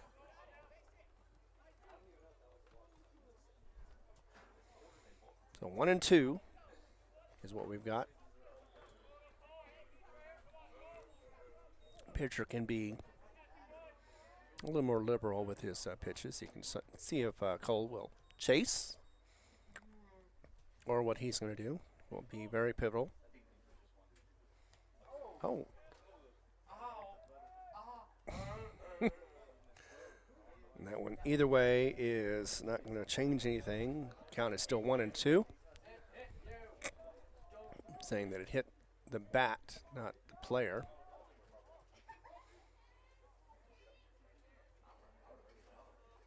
So that means he just defended the ball. Now there's. Oh, looking for a ball. Okay. So breaking the action for a moment while the ump is making sure the ball is cleared. Yes, it is. So there's no confusion about which ball is which. And we're back. Once again, looks like the gusting wind is blowing a little harder than it was before. And that one is going to be hit to the back of us, or actually over our heads, and for a foul. So no change, 1-2 once again. Kesner staying alive. As we are in the 3rd inning, already have 1 score for each side. The home run at the top of the inning from the Knights, and had a single RBI. Once again, another foul for Cole Kesner. Did not play in the last game. He did play as a pinch runner and was one of those 2 runs that came in to give Hobbs that 4-3 decisive victory. And this is the rubber match. They both won a game. One was won in Las Cruces last week, March 15th to be exact. And this time around will be in Hobbs, of course. Tried to get the pick off at first, did not happen. After all those times when he had run to home, or not to home, but to second. 3-1 is the score, and that is outside. I don't know if he would have ran anyway, but Cole is saying, do not run, do not run. It didn't look good, but either way, that is a ball. So it's 2-2 now, as we are getting a lot of fouls off of Kesner this time around. He is making contact, so it's good. He's just not making it at the right time. Here comes the pitch. A little high, and it's going to be a steal attempt. And that is going to be, oh, actually, he's going to go further because he went past. So it was definitely a safe, and he advances to 3rd off of that bad throw. So instead of being on 2nd, he is now on 3rd. Of course, that is Alvarado. So a throwing error and a stolen base. And now we're looking at a full count of 3-2 with just 2 outs. So, yeah, so we cannot get any more outs, as this pitch is definitely important. If he gets it in play, there's definitely going to be another RBI in the books. And that one's going to be hit strong enough to the left field that will score Alvarado, and a long single as well. So bats are going strong on this one. RBI for Kesner. as he gets to first. And now there's going to be a discussion on the mound. Not sure if there's anybody warmed up or not, but it's a little early still. It's the 4th inning. 2 outs. I'm sure they're just trying to make sure that he is okay. He's been hit around a little bit. It's nothing unusual. But the thing is this. Coming up next is Jason Fuentes, and after that is going to be the home run hitter, Luke Parrish. Of course, the son of the new principal from this year, Mr. Parrish. So, we're back to action.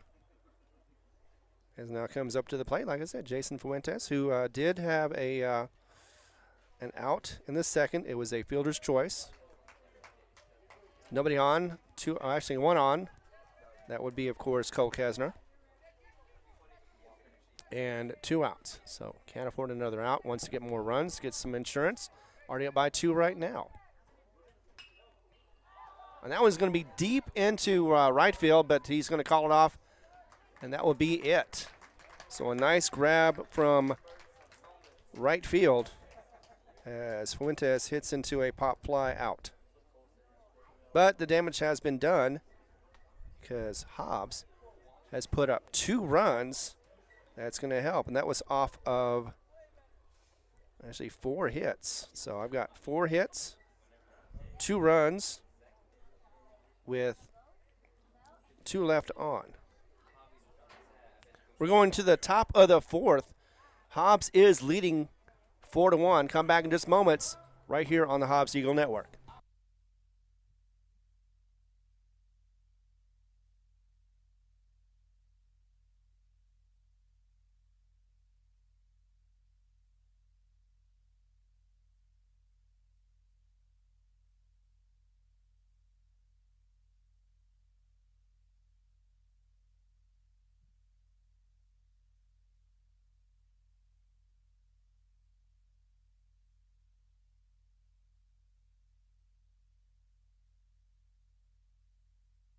Welcome back as Hobbs is dominating so far. They've had 2 in the second, 2 in the third, and they are leading 4-1.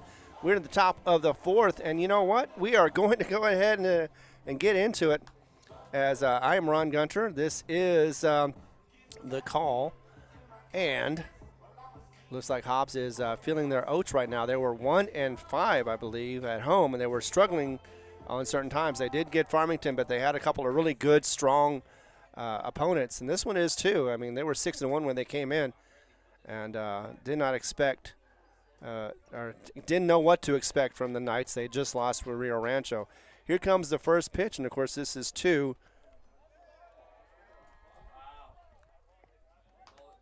Well, I got a different number on here, so check out that in a moment. But that is a strike call. Good for him. As that is Matt Hall. All right, so he has been here before. All right, so I've got that one hit deep, though, but not deep enough, as that is an out number 1. Already 1 up, 1 down. Nope, yes it wasn't. I thought it caught it, but I guess he didn't. So that's what I take. That's what I get for guessing. So he gets on first. That's a nice single. And Matt Hall is on there. Gavin Ruiz is up next with no outs. And that's going to go to left field. Going to be a dribbler right in front of him and able to get to third to stop the advancement of the runner of second. So 2 on, no outs, both of them singles. As looks like the bats are coming alive for Knights, and they need it because they're down by 3 right now in the top of the 4th. Hobbs needs to slow down this run. They don't. I mean, the Knights don't even have any outs yet, so it looks like it's going to be an interesting position for Josiah Martinez. As he delivers this one really quickly. Looked like it was a bunt attempt, but did not do it. Pulled back. I didn't see what the call was on that one, but Should have been probably a strike. But nope, called ball. He did bring it back in time. And of course, that was Nathan Leva. As Nathan goes back into it. Nathan actually struck out in the second inning, so looking for that same result as he goes again. That was called a strike. So the count is now 1-1. So he is trying to get advance the runners, obviously, maybe even get on himself, doing a bunt. Will he bunt again? Well, we'll see. Yes, he will. He'll try it. Did not. And that was not called a strike, to the chagrin of everybody here, all the fans of the Hobbs Eagles anyway.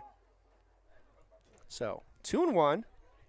Still safe enough to be able to bunt if he wants. Looks like he is going to take a moment. First and second are occupied by the Knights as they get this fourth inning started. Have not had an out yet. Delgado is next up to bat for the Knights. Here comes the pitch. Once again, this time around, he was looking for a bunt, but it was inside, and that is going to be called a ball. So 3-1 is the count right now. Could be one more bunt attempt, or it could just be walked. I mean, it's the same result without the sacrifice. As we get into it, here's the delivery, and that is going to be hit, and it's going to be out at third. He did tag the bag, so even though it is a fielder's choice, Levy is at first. We've got Gavin at second, Gavin Ruiz, and a big out for Matt Hall. So far 3 singles, but only 2 on right now for the Knights. 1 out in the top of the fourth. And Hobbs leads with their 3 runs, 2 in the second, 2 in the third, while the Knights only were able to manage to get 1 run. And Delgado is up next to bat. Last time around, he ended up with an infield out. It was caught at shortstop, not a shortstop, second base for that out. Actually, the third out that ended the second inning. He could hit into a double play. That would end the inning. That would also stop the bleeding. So here we go. Looking back at the runners. Going to swing and definitely out of play. Almost overhead behind us. And that is going to be called strike.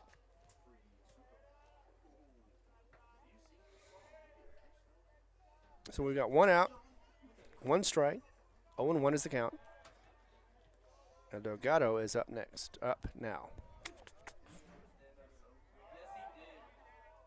All right, that was trapped, so luckily it did not get into a wild pitch. That could have been easily an advancement on first and second, going to second and third respectively. That did not happen, so the count is now 1-1.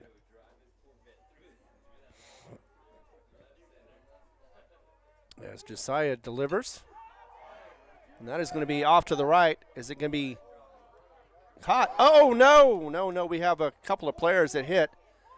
That is not good. Nobody was calling it off.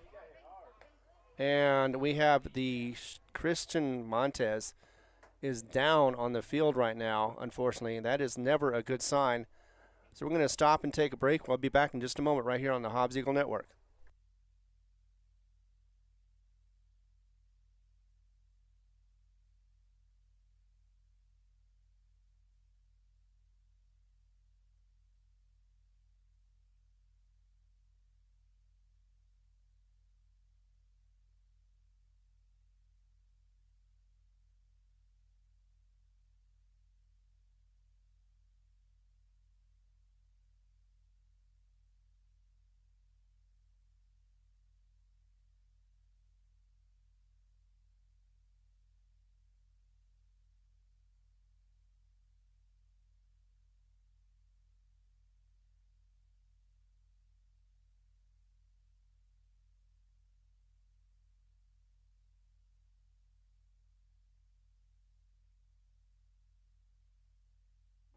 Back live here at Veterans Memorial Complex. Unfortunately, we had an incident where Parrish and Montez ran into each other trying to get the ball in the right field. Looks like Montez is able to get up.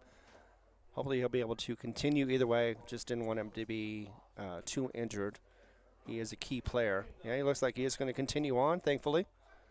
After a moment of being down, he was motionless for a moment. Didn't look good, but again, he is back on. Coach is making sure that he is okay, Coach Boyle. And it looks like everything is going to be good.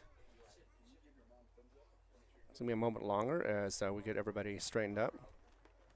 Yeah, it looks like it is back to normal, thankfully. But the bases are loaded. One out. And up next is going to be Araris. He had a home run the last time, so not a good situation for Hobbs as the bases are loaded. You do not want, first time around it was a solo home run, so it didn't do any damage really. This time around he's got bases loaded, so if he hits another home run, it could be 4 runs. And Hobbs does not want to do that. So you probably will see him, though, pitch to him. You never want to give any runs away no matter what. Definitely don't want to walk him unless you have to. So we shall see. Once again, back to action again after that scare in right field between Parrish and Montez. Both really good players. Montez with a couple of runs in the last game, and Parrish pitched the last game and hit the home run this game. We'll be up to bat pretty soon, as that first one clearly is a ball call.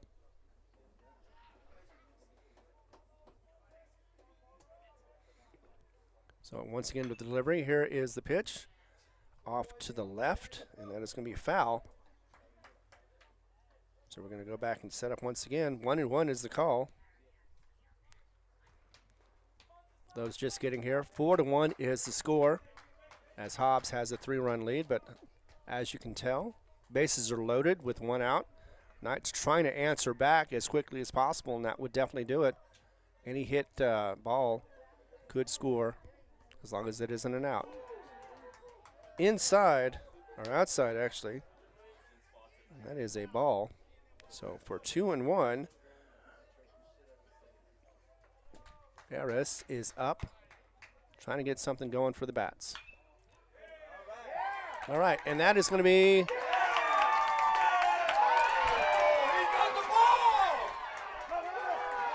well, there's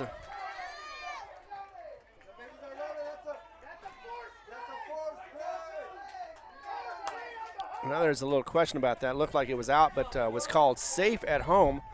Was able to get the third out, or second out, at third base, which would have been, I believe, Gavin Ruiz. But unfortunately, because of that, there was a so 1 out, but also 1 run scores in on a fielder's choice. That does make Eris at first. Delgado will be at second, and that would have been Levy that was out at third. But it did score Ruiz, so just making sure. As next up is going to be Leo Hernandez, who already has a ball. And this one is going to be hit to the left and foul. That would look like it was going to go long, and maybe the wind pushed it out. Who knows? Either way, it did not keep in the park. So 1-1 is the call for Leo Hernandez, who flew out to right field the last time he was up. As we have 2 on first and second, and that was hit right to shortstop. He's going to throw it to second. Fielder's choice, and that is an out, number 3. And that will get us out of the inning. However, it doesn't. It does stop the bleeding, but it did happen to be that the Knights score a run. Controversial as it was, they thought it was going to be a force out, but instead because of the runner being out at third. I think that stopped the force out. He thought he tagged the base, but he needed to tag the runner. So either way. So not a great call, but in the end, Hobbs is able to get out of it with just one run. And it looks like it was off of 2 hits. There was 2 left on base and no errors. We are going to the bottom of the 4th. Still, the lead is in Hobbs' favor. 4-2, doubled up on the Knights. And we'll be back in just a moment right here on the Hobbs Eagle Network.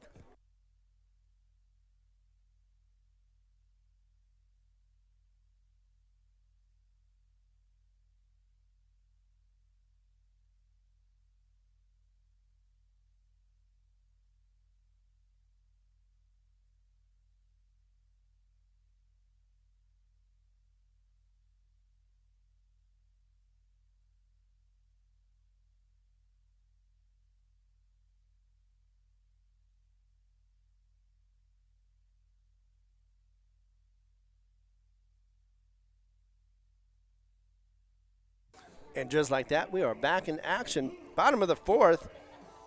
And it is Hobbs with a 2-run lead. They've had 2 in the 2nd, 2 in the 3rd.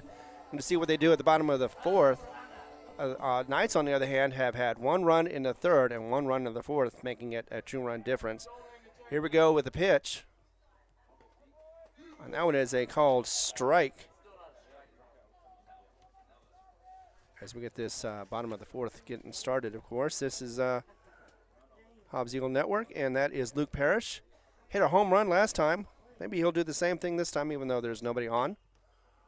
Will be a solo home run. That is going to be tried, but nope. It's on the other side of the wall, so no chance to get it. However, did try. But now with that foul, count is already 0-2 against Luke Parrish.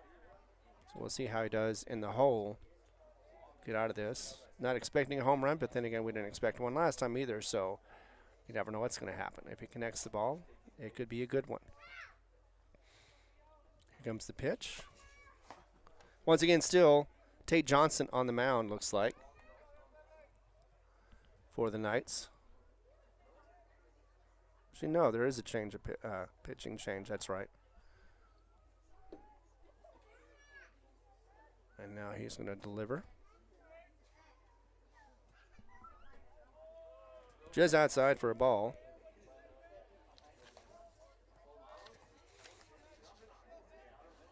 Let's see if I can find out who the pitcher is.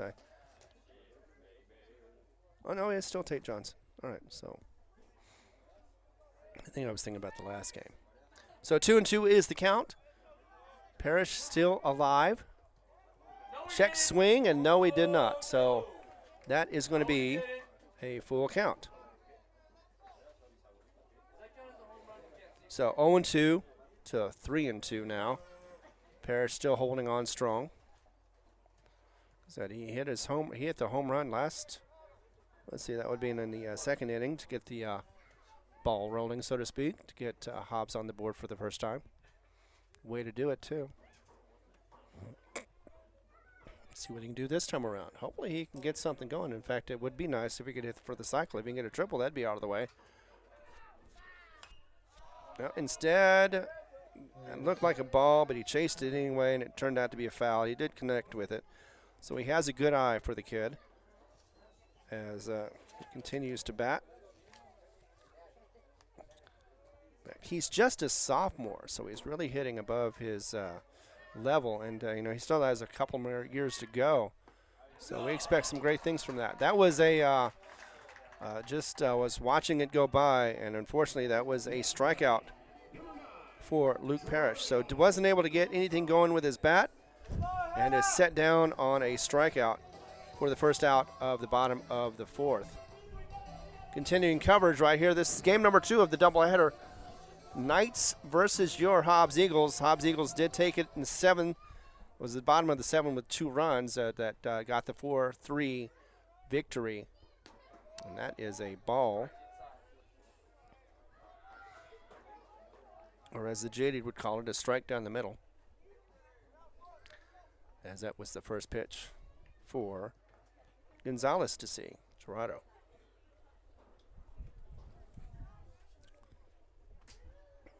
Still not sure if the wind is affecting the ball any and all, but especially since it's cold, kind of drags it down a little bit. Expected to see a warm day today, but was not in the cards.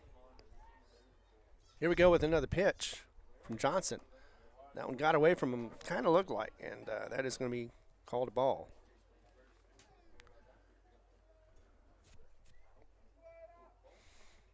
Should be 2-0 on the count. Another one, too.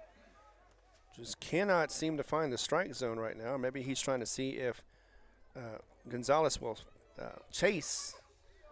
He did have an infield out first time around. Here we go with another delivery. That is a strike down the middle. So pulled that one out, pulled that rabbit out of his hat. And now the count is 3-1 as the wind is picking up a little bit. See what we've got here. 4-2 is the score. And that is, unfortunately, he thought it was going to be a walk, but instead, just asked. No, wait.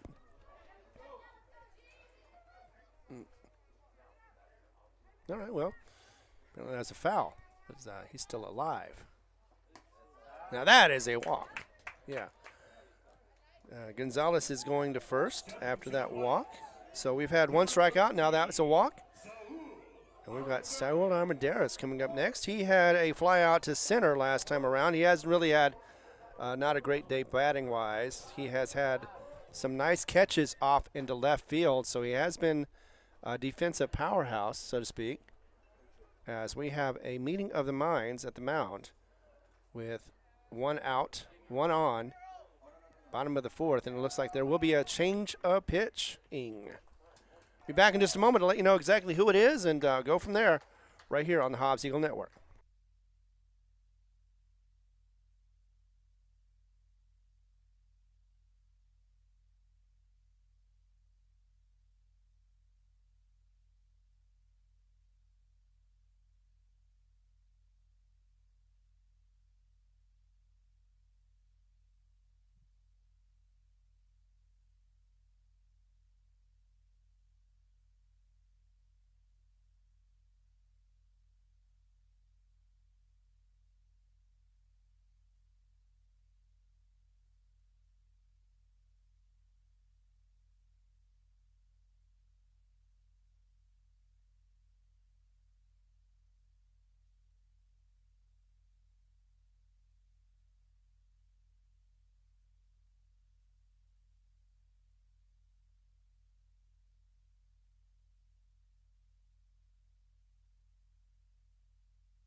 All right, we are back. We have Roy Ponce going to be changing or moving to pitcher as he's relief pitching for Tate Johnson.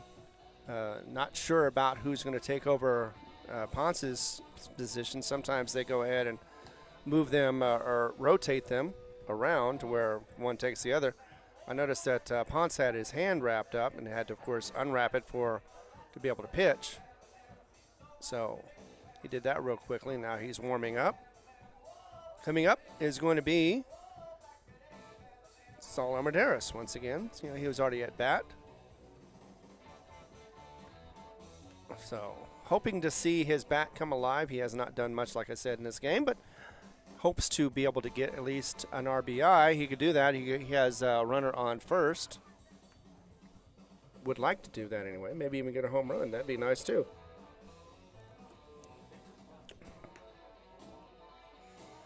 As we're looking at watching the warm-ups, one more to go for Ponce.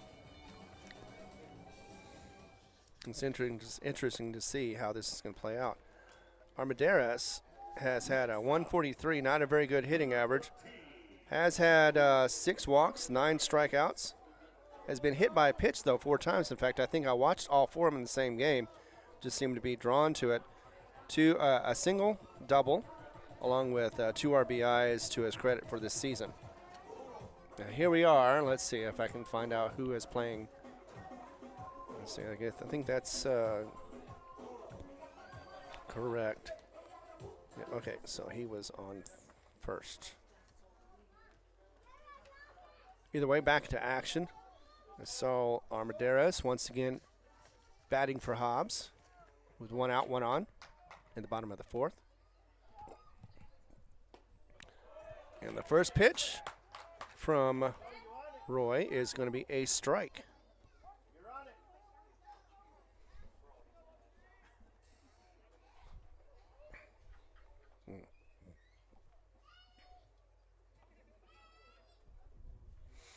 So already with the second pitch.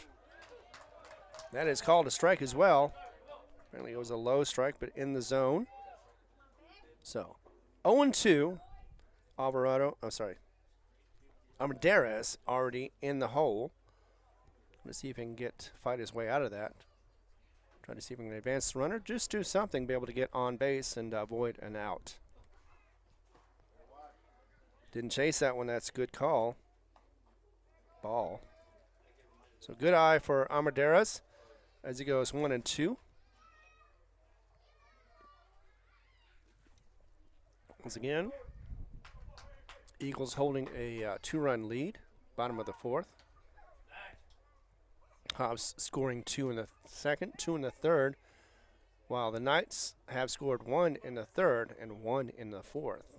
Hobbs trying to get 2 more in this inning, maybe even more, who knows. But start off small, go big, as that is a second pickoff or try attempt at first base. Did not bite. And that, of course, is Gonzalez, Gerardo Gonzalez, who got on base by a walk. One of the reasons probably why they changed batters, or pitchers. Speaking of batting, that found the gap in the middle, and he is not going to advance, but he did get his first single, at least of this game anyway. And that means Camacho is up, coming up top of the order. Also means that Armendariz is at first, and Gonzalez is at second. So just like that, 2 on for the Eagles. And Camacho, who was a big help in the last game, drove in 2 runs off a single that won the game. See what he can do this time around with 2 on and 1 out. So had a single. Actually, he's had 2 singles. He did score in the last inning, so that helped his numbers as well. Low. Looked like they were going to try to pick somebody off, but that was not thrown right. And so we are called a ball. 1-0 as Camacho looking to see if he can do some more damage with his bat. Camacho playing center field, by the way. As the runners get ready.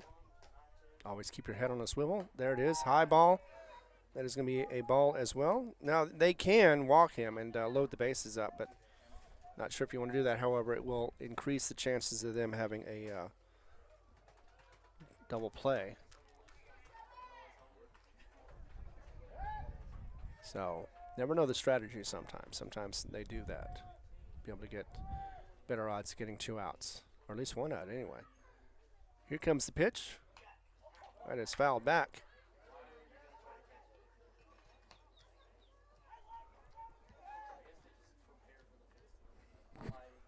Now it's 2-1, the count. All these brave souls that are here huddled a little bit. It's kind of cold outside because of the wind. Wind is not helping, but fans are definitely here trying to keep the spirits high and the Hobbs Eagles flying just as high. All of a sudden now we've got a 3-1 count against Camacho. Again, he could walk him, would not score a run, but I'm sure they do not want to load the bases up either, especially with Montez coming up next. Looked like he got hurt, but he was able to shake it off. Strike call, but a stolen base that will move Gonzalez to third, so he's in scoring position now after that stolen base. But a strike puts it at full count of 3-2. So Runner on first, runner on third. Camacho at bat. All kinds of scenarios could be happening right now. But let's see what happens with this pitch. Can score a run if he hits anything out. As long as, actually, even if it's caught, it can be an RBI. So let's see what happens here. Maybe he'll get an RBI. Oh, nope, foul ball. Not quite getting the timing right on that one. But at least it was not a strikeout. So, gotta adjust his swing a little bit. Hit the ball just right. Like I said, he can get an RBI for his efforts. If he gets a double, he could get 2 RBIs as the runner is checked. So that just usually means that he's not quite sure exactly what he wants to pitch. This is a relief pitcher, by the way, Roy Ponce, that came in this inning.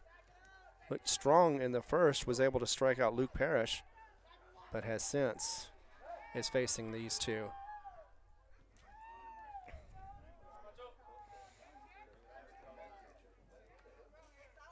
Yep. Not sure exactly why he was pointing at the catcher, but there you go. So once again, 4-2 is the score, bottom of the fourth.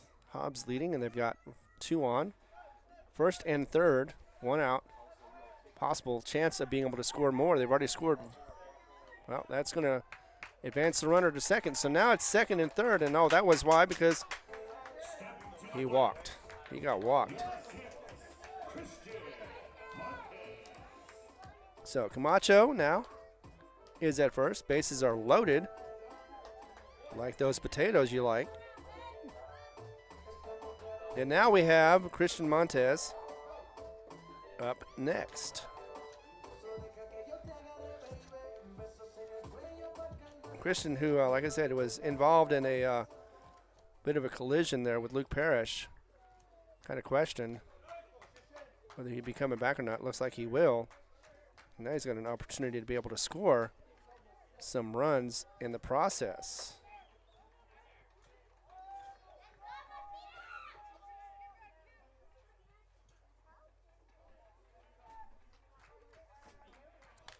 And this is going to be a moment. Very important. Swing and a miss, and not going to advance the runners. Looked like it was a wild pitch, but no. Did not escape. It was a foul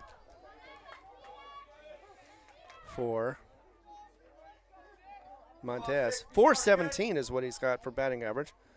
Has dipped a little bit in this since this game has, or since the last games. 1-1 is the count. Long wait once again, trying to make sure he gets the right call. He does have 3 on with 1 out. I was very inside. I almost hit Christian. Did get out of the way, though. So that is going to be a 1-1. Everybody's on their feet now as this moment is getting very intense. Could be possibility of at least 2 runs, maybe even 4, depending on how he hits it. But definitely want to get something in play.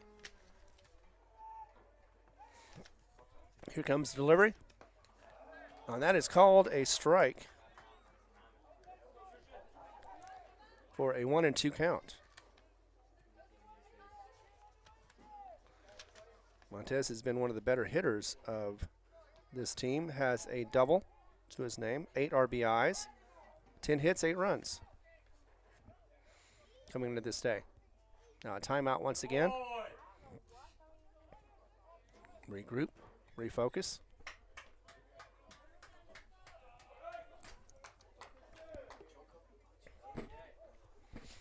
A dribbler could possibly score in at least 1 run and still load the bases.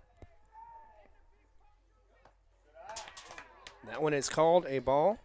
Could afford it. Once again, it's one of those situations. We see that.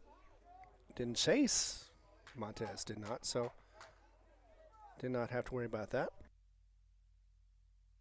As we are at 2-2 right now. Bottom of the fourth.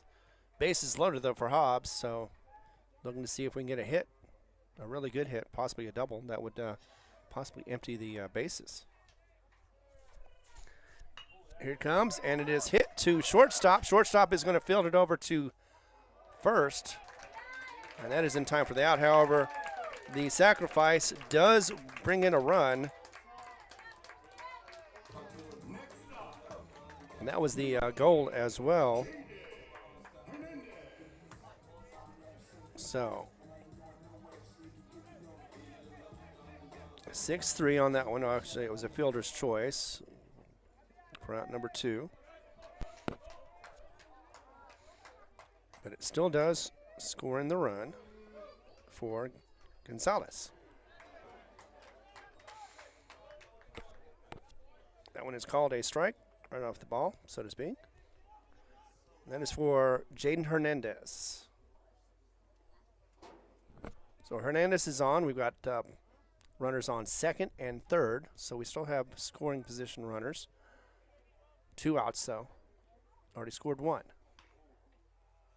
That one is swung on and fouled. So Hernandez is in the hole, 0-2. But as I've said before, Hobbs has had some luck with 2 outs, being able to get a couple of runs to come in. Maybe get a couple more would be nice, especially since he has had actually he hasn't been on base today. Just outside for a ball. And if a wild pitch happens, there most likely will be a runner scoring from third, as that would be,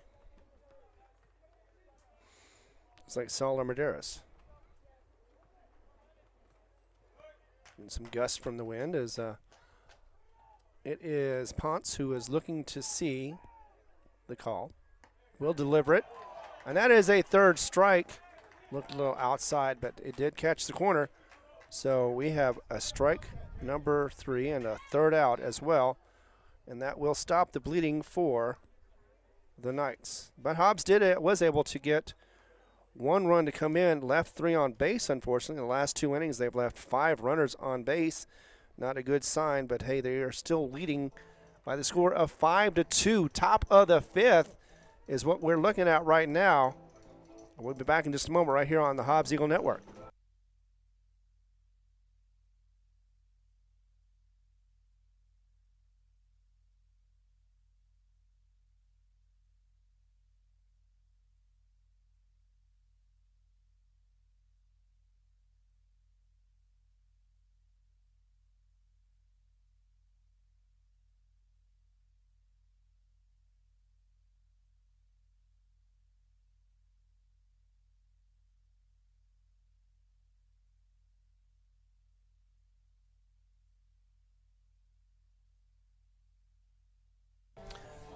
Coming back right here at Veterans Memorial Complex. This is Ron, and I'm glad you're here with us as we're continuing coverage of the doubleheader for Hobbs Eagles versus the Oregon Mountain Knights. Hobbs was able to get the first victory after a 7th inning rally.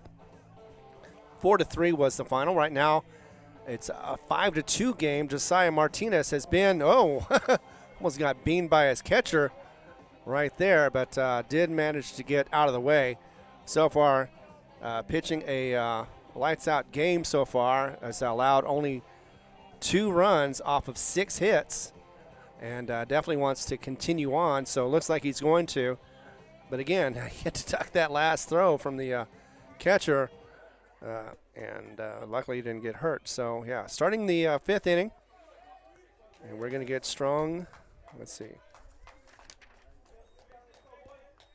Looks like that is Jacob Aguirre. That is going to be a ball call. So his first pitch in this inning will be a ball. We've already had a substitution for the Knights for a pitcher. So let's see what happens with the second delivery. That was offered and swung on and missed. Jacob Aguirre misses that one, all of it, for strike 1. 1-1 is the count. It is after 5 o'clock. Normally, see, it wasn't that long ago that it was dark outside about 5, but now it's because of the daylight savings time. I don't have to worry about that. 2-1 is the count. And delivering already. Oh, that's a nice strike call right there. As Aguirre was just watching it go by. So 2-2, did not expect that. That'd be a chaser and did not. So still have a moment or two to get that chaser possibly. No, instead, check swing. Nope, he did not follow through, so he did not break the plane. And that means another ball call, so 3-2.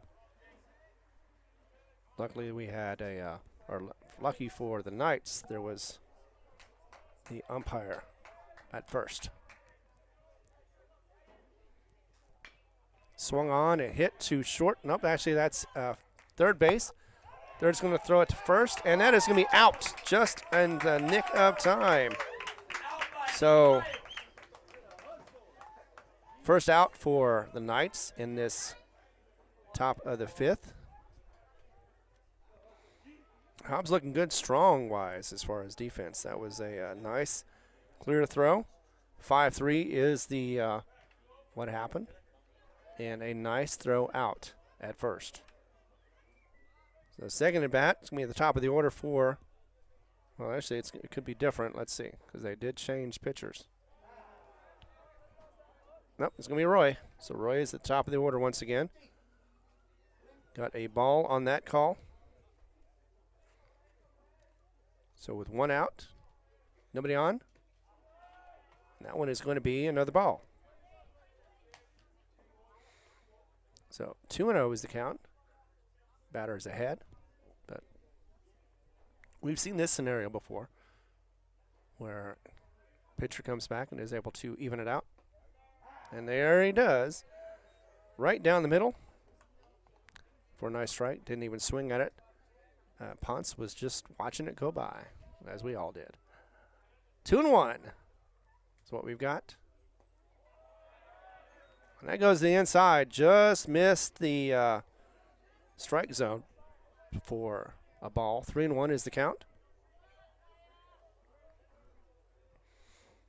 As Hobbs has a comfortable 3-run lead, but not as comfortable as some would think, as that one is a walk.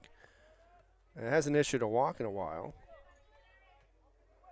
In fact, I think that was his first one.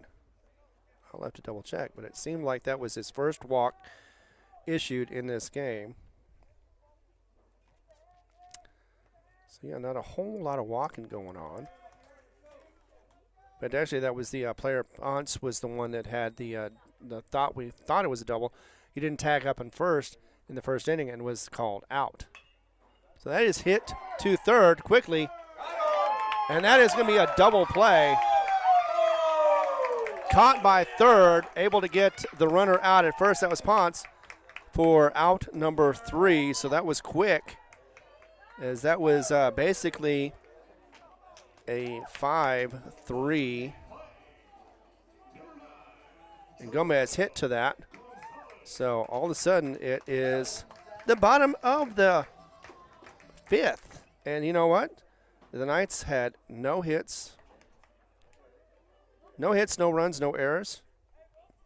And no one left on base. Going to the bottom of the 5th, Hobbs has a 3-run lead. 5-2 is the score. We'll be back in just a moment right here on the Hobbs Eagle Network.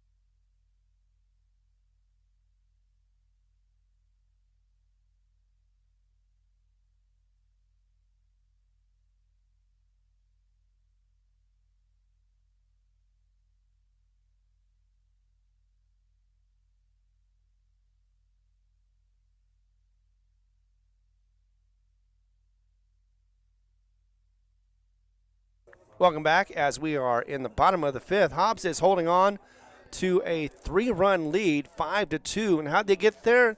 Well, they got 2 in the second. They got 2 runs in the third and 1 in the fourth. And now we are at the fifth inning, bottom of the fifth. Meanwhile, it was 1 in the third for the Knights, 1 in the fourth, and they were held scoreless in the other innings, giving them their 2. So they had a couple of moments where both sides could have scored extra, but unfortunately, or fortunately, whichever one you will look at it, they did not. So Hobbs was left 5 on base in the last 2 innings. Hopefully they won't do that again. As they come up now to bat, it is going to be Alvarado, who has had a fielder's choice, was out from an infield and struck out last time around, hoping to do better. Actually, no, I'm sorry, I'm looking at the wrong one. All right, let's try again. So he struck out in the first and had an RBI single in the third. So hasn't scored yet. But he does have, that was a strike. That was a strike. Swing and a miss. Has a lot of power, but did not hit anything. And already he's down on the count 0-2. Thank you very much for being here. I appreciate it. As we are in the bottom of the fifth. Have at least 2 more innings to go. If Hobbs can hold on, then they will only be batting for 2 more times. But we will talk about that later. Outside, did not chase, and that is a ball. So once again, playing around a little bit, seeing if he can force the issue and get a strike call. Alvarado just a little bit better than that, though, as we have a 1-2 count. Low, down low, nearly a golf swing could have been, but that was 2-2. As Hobbs continues to stay alive at the bat.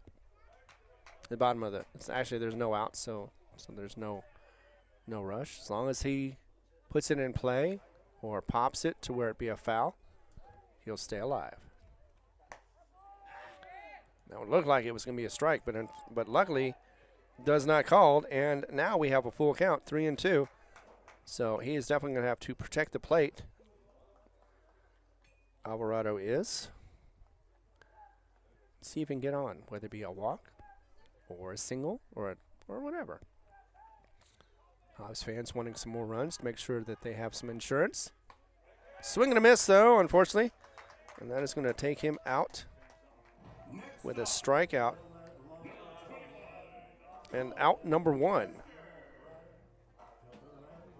Actually, a second strikeout for Roy Ponce.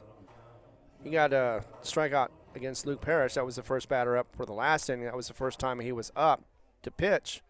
So far, first batters he's thrown out. So this time around, it is Cole Kesner. Kesner tried to check swing that one, but may have been a strike anyway. Either way, called a strike. Kesner, who did not bat in the last game, had a single, actually had 2 singles and an RBI to boot in the 4th inning,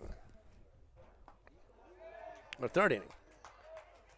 And already the relief pitcher is helping his cause with 0-2 as the count.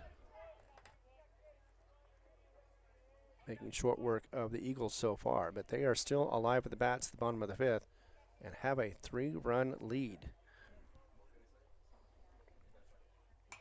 That one was off a little bit, looked like a slider possibly, but yeah, it didn't look like it was going to be a ball. Instead, it is connected for a foul, so it does not change anything. 0-2 is the count. I wouldn't be surprised if he tries that again. Kesner just needs to be patient, wait for that right pitch, and be able to connect. There it is. Another ball. That time Kesner did not swing. So good eye for Kesner. As it is 1-2 on the count.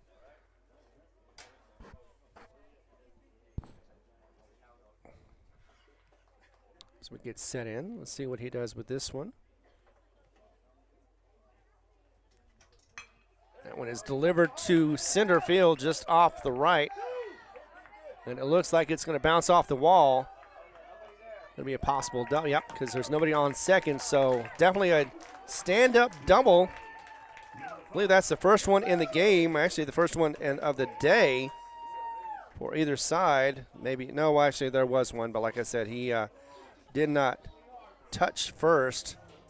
So that didn't count. So Cole Kesner has a double along with 2 singles and an RBI to help his cause and to help the Hobbs Eagles as they continue on. So he is at scoring position at second. And that, of course, puts up Jason Fuentes, who had a fielder's choice and a fly out to right field earlier. And that is a called strike. So Fuentes watched that one go by.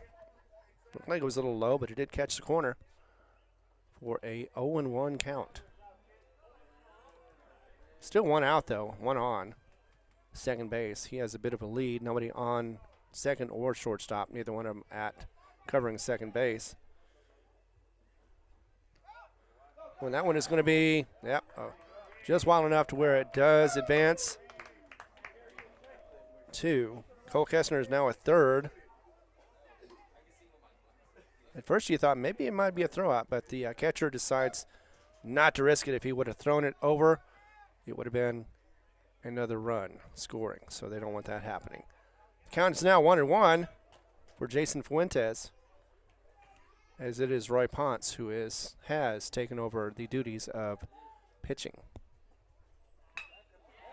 Hit up hard, strong, up the middle, found the gap and found it to the center fielder, but not before being able to get to first. That is a nice single for Fuentes and an RBI as well, so an RBI single as it did score Cole Kesner. So going to advance and do another score. And that is 4 innings in a row that Hobbs has had a score come in. So a good trend for them while they've held the Knights to just 2 innings with a run each. Speaking of another one that is good, home run hitter Luke Parrish up now. He was struck out the last inning, but he's going to try to make that up again with 1 on and 1 out. Strike call on that one, so 0-1 is the count for Luke as we look to see what he does next. I know it's a bad one.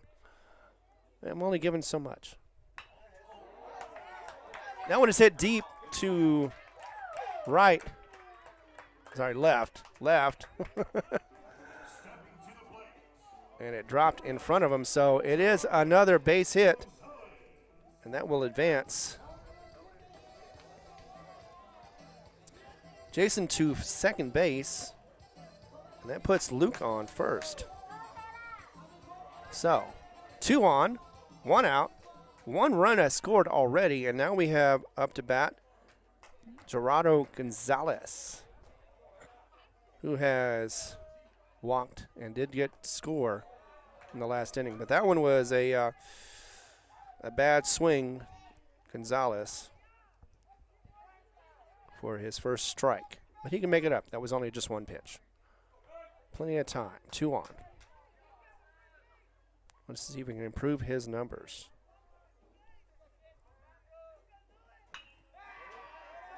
And now it's going to go to center field. It was caught by the center fielder. So that is out number 2. But we're at the bottom of the order now. Saul Armendariz is coming up right now. Had a single but wasn't able to score in the last inning. Also flew out in the second to center field, just like we saw just a moment. Just a moment ago. So he's hoping to see if he can increase his numbers, get some more runs in. 6-2 is the score right now. Hobbs with a 4-run lead in the bottom of the 5th. That one looked like it dropped right down. It was a sinker, but did not sink enough to hit the strike zone. So, ball 1. As Hobbs is continuing to see if they can get their bats going. They have been doing pretty well in this game, as well as they did the last one. They did win the last one in the 7th inning, 4-3 with 2 runs that helped them out. Actually, they had 2 outs too during that time, so it was very, we were all anxious about that. as we could say. But yeah, ended up Hobbs pulled it out. So far they're doing a pretty good job of keeping the lead. 11 hits, 6 runs. Let's see if they can do more damage. That one's going to hit, and it's going to go right up the gap to left field. It could possibly score a run, as it looks like it's a slide for, that was Fuentes. So Fuentes scores from second for another run. Of course, that will also give Saul Armendariz an RBI as well as a single. So they are doing some small ball on this one, but they are definitely making their bats count. Luke Parrish is at second. Got Saul Armendariz at first. We have 2 outs. Once again, they are scoring well with 2 outs. Hobbs is. Coming up next, top of the order is Juan Camacho. Juan Camacho makes a quick delivery. It's going to be shallow outfield, but it is caught for the 3rd out. So Camacho does fly out to left. But Hobbs, on the other hand, they do some damage with the bats as well, as they get 2 runs. They did leave 2 on, so that's an unfortunate trend, but no errors. It looks like they did that off of 5 hits. So, yeah, good job getting those bats going and getting it to a 7-2 lead with that 2-run 5th inning.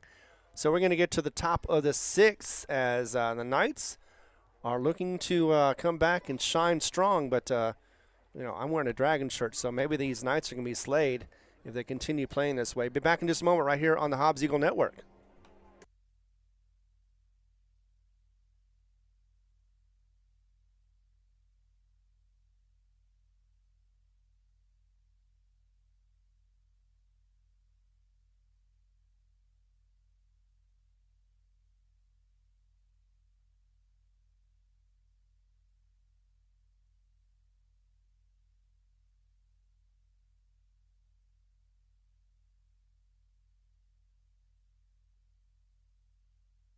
All right, we're back, and just in time because it looks like there's no change in pitcher, so we still have Josiah Martinez. He is going strong.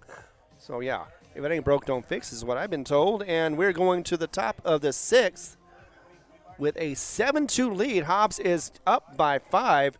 They've done that with 2 in the 2nd, 2 in the 3rd, 1 in the 4th, and 2 in the 5th, and held the Knights to just 2 runs, 1 in each inning. Here we go with another great pitch. Just a little low for a ball call. So here it is. Looks like that is Matt Hall. Should be anyway. Who is at bat?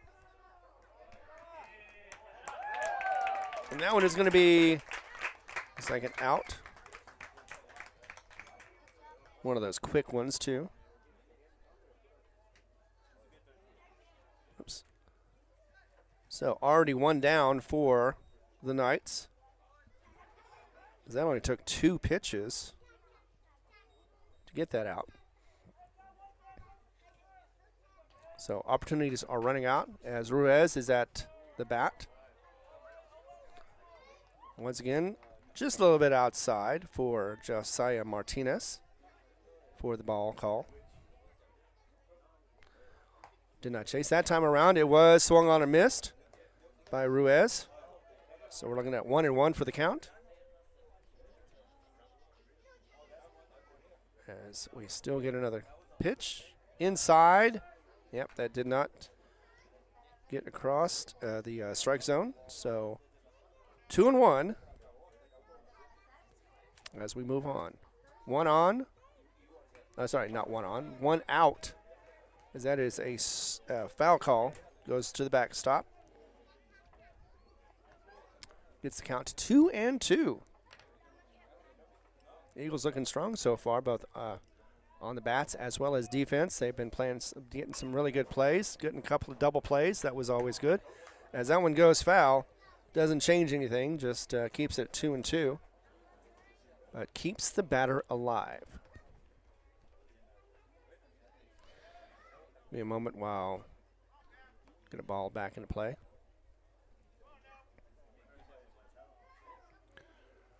Doing his Richard Nixon impersonation. That is the umpire doing 2-2. Now we go to full count, 3-2. With nobody on, he could potentially walk it, but you'd rather want to go ahead and get the out. And that one is going to go ahead and foul behind us. Actually, it went just on the other side of the bleachers to the right of us. Did not hit anybody, thankfully. A possible souvenir. It did bounce once it hit the ground. Here we go again. And this time, it's going to be... Oh, and look at that catch from the catcher. Can't tell if it was going to be foul or fair, but either way, was able to get it, corralled it for that out. Out number 2. I thought he lost it for a second. One of the good things about having cloud coverage is the fact that it wasn't, you don't have to worry about the sun being in your eyes because it's not available. And that's one of those rare times when the catcher is able to get that out.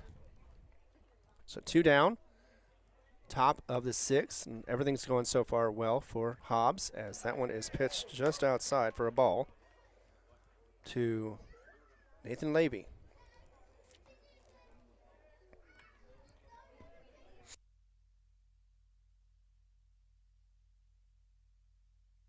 And that one is hit deep. Looks like it's going to go to center field. Just gets past. And that is going to be thrown back for a slide-in double. So when it looked like possibly the bats were cold for the Knights, comes back with a double to just barely miss the center fielder. Of course, that is Camacho. Camacho was the hero in the last game. Almost got that out, like I said. Just was able to track it down, though, and kept it to a double. Could have been a triple or more, possibly an inside the park home run. You haven't seen one of those in a while. There's a reason why. But with 2 outs, Hobbs still looking good with a 5-run lead. And that one is going to advance the runner to third with a wild pitch. But that's all right. Anything in play probably would have been a possible run in. So it doesn't matter if he's on second or third. It just advances it to a shorter run. So Delgado at the plate, batting against Josiah Martinez, who's been in the whole game. That is a nice pitch down the pike for a strike, as they say. And we have it at 1-1. So Delgado has not been on base that time around. Going to be a one-hopper over and going to end the inning. And, of course, it did not advance the runner to score. So that was the third out. It was 4-3, second to first. And Delgado is thrown out. So Hobbs is able to get out of that without any damage done, as the Knights are able to get a double, but nothing more. 1 on, 1 hit, of course, and no errors. We go to the bottom of the 6th, and it is a 5-run lead, 7-2, as nobody scored and for the Knights. Be back in just a moment right here on the Hobbs Eagle Network.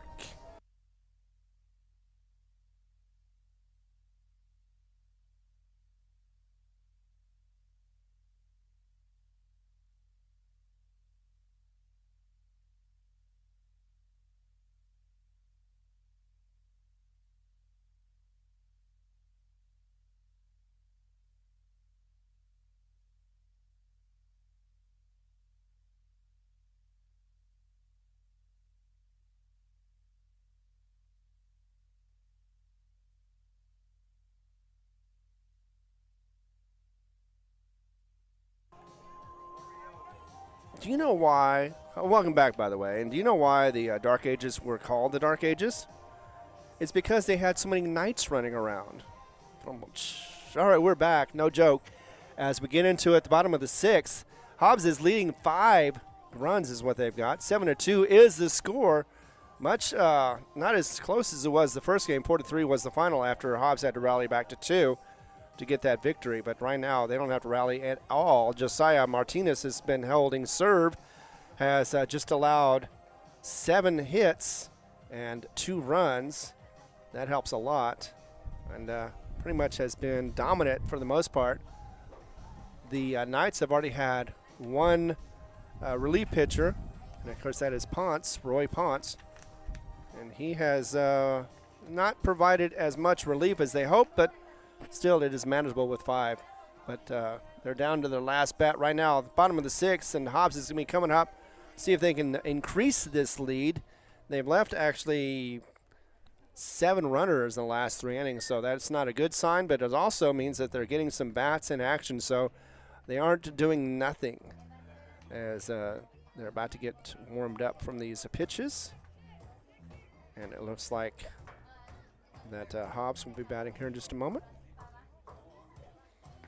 See if I can get, if anybody, well, actually, again, I can't really say that. I was going to ask if anybody knows the score of the Hobbs JV game. That'd be great, but no score as of yet. As we get back into it, it is Montez, who has flat out had a single and an RBI as well in the 4th. He was the one that scored 2 runs in the first game. Here comes the pitch. It's called a strike. Just found the corner over there.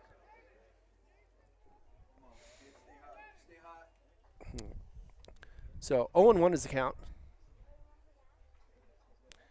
So he did go down earlier with a collision with Luke Parrish, but did not suffer, luckily, any injury. That one is well outside. Did not chase it at all. Like I said, he is not a chaser at all. He's only had 2 strikeouts in this season. So he's very disciplined, knows exactly what he does or what to do, and he's a junior. So he's got 1 more season after this. Another good eye for Montez, as that is now 2-1. He's ahead of the count, as he is the first batter at the bottom of the 6th. This could be the final batting order for Hobbs if they keep the lead anyway. One of the advantages of having home field. As we get another delivery. That was hit straight to shortstop, unfortunately, for out number 1 of the inning. So it was a nice hit, but not deep enough, just into the infield. And pretty quickly, position was right. He didn't have to move much at all to get that out. We are down to the next batter, Jaden Hernandez, who has not made it to base. In fact, the last time up, he struck out for the 3rd time for the final out of that inning. See if we can do better on this one. First one is delivered high for a ball 1.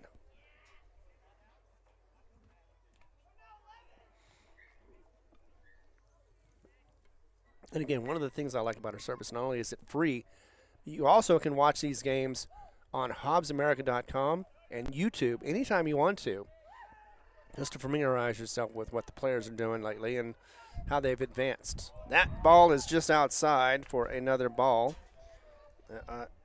And so 2-0 is the count. As it still doesn't look like it's changed so much since the beginning of the first game. The weather, that is. It's still cloudy. It's still windy. Everybody's still bundled up a little bit, trying to keep warm. It could be worse. At least there's no dirt. And that one is inside and not in the strike zone. So we're looking at 3-0 for the count.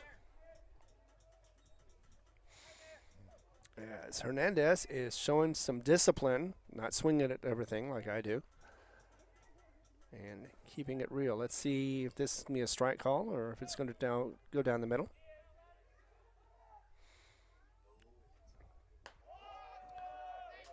Oh, wow, it is. I thought it was going to be a strike, and instead, not called that. So we've got another walk on our hands. In fact, I think that was the second one issued by, I'd have to double check, but I think that's the second one issued by, nope, 3. They've had 3, but that was his second for the relief pitcher, for Ponce. So catcher just makes sure he's on the right page with the relief pitcher as one is on, 1 out. Bottom of the 6th with a 5-run lead against this 6-2 Oregon Mountain squad that has only lost 2 so far. Just recently lost to Rio Rancho right before they got here. And Rio Rancho, once again, like I said, beat Cleveland 5-4. So they're playing well. Cleveland was playing pretty good too. Cleveland has come in. They won against Hobbs. They lost against Hobbs at their own stadium in their own tournament. And that was the only game they lost during that time. So they were 2-1 in their tournament. Here comes the pitch. And that is down the middle for a strike. And we've got a strike 1 for Alvarado. Struck out twice already and had a single with RBI single earlier in this game in the 3rd. With 1 on, here comes the pitch. And that is going to go to left, and it's going to be caught near the wall. Now the runner has to go back and tag up to first. Try to get a head start, but unfortunately that didn't work out for him. So that was caught for Alvarado's another out number 2 for the inning. And that's going to bring up Cole Kesner. Kesner has had 2 singles and a double, has scored twice, so he's doing pretty well so far in this game.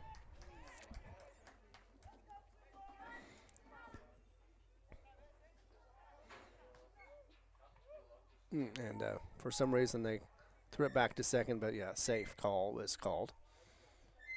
So checking out, he ran to second, but he also ran back to first, so I think what the thing was is that they thought, I don't know what they thought, because they should know the rules. Once he catches the ball, he has to tag back to first. He was well off first base. So I think he thought that he was advanced to second, and if he would have been at second, then he would have been called out because he wasn't at second. He was at first. In any case,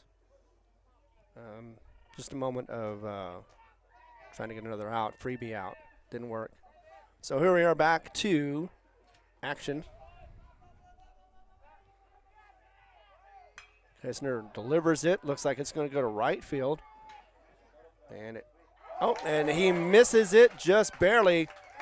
That looked like it was going to be an easy out, but lost his hat and lost the ball somewhere somehow.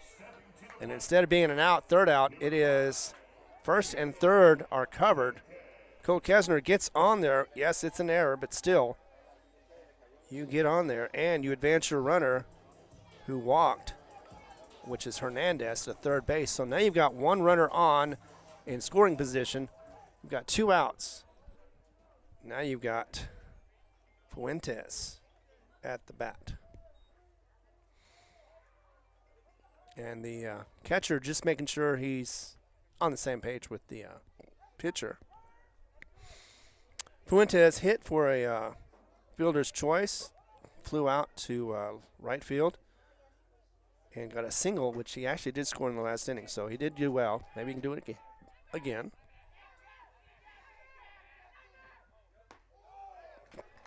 But that one was a solid strike. No argument there.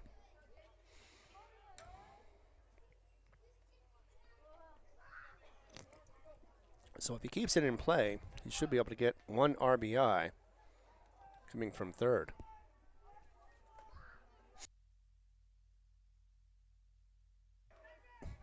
Slow delivery. That's going to be just off the mark for a ball. 1-1 is the count. at this point, Hobbs is just trying to get some more insurance runs. They got 5 already. Would like to get a few more to be able to get a definite victory. This is going to be should be their last time to bat in this game, as it is the bottom of the 6th. So Hobbs looking to see if they can advance some runners. Here we go. That was a swing and a miss, and that looked like it was a ball at best, but Fuentes thought he saw something, just could not connect, and ends up with a strike for his efforts. 1-2 is the count. 2 outs, so cannot afford to strike out because it will end the inning with 2 on. Fuentes looking, and Ponce is going to deliver. And that is going to be hit to shortstop, and he's just going to tag him out, make sure he's out at second. So once again, fielder's choice. It's the out at second. And that is going to end the inning, but once again, Hobbs did pretty well, even though they left 2 on. Had, was like no hits, no runs, no errors. We go to the top of the 7th, the final possible inning, as the Knights are trying to fight back into this when they still are down by 5, so they need 5 runs at least to be able to continue this game. We'll be back in just a moment right here on the Hobbs Eagle Network.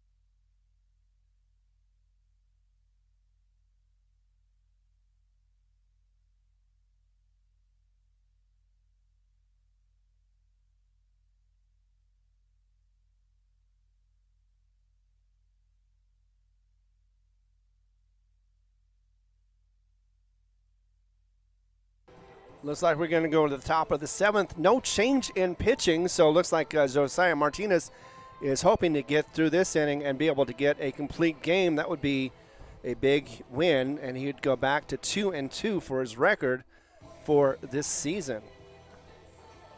So coming up is going to be Aris, who has had a home run in the 3rd, has not done much since then, had a fielder's choice out, and this is actually his next at-bat.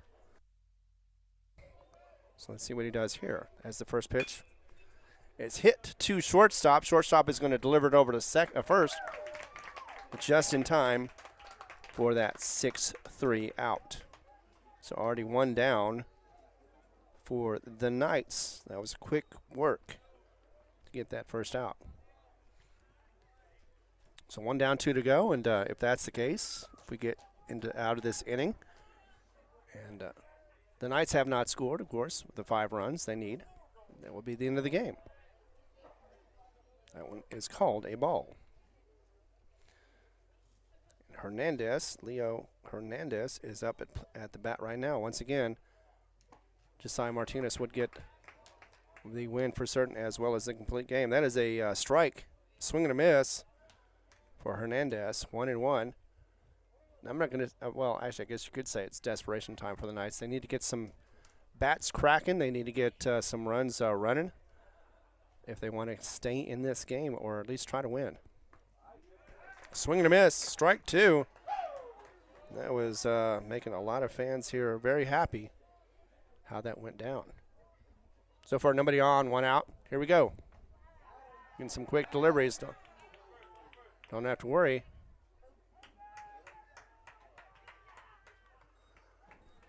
And that was an out, tag out after the 3rd strike.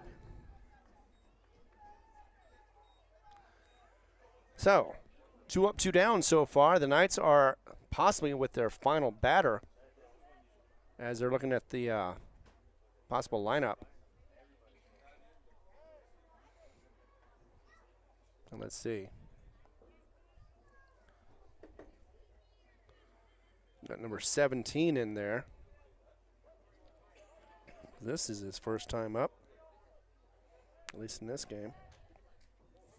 As the pitch is delivered, it is hit up the middle, bounces off the mound, but it could be an easy, 6-3.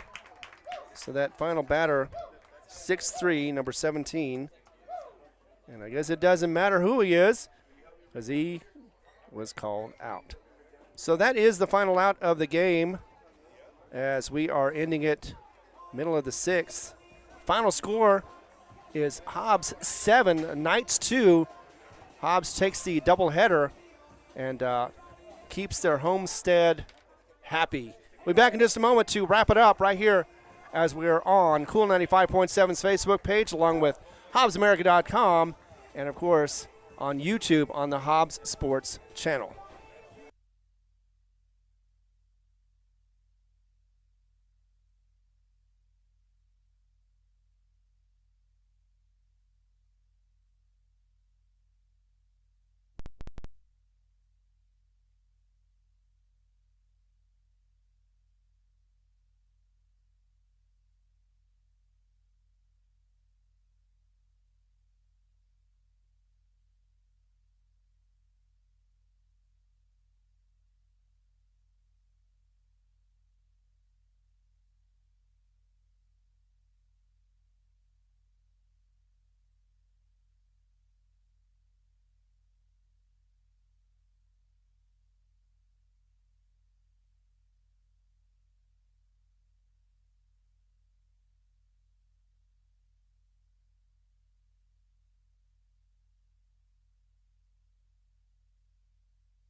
Welcome back. As the weather shows 70 degrees, it doesn't look like 70 degrees. I guess it's because of all the clouds and everything. But hey, you know what? Sometimes when you get clouds like this, it does trap in the heat. However, you cannot trap the Eagles as they win both of their games today. First one was 4-3, and that was by one. They did that in the bottom of the 7th. This time around, didn't have to worry about any heroics as they won by 5. It was 7-2.